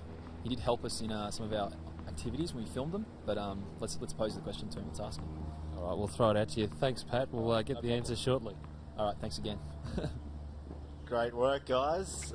So the question was, have I been involved in cardio tennis? Well, the answer is yes. The answer is yes, I have. Right. Yeah, so there you go. Okay. Just the once, or been back a few times? Look, I probably could have booked in, a few more times. It's fair to say. But if that is the question, my answer is yes, I have. Rightio. As simple as that. Pretty simple. End of sentence. Cardio.tennis.com.au. Log on, have a look.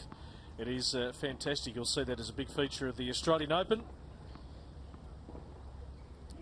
Mr. Landy looks great on camera as well. I was surprised by that. I didn't think he'd scrub up as well. No makeup. No makeup at all. Oh, okay.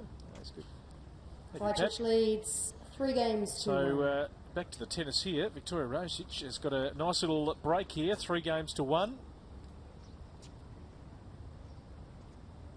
And Jess Moore with some work to do in our final quarter-final in sensational weather. It is just a picture-perfect day here in Melbourne. Oh, there he is. I thought we'd find it. Is that a giant shirt? Oh, no. Hey, I look pretty big in that orange top. Are you a GWS man? No, I'm not, actually. If we can get that back up in a moment, I will explain that story. It'd be fair to say I've been doing the Blitz for about 3 months. I've been doing the Blitz for about 3 months. I have seen that image. I feel like you're running at me non-stop. You do not want Adrian Franklin running at you, that is for sure.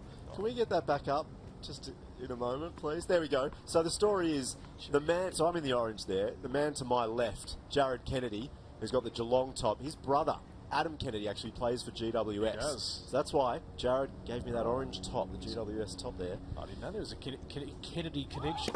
No, that's what's happened. It's a good player, 15 all. I I've been. You look like you put on a bit of size since I saw you last. I have been hitting the gym, but it's not doing anything. Like, I thought it was supposed to do something.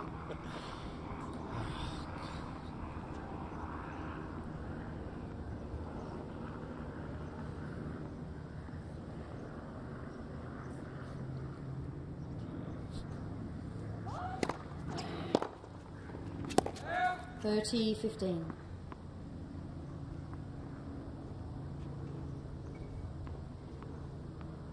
Must-win game here for Jess Moore. If she loses this, she might lose touch very quickly in the first set.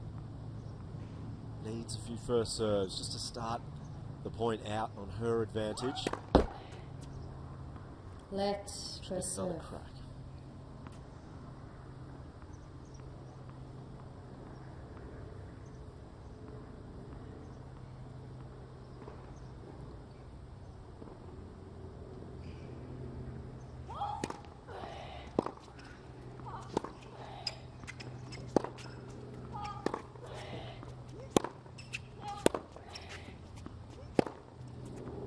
It's a great shot. 30 all. Behind the baseline, clean winner. Just looking at that forehand as well, comparing the two, Radicic just has the ability to flatten it out a little bit more than Moore does, which could be, you know, quite beneficial throughout this match. Moore just on both sides, you know, she's solid, but finding an opener and hitting that winner is not as easy.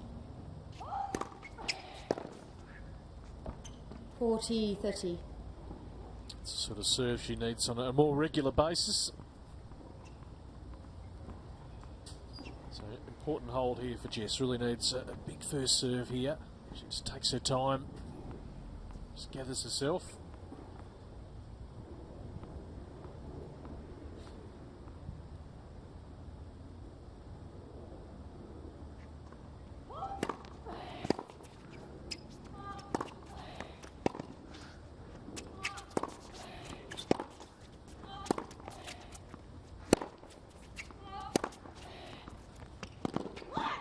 She was really able to really dictate the point there. Radicic still leading it though, 3 games to 2. 3 games to 2.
Time.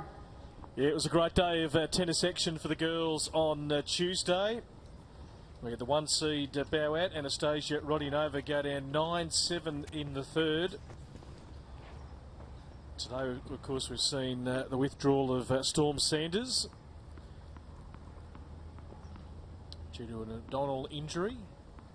So Victoria Radicic is broken in this opening set, a 3-2 lead. 15 love. Love those clips that we just saw, that clip, the highlights, montages.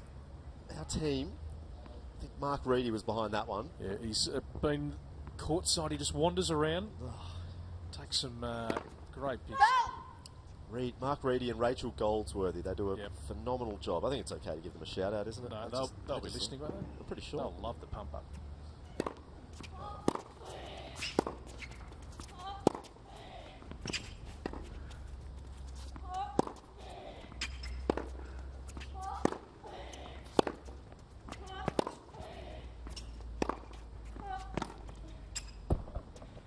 So Jess on the back foot here. You can hear her really working hard, just chasing balls.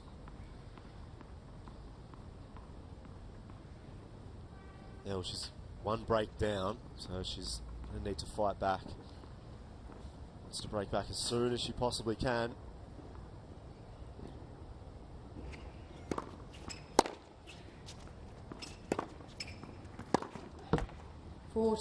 That forehand of Rajasic at the moment is probably doing the most damage. Just flattening it out, a bit more speed on it, and more needs to rethink her strategy at the moment. It's not quite working. 3 game points for a 4-2 lead.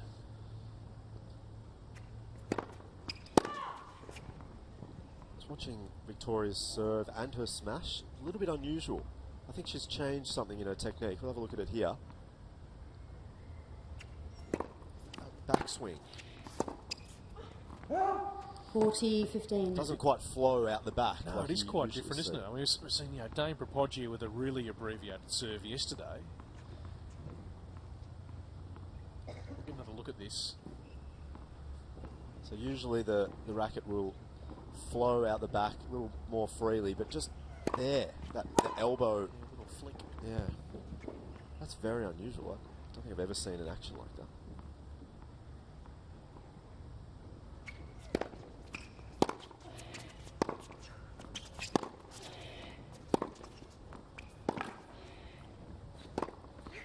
What a shot. Too good. Game Rajasic. Beautifully set up there with the off forehand and got more out of Rajasic court. leads 4-2. Nice little break here for Victoria.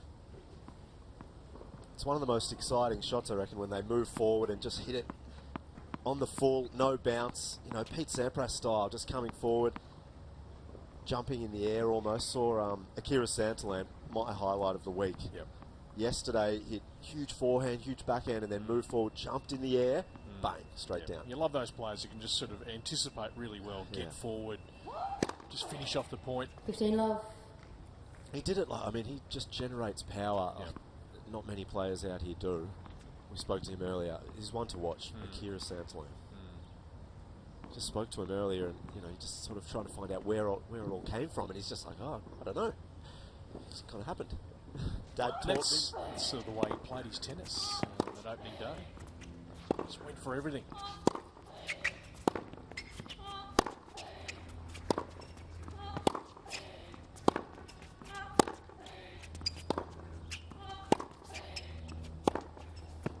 Oh, it's a 15 all. great shot. Once again, that off forehand. Just the technique on the forehand too, Adrian. Yeah, well, she steps in there. She's not at all. You're watching Jess Moore. Sometimes she's stepping back a little bit.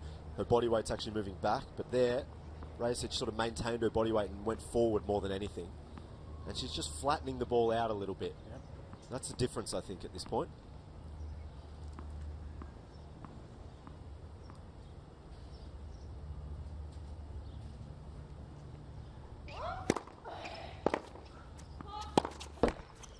$15.30. So hard work for Jess Moore at the moment.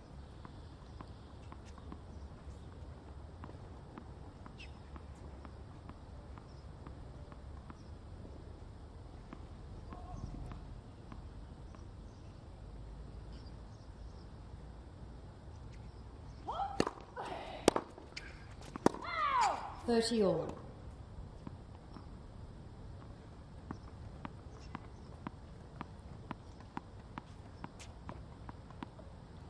Jess Moore just taking her time there in between points. Can't afford to lose another break of serve here, or this set will run away. 30 all.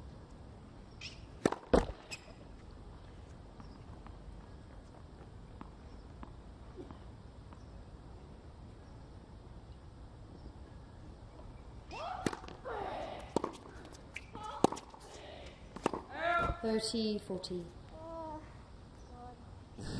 Yeah, you can hear the frustration. She's not been allowed to do what she wants to do. Victoria Rajasic playing a really good game here.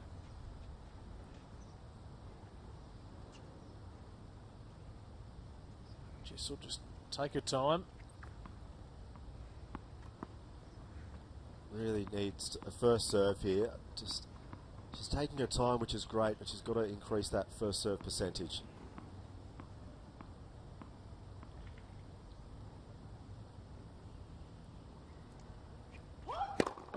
Collect, first serve.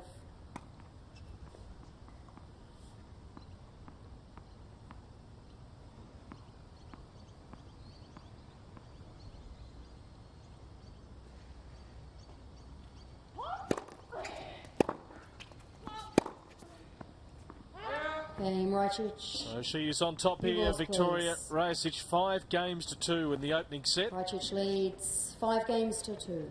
Doing a beautiful job. Really dictating this game at the moment, so she'll come out and serve for the opening set in just a moment. Day 4 of the 2013 Wildcard playoff. Well, what a night it is going to be with Roger Federer and friends. It's coming up Wednesday, January 8. I'll be playing Joe Wilfried Zonga. We always have fun on the court, even when it's serious. I think we have great chemistry on the court together. We also played an epic at the Australian Open last year, so I think people can really expect a great match, you know. I'm sure it's going to be a good show, and I hope this time I will be in. People should come in and, you know, enjoy it. Yeah, it should be a fantastic night. Ticket prices starting at $64.90. There's a variety of packages, including courtside seating. There's corporate packages. All the proceeds going to the Roger Federer Foundation and also the Australian Tennis Foundation. And Roger's celebrating 10 years since his first victory here in Australia and 10 years since he launched his Roger Federer Foundation. So you'll see the boys in a bit of a different light. A little bit more relaxed, a few days out from the first Grand Slam of the year, and gee, I reckon we'd be close to selling out the 15,000 seats, so get in quick. And some big entertainment acts there as well. I don't think they've announced them yet, but they'll be huge. Bella Roscoe?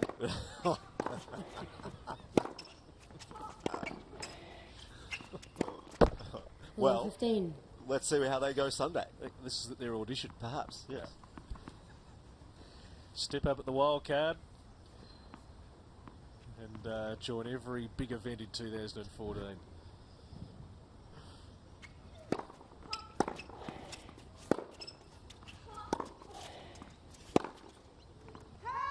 Love 30. So Rajic looking to close out this opening set. But Jess Moore just putting a bit of pressure on the serve.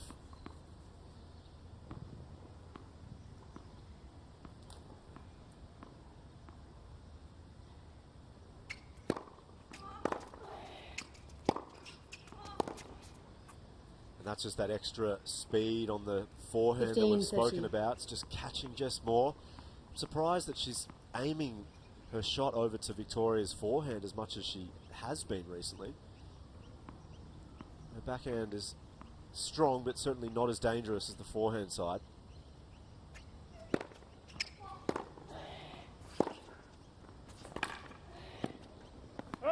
Pretty dangerous there. Once again, beautiful placement. It's not a big serve, is it? I mean, it's competitive, but then the follow-up ground strokes have been fantastic so far. Let's sort of see what Todd was talking about a little bit earlier.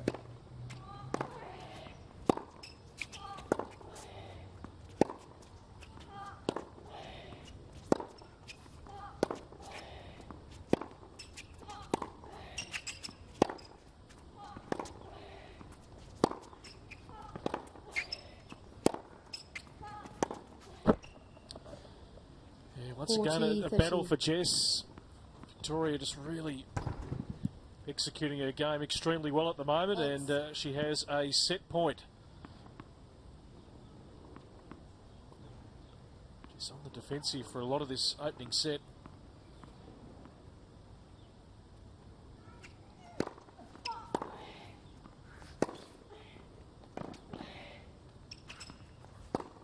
And Victoria Rajic can head to the chair pretty comfortable what she's produced so far. 6 games to 2.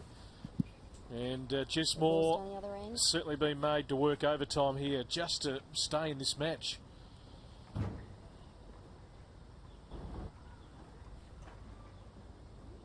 Yeah, just looking at her forehand there, Rajic, it's a longer swing, a longer backswing, so she gets a lot more leverage off that than Jess Moore, who just takes it straight back. So she's definitely getting a lot more speed off the forehand. And that was the dangerous stroke, as we see there. Don't really recall her having too many free points off the serve or the backhand, but again, the forehand, a winner. Just that extra power, that was one of the highlights for me. Just taking the ball nice and early. And I think Jess Moore just needs to reevaluate her tactics, perhaps go into the backhand a little bit more, maybe slow the ball down, a few more sliced backhands, but that was all Victoria Radjicic in the first set. Yeah, very comprehensive scoreline, 6 games to 2. Looking for a spot in the semi-finals of the wildcard playoff.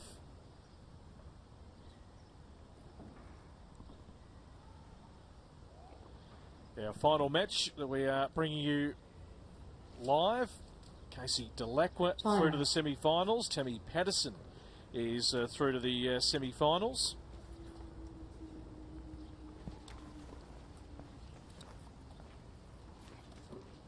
Second set, Moore to serve. Men's semis coming up tomorrow.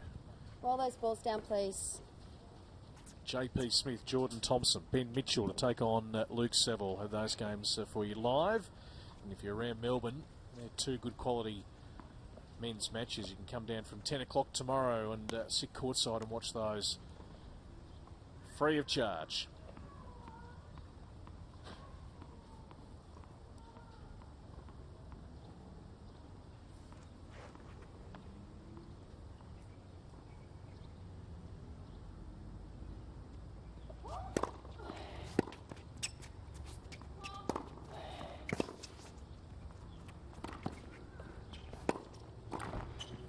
Nice cross-court forehand there from Radjicic. Adrian Franklin has stepped out of the commentary box. Peter Mercado has stepped back in. Hello. Good to be back. Beautiful outside. It is lovely. The pictures are telling the story. Yeah, just a perfect day, really. Mid-20s. Too hot. It's nice to have a bit of sunshine on the back. Had to let Adrian go. He's due for a cardio session. Pat has summoned him. Yep.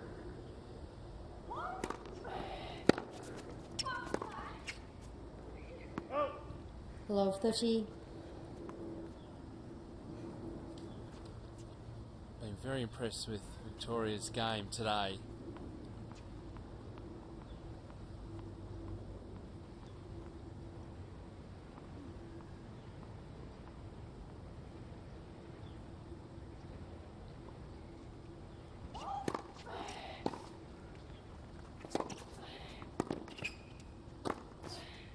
$15.30. That's the sort of aggression that Jess Moore will need to get back into this match. And she does have control of the point. Deep ball into the juice court corner.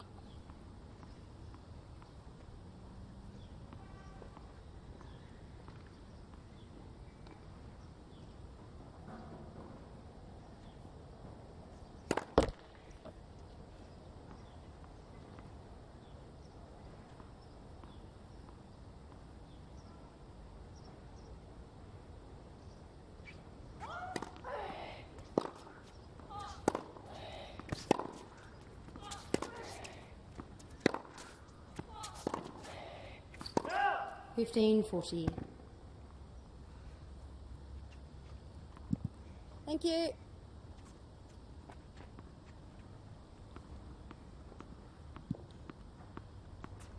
Yeah, I agree with you, Peter. We've been really impressed with her opening set here. She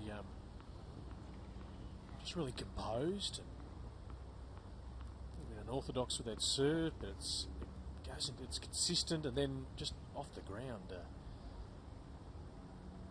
Really executed very well.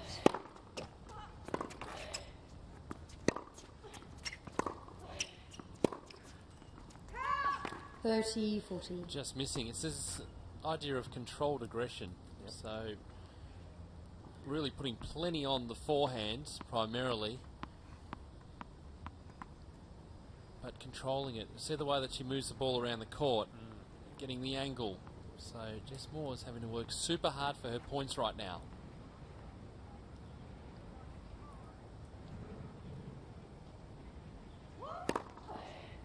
Juice.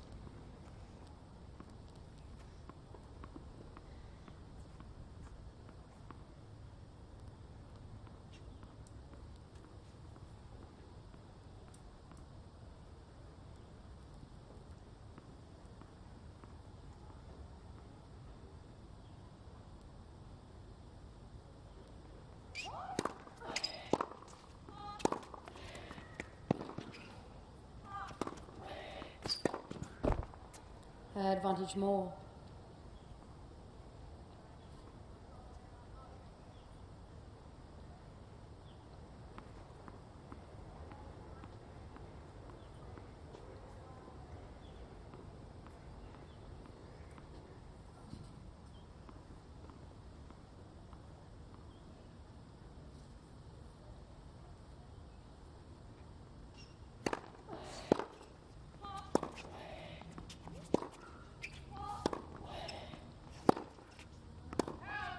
More. Under all sorts of pressure there, Jess Moore holds in the opening game of the second set.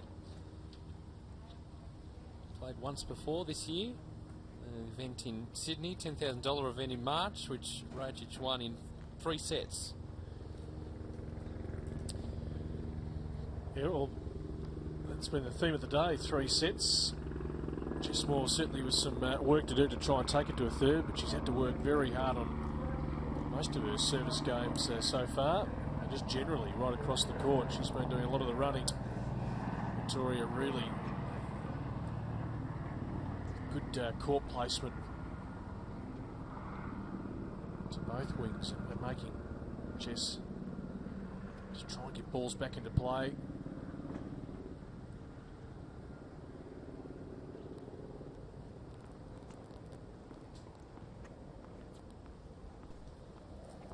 Winner to take on Arina Rodionova. The other thing that Jess has got in her favour is experience. 23 years of age, Victoria's 19. We've seen it plenty of times, Victoria Rajic, at this event. But Jess Moore is a very experienced player.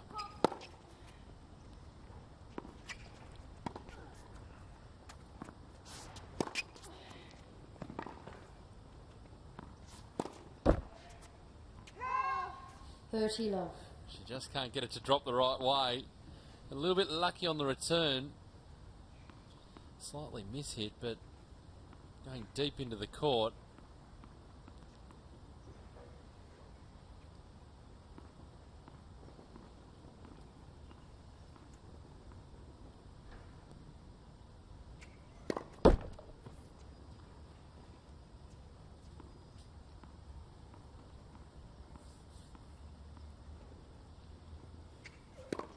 Oh.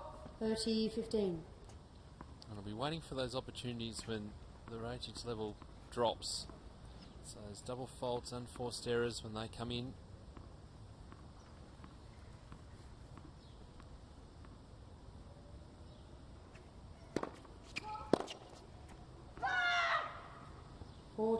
Again, had a play on it. Idea of going back to that ad-court corner for the backhand. Just overplaying it.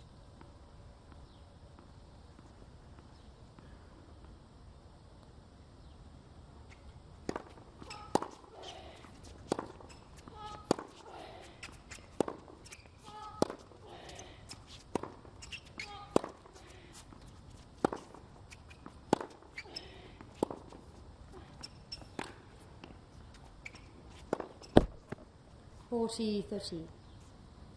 So that time, Rajic had to generate her own pace, going over the high part of the net.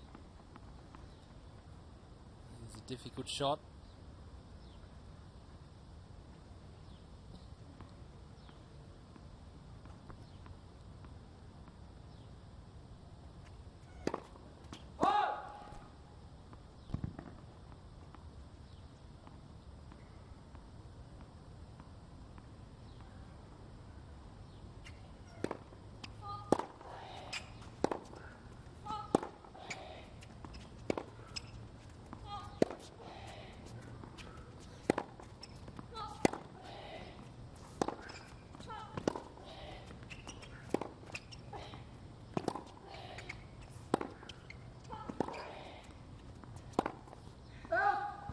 Truce.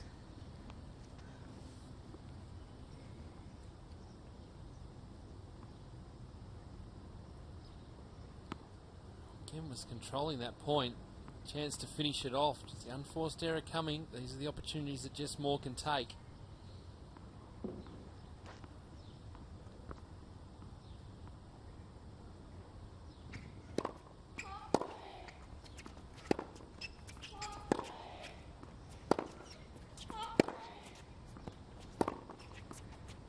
Advantage Rajic. Frustrated.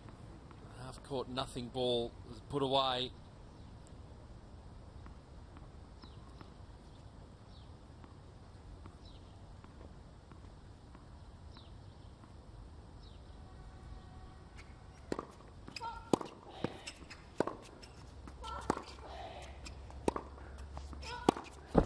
Game Rajic. So in the end, she's able to hold her serve. One game all. Speaking of her serve, it's interesting to watch, isn't it? It's a little bit unorthodox. It's not overly powerful, but the placement is really, really good. Yeah, it's got a nice punch to it without being So it comes overly on you fast. quite quickly Yeah. at the end. It really does push through.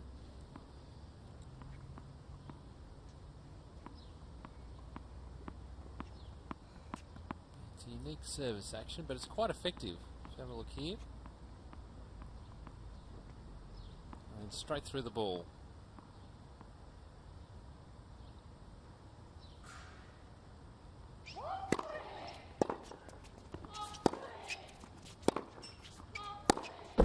Below 15. It's an important game for Jess. Serving first, keeping herself in front. Can't afford to let Victoria Rajic get a run on. Confidence is already pretty good.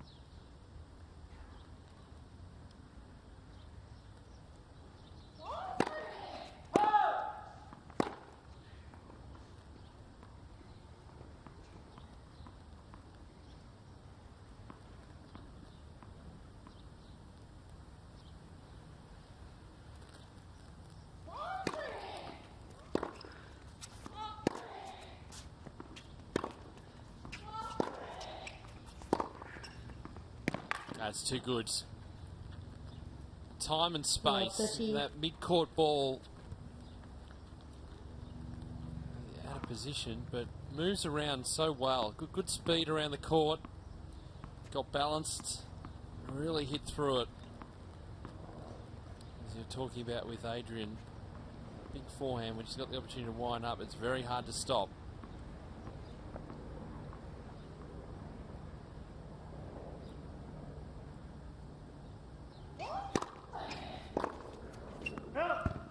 $15.30.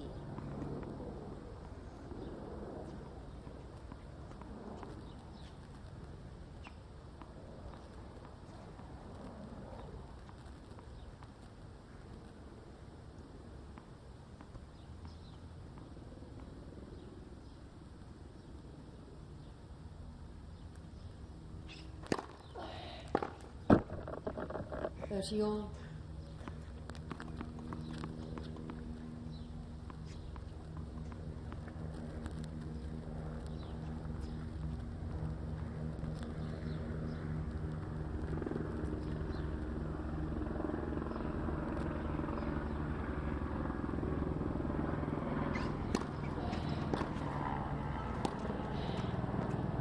$40.30. Rajic gives herself plenty of room to return serve. Stands a little bit beyond the baseline, just to give herself plenty of time to swing through the ball. But the tricky part is she's often out of position. Try stepping in a little bit, taking the ball a little bit earlier.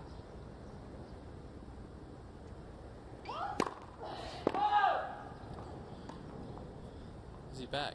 No, just a little flyover from... he's on his way home. Craig Willis, just coming back from the Yarra Valley.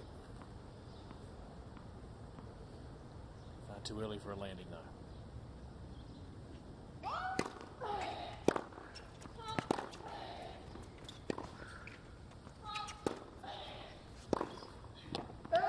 Good work from Moore, attacking, getting into the nets, holding serve after a struggle. 2 games, 2-1. And we continue on serve in this second set.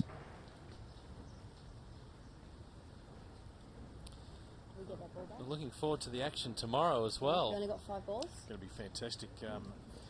Keen to really have a good close look at Jordan Thompson, Pete, who hasn't featured yet on our main court here. Really tough win against Alex Bolt that went for quite some time last night. So JP, Jordan Thompson, Luke Saville, that is going to be a great matchup as well. Two boys that know each other very well.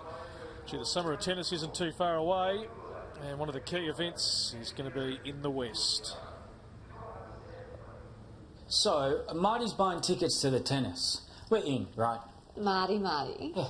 No, we're out. Oh, you cannot be serious! We're definitely in. Okay, we're in. Great. Great. Are you in? See superstars like Stozer and Songer battle it out at the Hyundai Hopman Cup. Book now. 28th of December, the beautiful Perth Arena.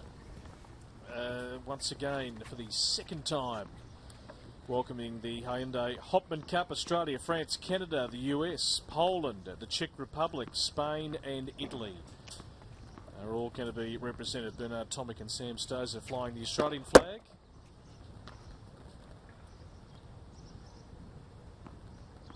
tickettech.com.au/Hopman Cup.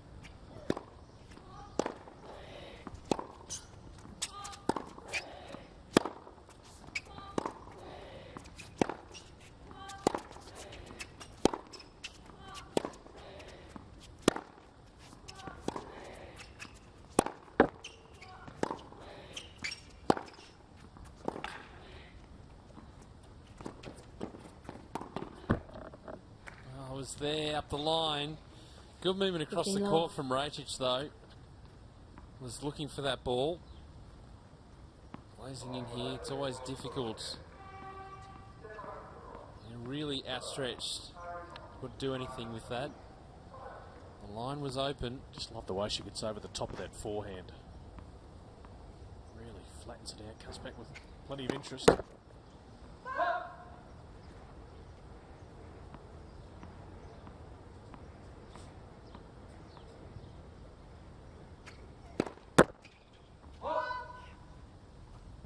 all.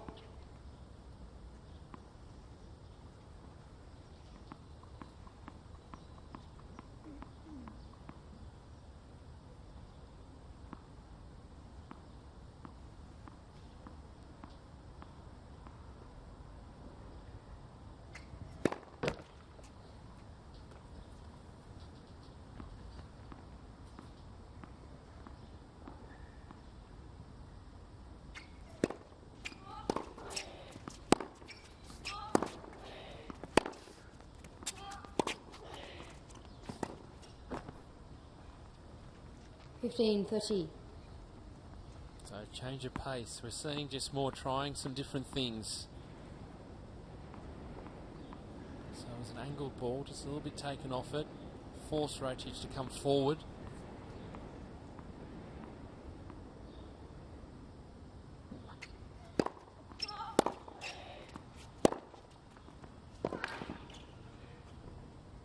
Oh. 30 all. What she's trying to avoid is that. Just setting up the big forehand again, the mid-court ball. Easier said than done. The way player on your screen is playing.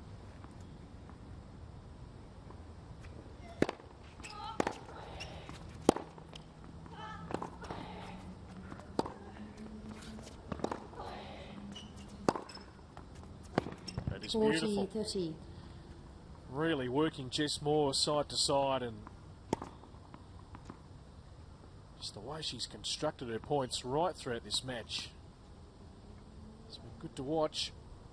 Yep, and again a good example of waiting for the right moment to pull the trigger.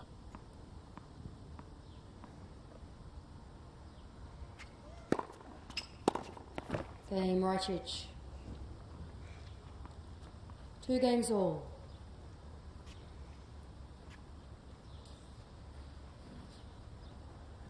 There's the scoreline if you're just joining us. Victoria taking the opening set 6-2. She's blowing pretty hard out there, Jess Moore, in the sun. She's been made to work extremely hard. Victoria doesn't show a lot outwardly.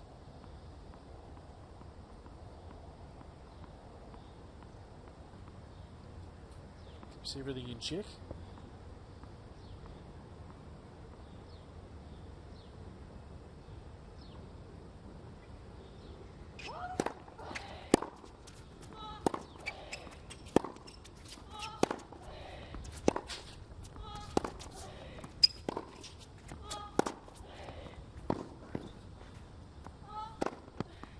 Too big. Below 15.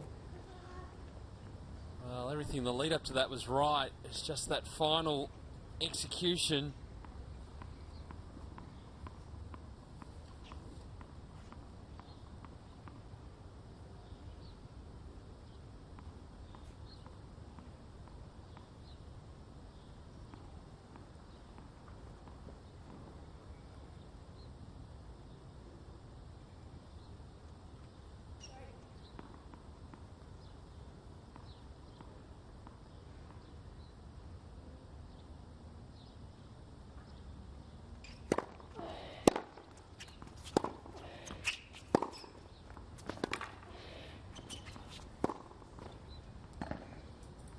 Below 30. Pretty much sums up what we saw in the first set. Yep.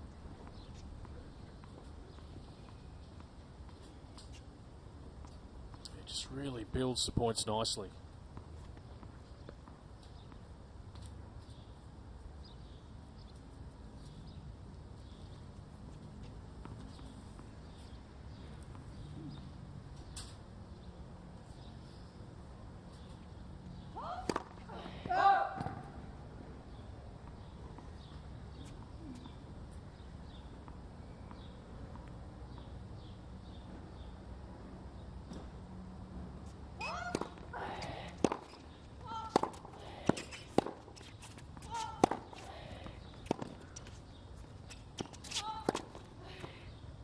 Fifteen 30.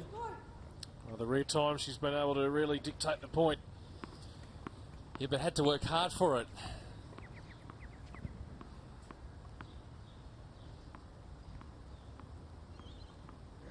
Had to work really hard. So already played a long match, 9-7 against Anastasia Rodionova a couple of days ago.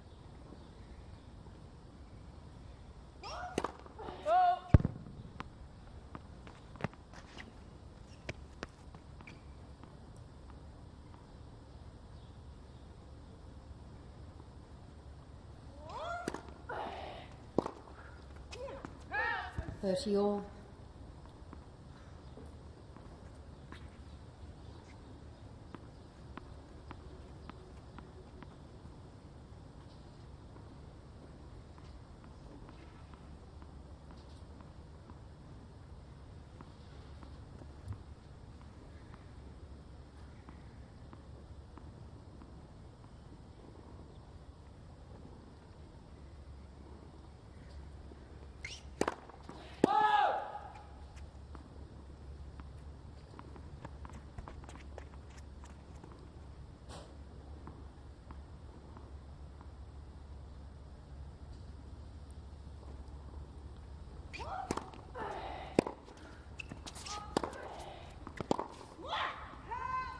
That was nice. On the forehand that time, going deep. A good turnaround in this game. Just more forcing the issue now.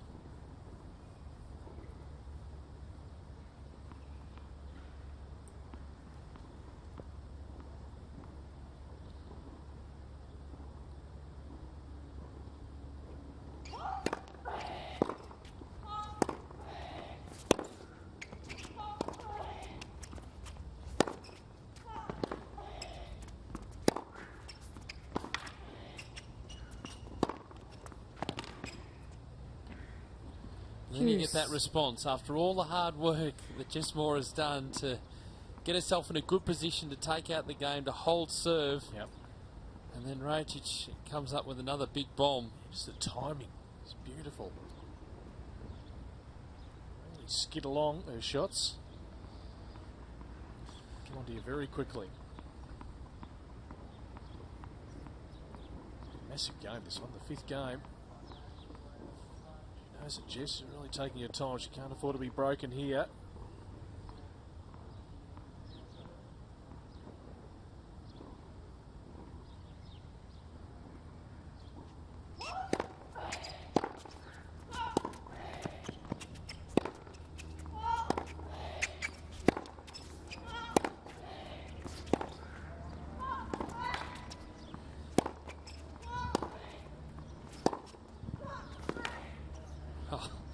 That is just weight of shot. Advantage Rajic. The calm, cool, calm exterior of Well, Victoria Rajic. No reaction at all. It's ice cold. Just going about her business. Doing it very, very well. This is an important point in the match. Right here.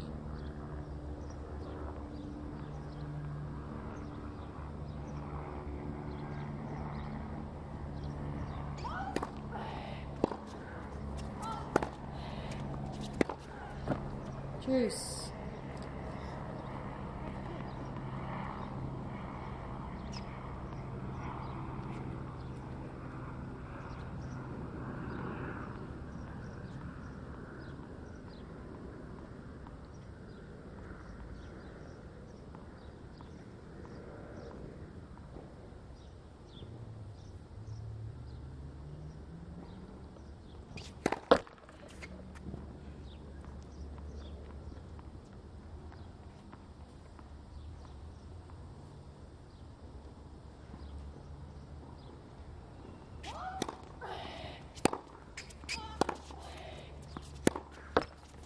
Advantage more.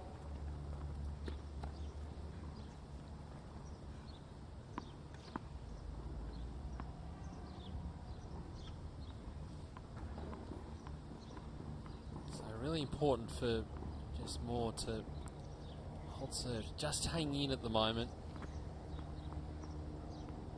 Saved a break point.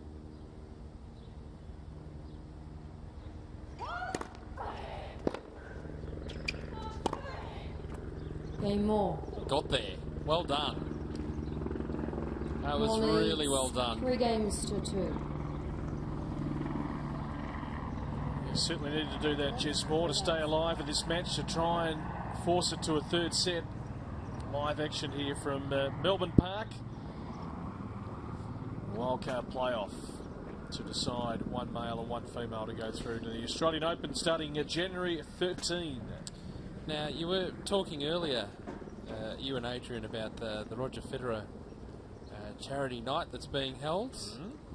Well, the man himself has been tweeting today that he's very excited to get down here. He's really looking forward to it. And Roger Federer's Twitter, he's got so many people following him. He was on board this year, I think. Does he tweet? How often does he tweet? He's actually not bad. He's getting busier. He's very good at Roger Federer. And the tweet was, getting pumped for my charity match in Melbourne on January 8. And if you follow him, you'll be able to have a look at a video there. But yeah, he's pretty good. He has sessions with the hashtag AskRF, so you can actually ask him some questions. He'll do that occasionally. Put up some pictures along the way. 1.1 million followers. Almost as much as Adrian Franklin and Todd Woodbridge. Gee, I'll catch up one day. Speaking of social media, hashtag AO Player to join the discussion here. And of course, right throughout, building up to the Australian Open, facebook.com/Australian Open, twitter.com/Australian Open, or you can jump on instagram.com/Australian Open.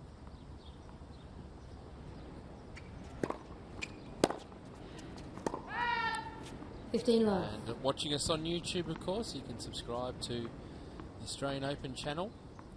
All the other tournaments have channels as well, so you can get involved and catch all the highlights and all the fun, some of the behind-the-scenes stuff. A lot of content.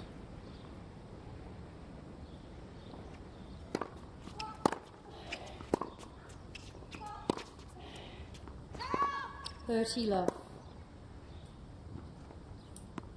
Victoria looking for a nice, brisk service game here so she can try and get another opportunity to break. But Jess Moore, she looks like she's in for the fight. She's just trying to slow things down where she can. As Pete said, got that experience, 4 years the senior of Victoria.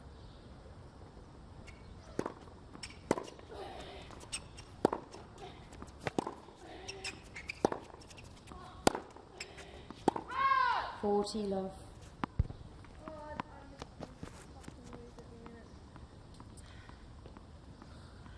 And that's the frustration there from Jess. There's a lot boiling inside. Yep. Seeing a little bit on the exterior.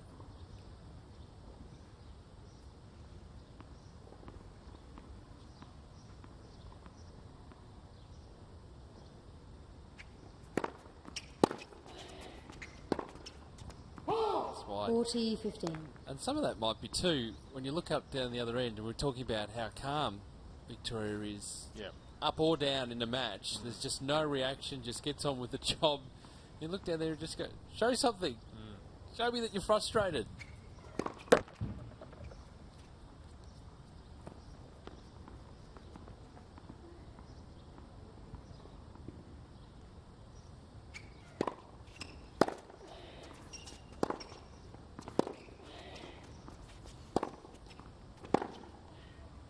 That's why. So Rotic holds. We're 3 games all in this second set. Schedule for tomorrow is out. 10 o'clock start at Melbourne time. And it's Ben Mitchell taking on Luke Saville.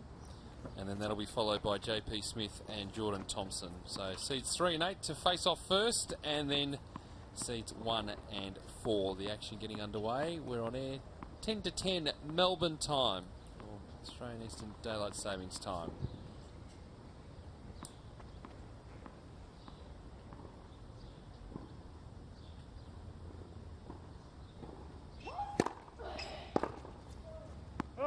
Fifteen love.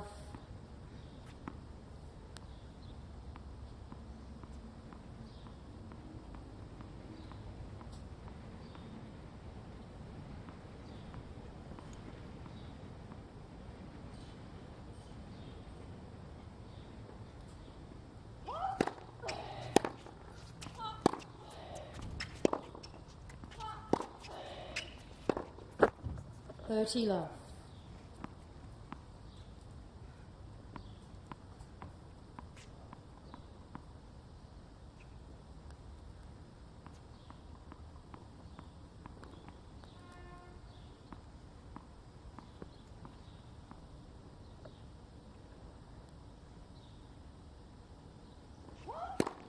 Let first serve.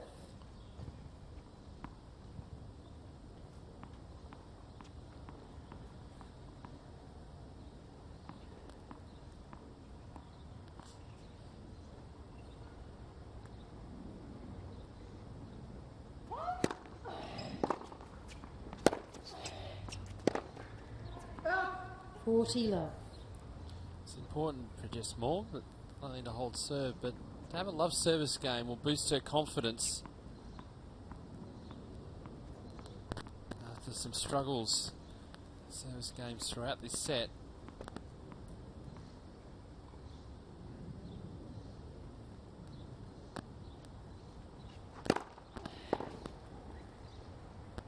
Nicely done. More. So still in front, we're on serve 4-3 in the second set. More leads, 4 games, 2-3.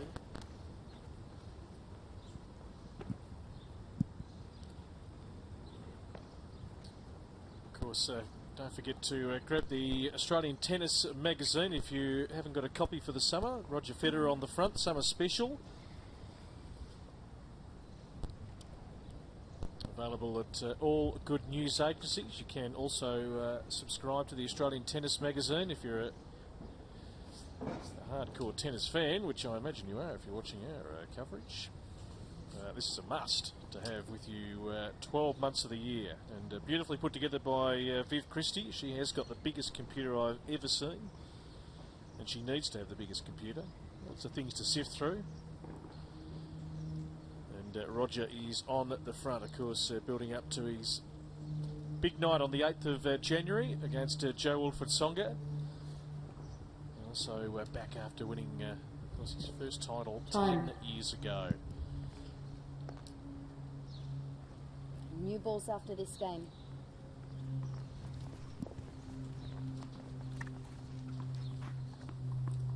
You can get it on the tablet too. You can.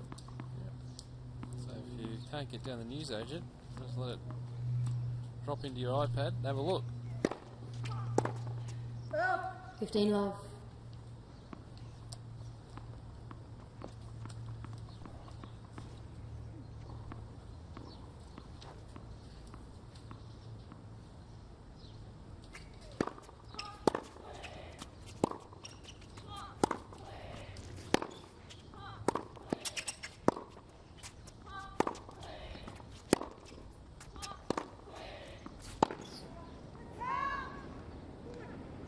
15 all.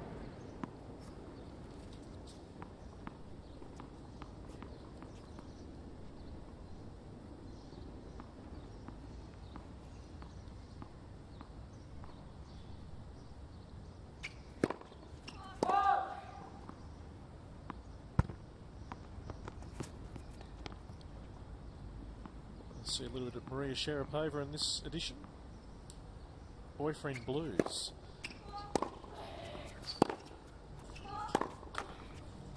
Actually, 15. I jumped on the WTA website this morning, and Maria recently was on the Ellen DeGeneres show.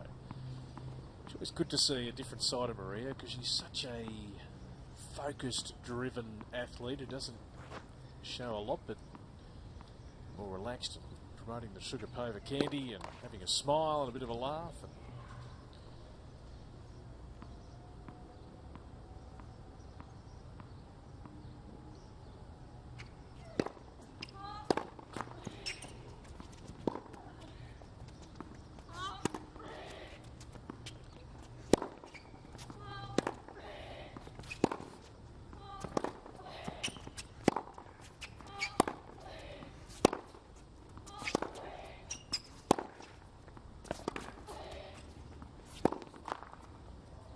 just need to generate pace, really get under the ball.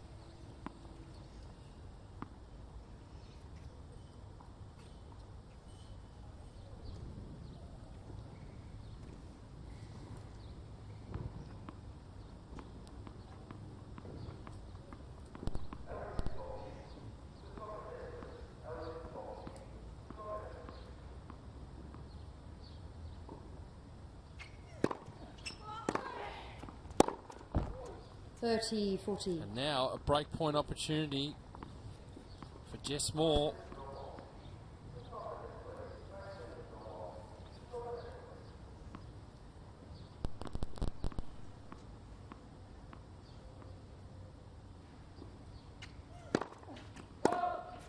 And a second serve.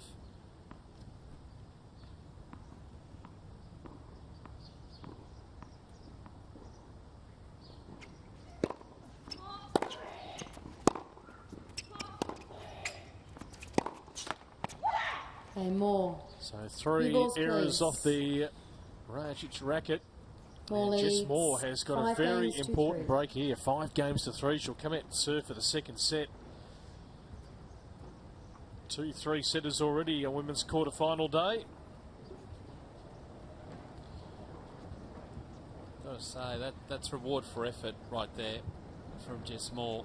She's hung tough, hasn't she? I mean, yeah. She's been on the defensive and really having to work overtime, but she's just used all her experience. She's been able to slow things down at different times, take her time, refocus.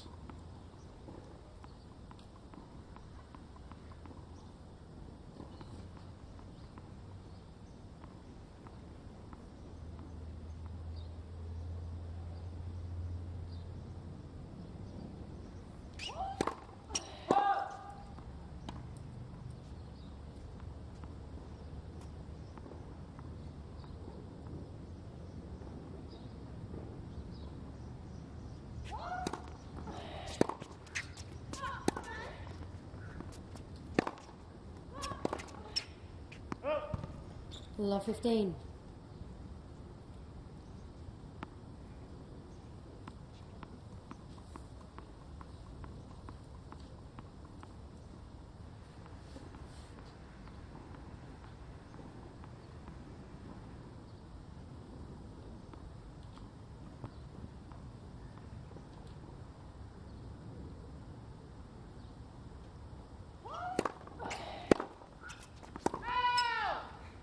All.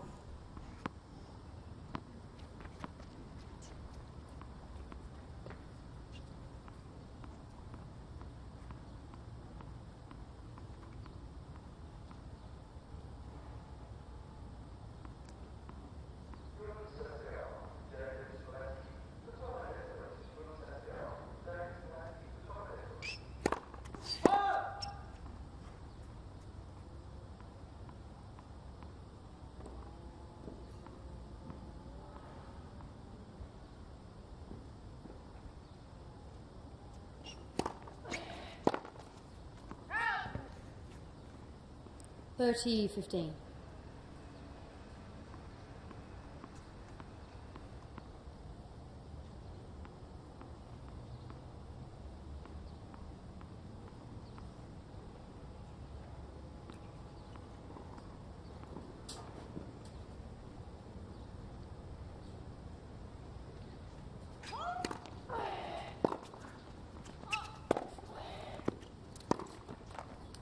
Danger of being too far back in the court. Oh, it was attacking, but Victoria Rocic was just too far back to do anything. What a turnaround in this match. Set points for Jess Moore.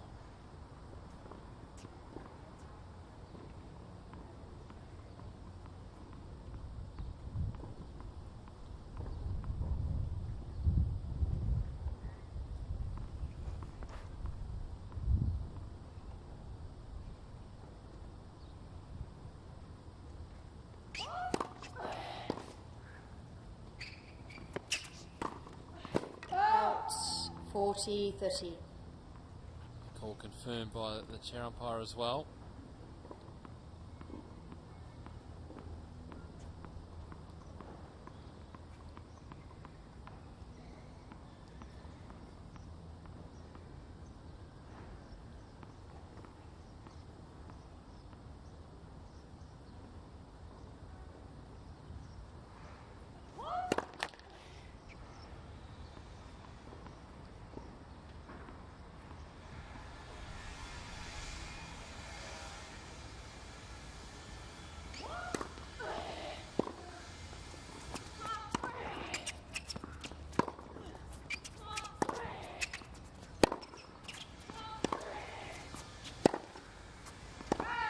And got there. Great fight back from Jess Moore. She has worked super hard for that second set. She takes it 6-3. We're off to a decider.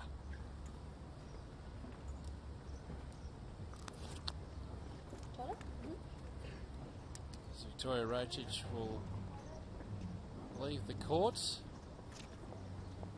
just to refresh and regroup. Get ready for a big deciding set.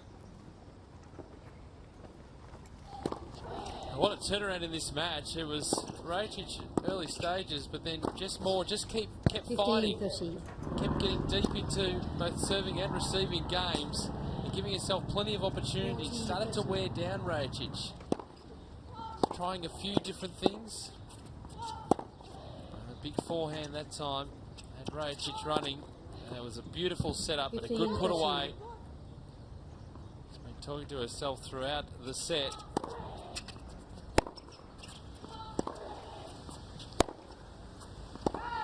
And second set. That's the second set right there. So we have a very intriguing final set of the day to come. Yeah, she really just grit her teeth, Jess Moore. Said, I'm up for the fight. I don't want to bow out here.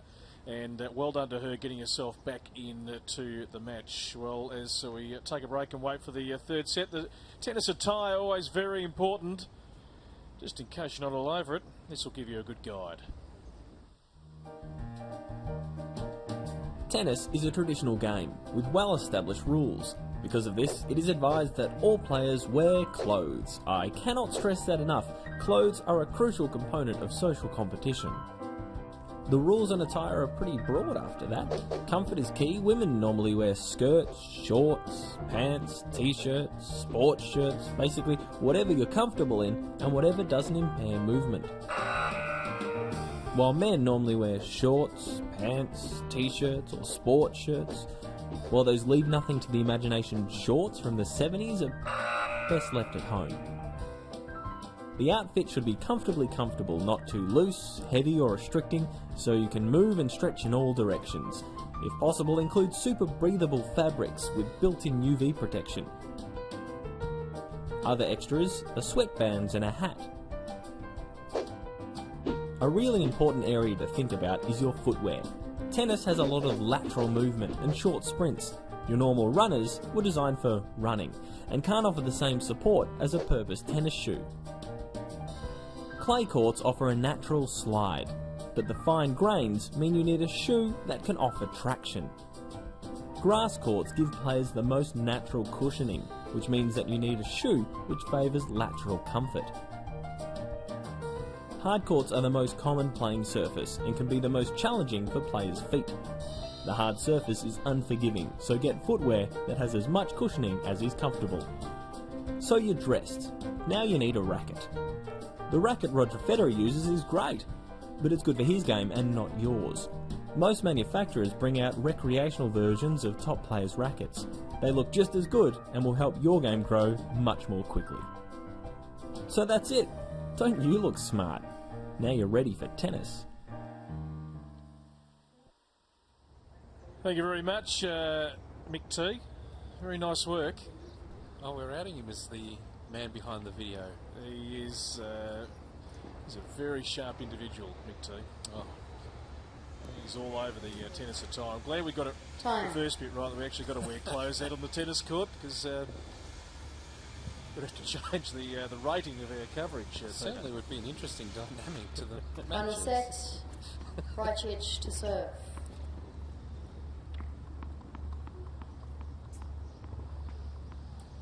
All right, not sure how this one's going to pan out. We're a set apiece. Victoria Rajcic back, serving to start the third set. 15 love.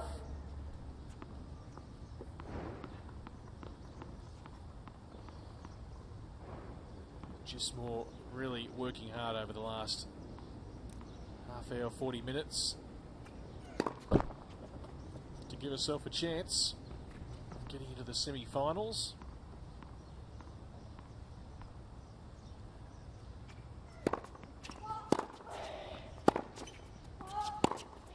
What?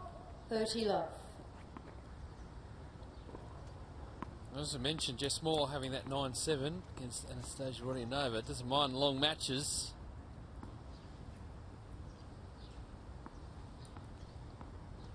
And with a day off tomorrow, plenty of time to recuperate.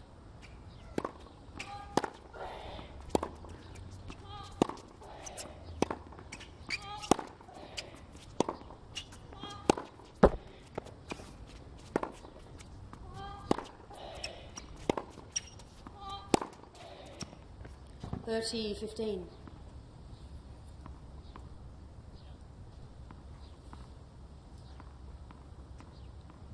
Yeah, just a little bit shorter and beautifully. To the far corner.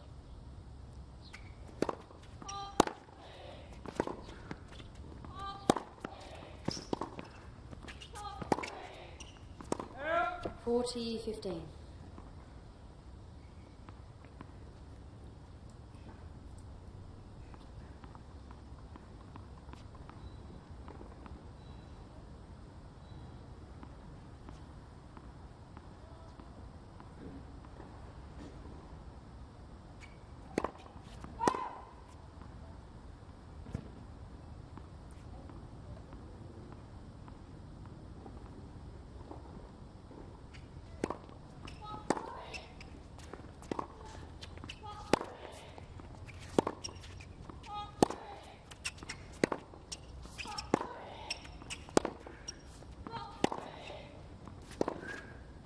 Oh, nice. What great angle. First That's a game, tough final shot. set.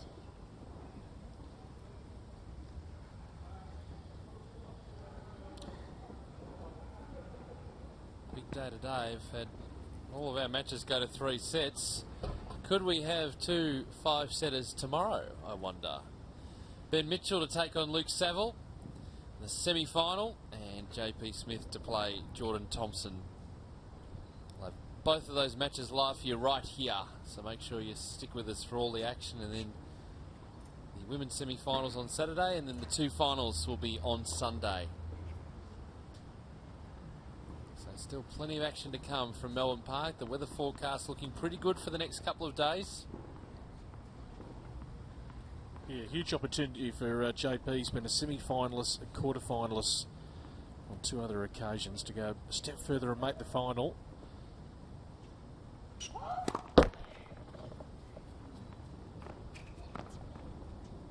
Ben Mitchell looking to try and go back to back.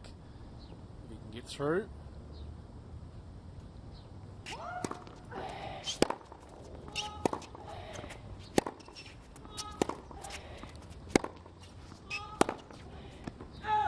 Love 15.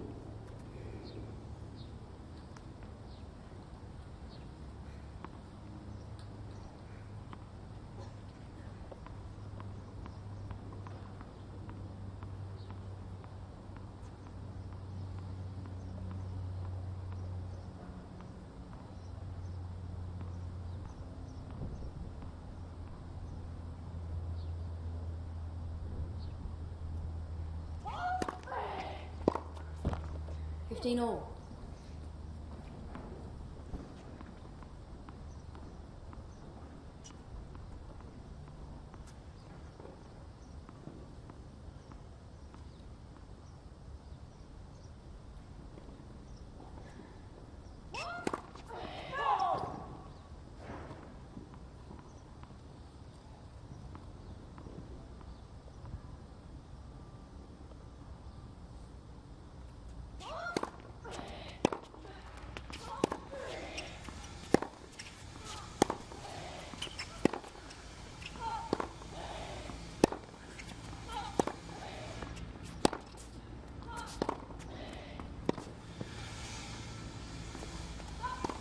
Oh, that's well done.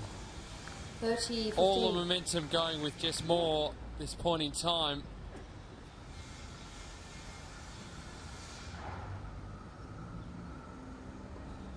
She really has fought back in this match.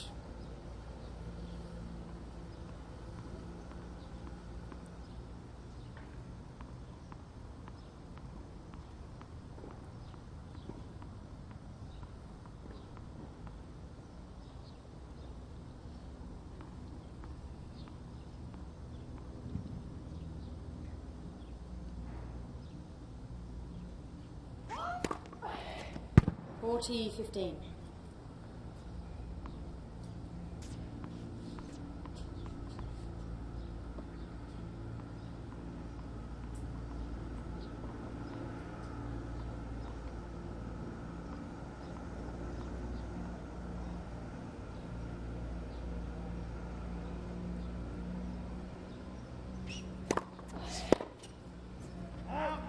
More. Good serving. The serving really has improved throughout the second set. One game into more. The third. The crowd like it as well. Yeah, on their feet here at Melbourne Park. Do they stop quickly? They're well trained. But, yeah, just really taking her time at critical moments. Make sure she gets that serve right. Contrast to sort of watching Gajdosova earlier, gets through things very quickly, and Casey's pretty efficient. Just wants to take a little bit extra time. Love 15.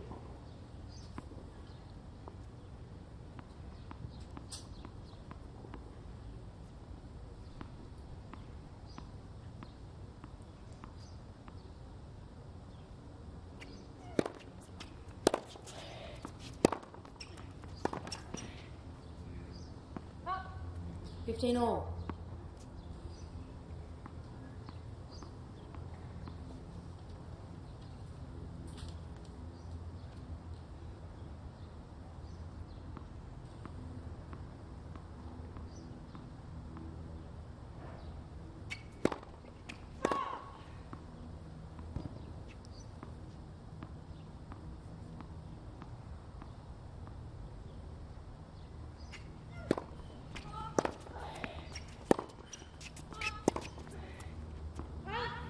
$30, 15. Frustrated with herself. That's another good opportunity. Just got to make it stick.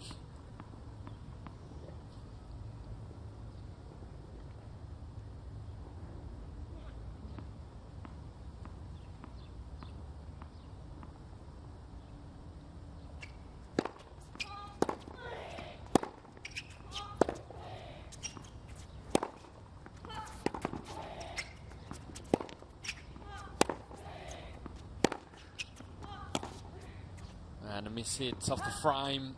40-15. Making some real inroads in the Rajic serve, but just these unforced errors. Letting her down. Just once again, just taking your time, trying to slow it right down.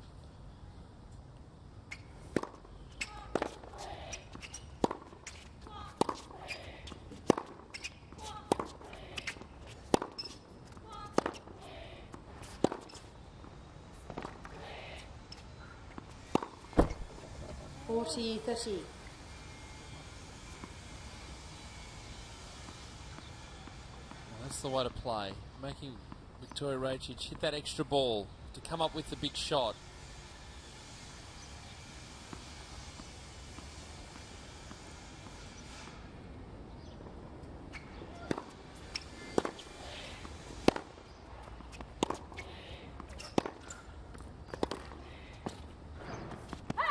Game Rajic.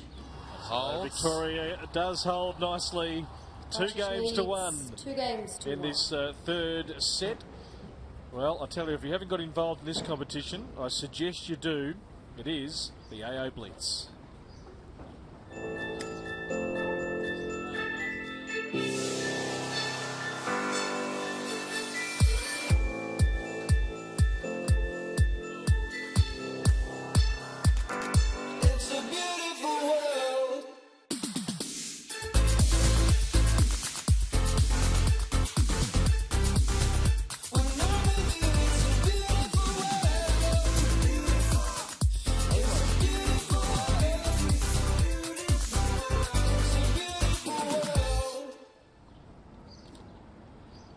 AOblitz.com.au to get involved in all the challenges. The competition is open. It does officially close on the 31st of December 2013.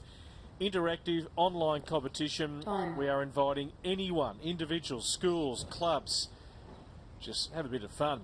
Take on some challenges. There are plenty of people that have put in some fantastic nominations so far. You can win some great prizes, including a Kia Sportage 2WD Sportage. Yes, the Sportage. Thank you. Registered participants earn points for taking challenges, which are then awarded to their nominated town, and that town could have one of the best players in the world representing you. Roger Federer, Rafael Nadal, Djokovic, Sharapova, Williams. The list goes on and on. AOblitz.com.au. Have a look.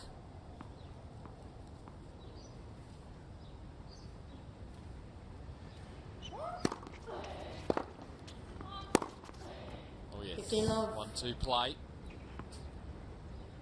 They've been impressed with the way that Moore has served, first serve in particular.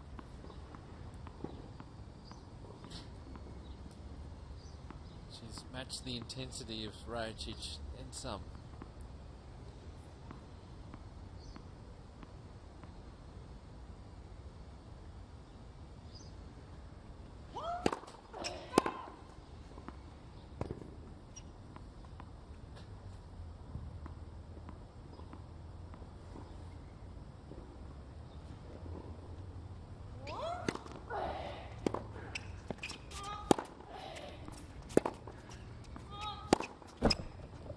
All.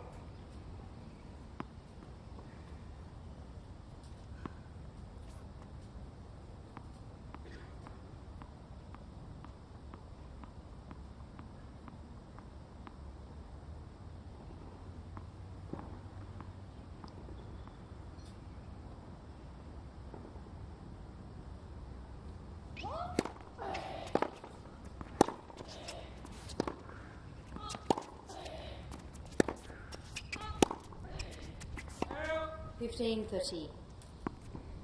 Well, still anyone's game right here. It's up for the taking.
15-40.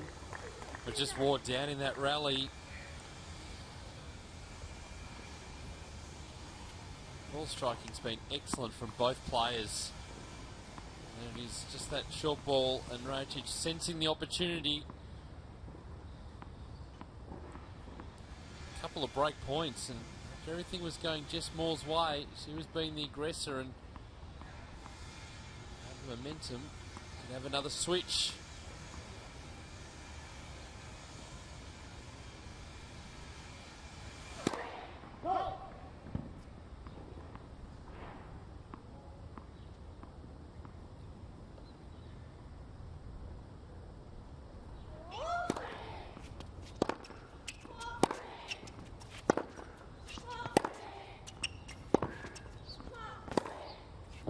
Rajic. It does.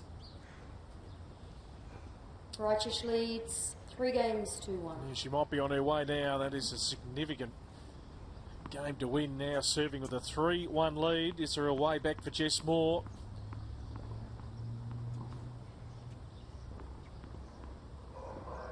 Victoria's demeanour has not changed from the first point of this match.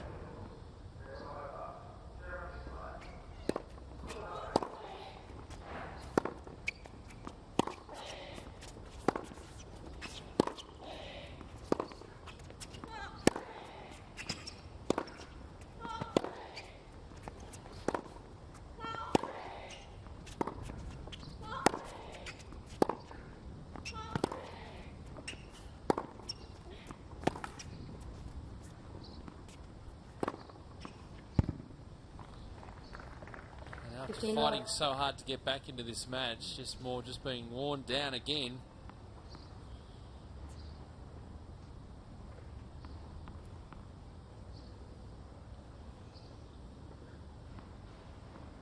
It's not brutal hitting, it's the timing is placement.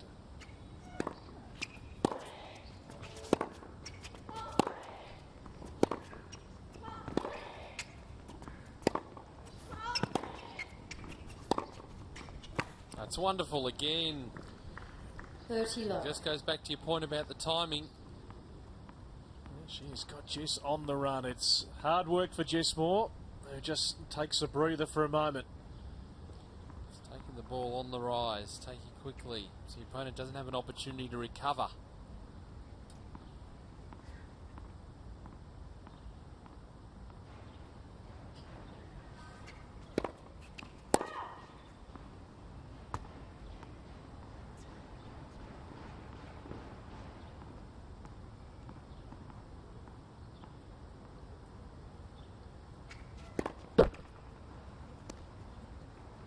$30-15.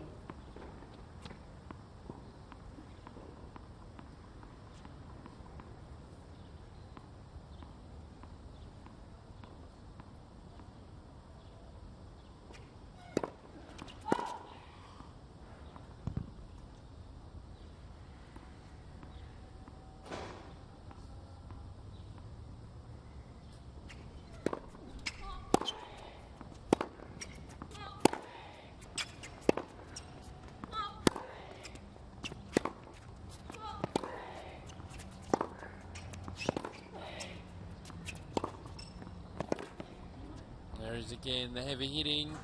40-15. 4-1, an incredibly strong position to be in this third set.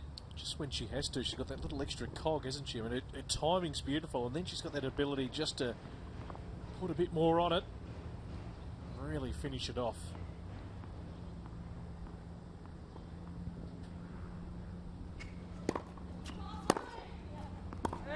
Game Rajic.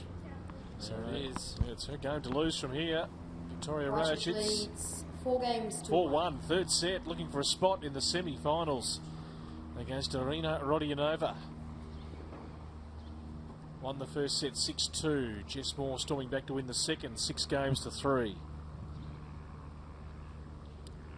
Rajic 4-1 now in this third set. The final quarterfinal of day 4 here at Melbourne Park.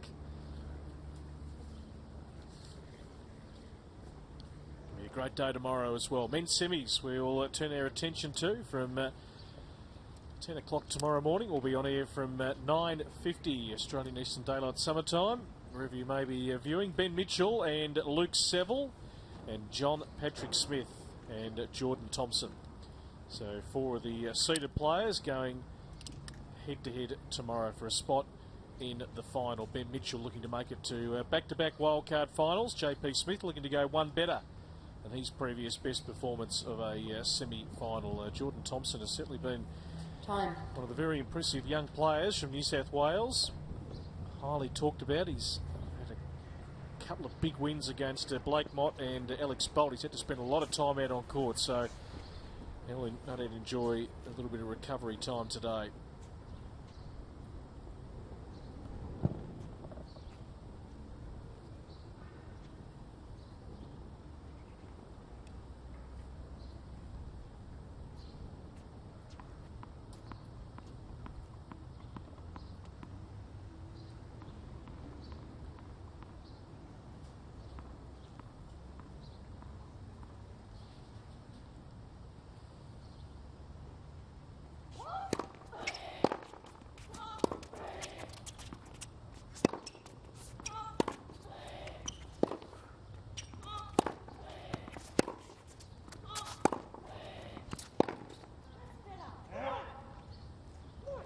Love.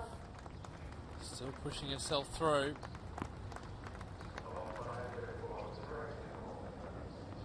Just got to get there. Find a way. Find a way to get through the Rocic game.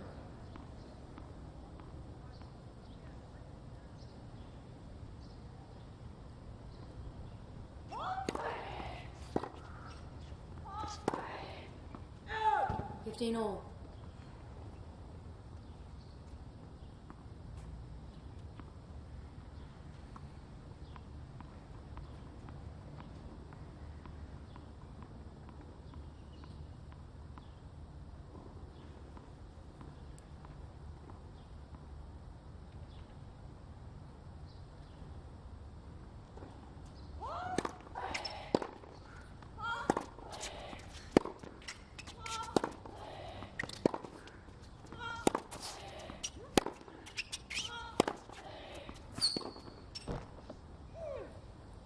30-15. Just urging yourself along. Back to 4-2 and guarantee that to throw absolutely everything into the Rocic service game.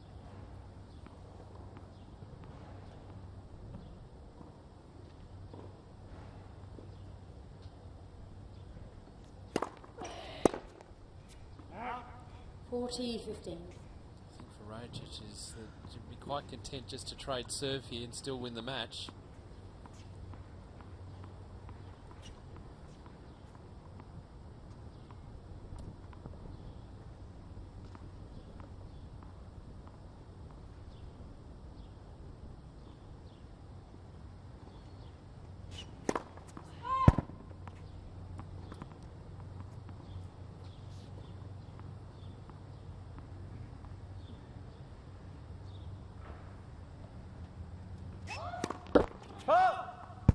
$40-30.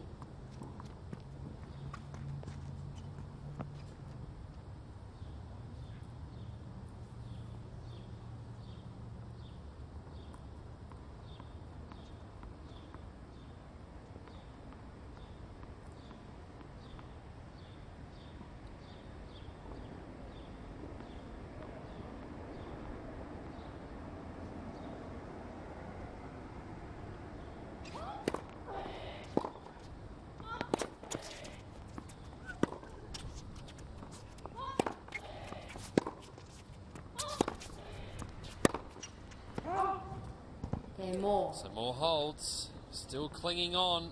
Rocic leads 4-2.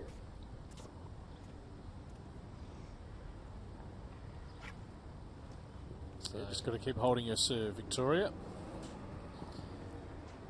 The first part of the equation for just more. Next step is to try and find a way into the Rocic serve.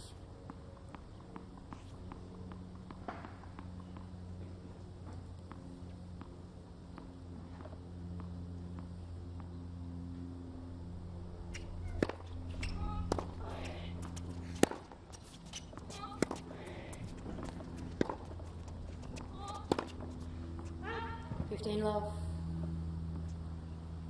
Victoria mentioned in the pre-game when we were standing on court that she's feeling a little bit nervous heading into the match.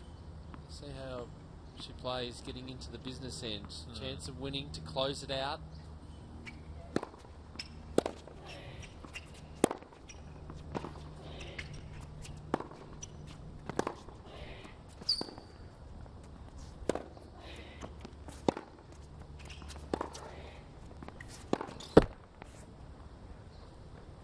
Looking to go for the big shot and over the high part of the net. Really low percentage.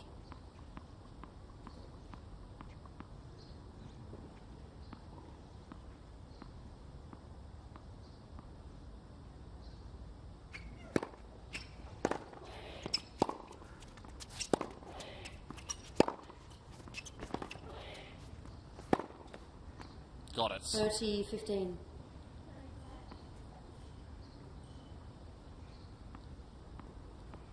Jess was hoping that that was just going to drift wide. There it is, the 1-2 play. Big forehand cross court and then the off forehand. Excellent follow-up.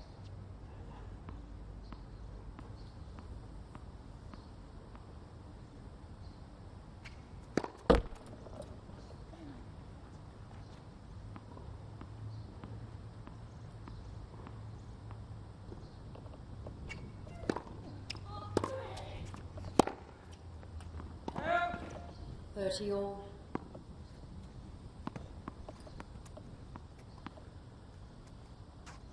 Big point coming up right here. Doesn't want to give Jess any opening at all. As you said, Pete, she's got to still put the finishing touches. What has been a very good performance, but not there yet.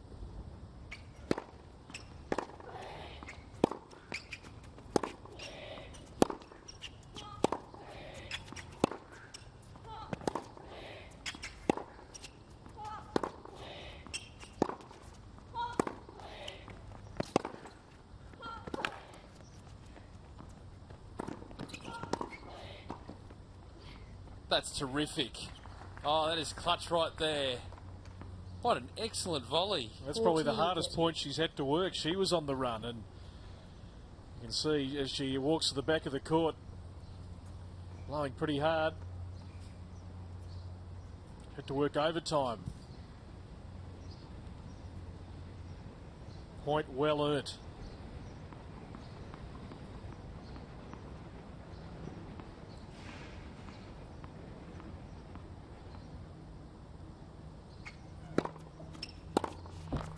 There it is.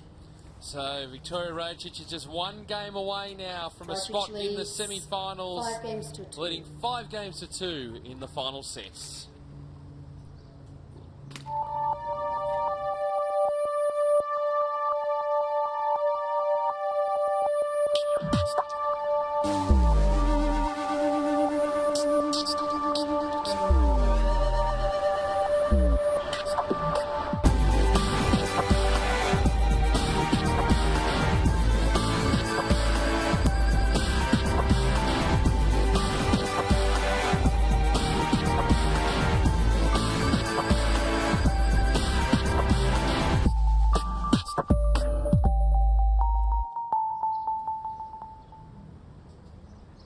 So work to do for Jess Moore.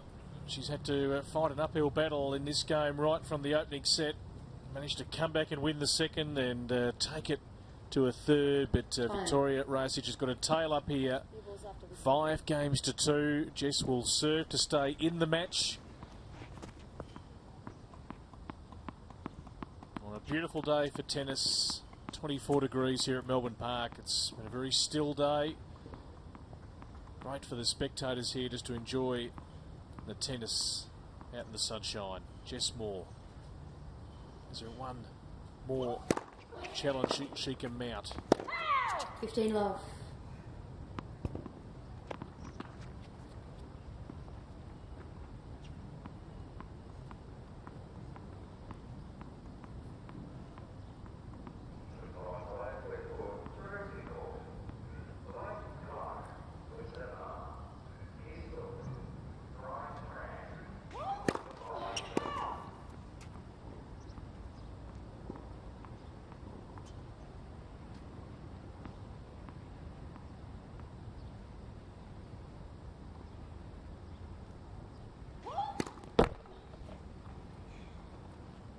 15 all.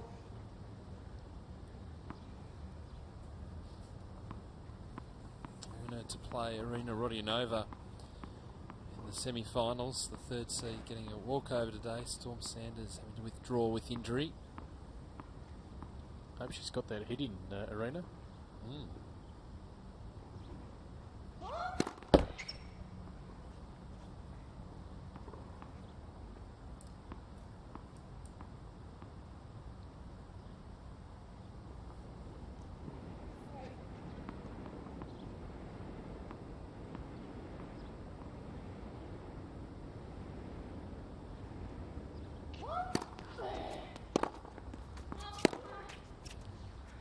It's gone to big two. It's off the 15, frame. 15. It's wide. 2 points away.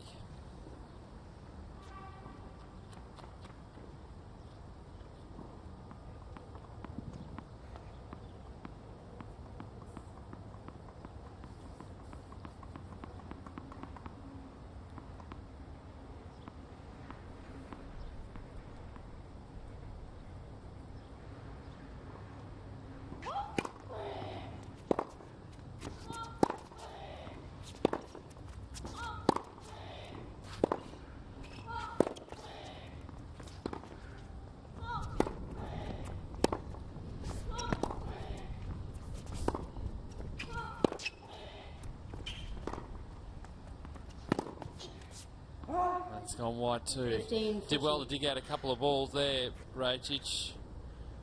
Been fighting hard.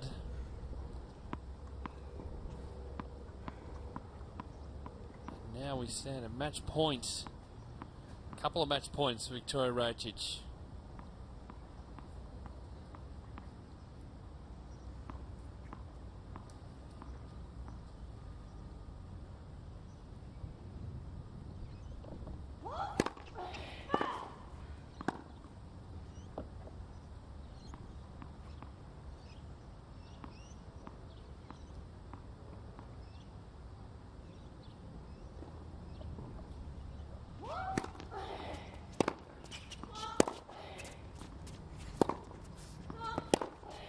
She's done it. Third match, Rajic, 2 sets to 1. What a great performance from the seventh 6-2, seed through to the 3-6, semi-finals. 6-2. Survived a stern test from Jess Moore, but got through 6-2, 3-6, 6-2.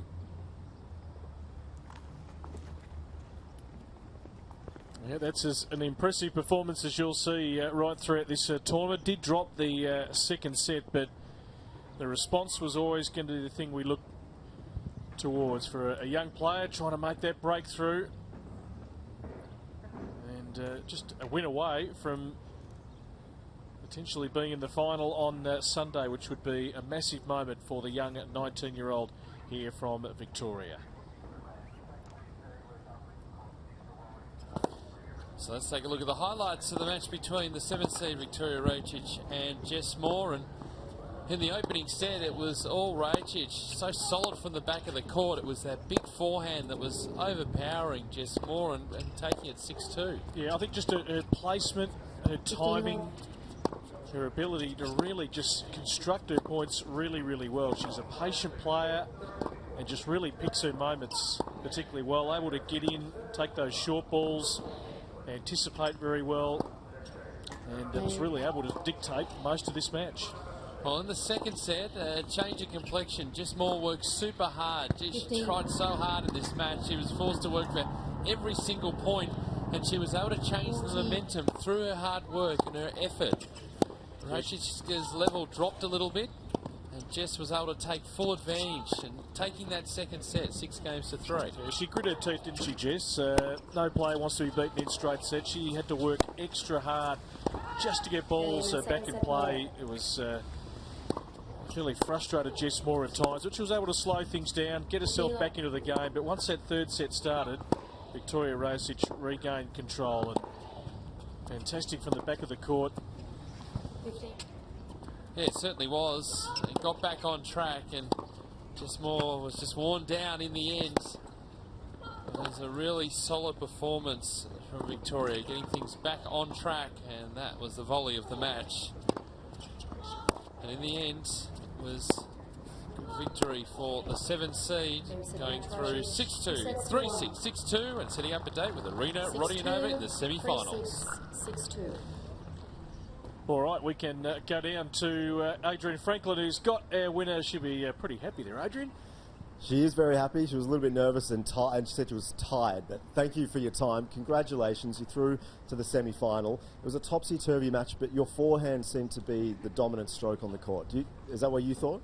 Well, yeah, as I said, I was pretty nervous and tired on court, but yeah, I was just trying to whip my forehand, play my game, and not let her dictate what I do and stuff. So yeah, I did. My forehand was probably my strength today.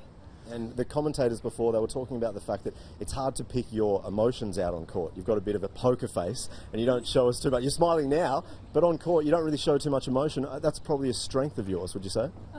Well, thanks guys, I didn't realise, but it's very different to what's going on in here. But yeah, I try to not show my opponent my emotions and stuff like that. So I'm working on that, so that's good that they said that actually. Yeah, it's noticeable, so well done. Now, taking on Arena Rodionova, you just mentioned you played her a couple of months ago in Perth.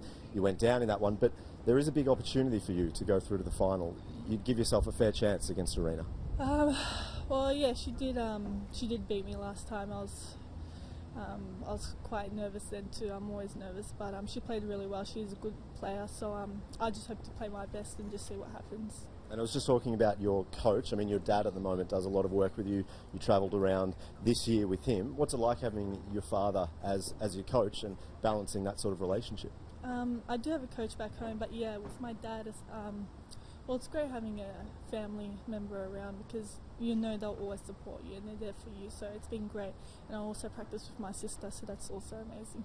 And if I could just finish on, if you played in the Australian Open, because I know you're based here in Melbourne, you spent a lot of time at Melbourne Park, what would that do for your game, do you think? How would that feel? Not that, you know, we're not going to put your mocker on it, but if you could make the Australian Open, surely that would be such a huge moment for you. Well, I picked up my first racket at 2 and started playing at 4, so ever since then I wanted to play the Australian Open, so that would just be like a dream come true. So that's my goal. Well, you're not too far away. Good luck in the semi-final against Arena. Thank you very much. That's wonderful. It is wonderful. Great chat. Yeah, absolutely. That's what it's all about, trying to realise your dream when you start from such a young age. Well, that's women's quarterfinal day wrapped up. Tomorrow beat the men's semi-finals. Mitchell, Saville, JP Smith and Jordan Thompson.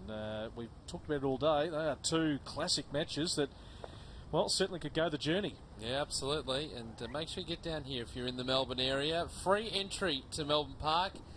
We get underway nice and early. 10 o'clock start for the matches, but yeah, it promises to be an interesting day's tennis, and yeah, you can quite make a case for 5 sets for both of those. Yeah, Mitchell in good form. He's looking to go back-to-back, but JP Smith would also love to win a wild card into the 2014 Australian Open. Been a beautiful day for tennis. Thank you very much for joining us. Women's quarter-final day is complete. We'll talk to you from 10 to 10 Melbourne time tomorrow. Make sure you join us once again for the Wildcard playoff to determine one male and one female to head to Melbourne Park come January 13.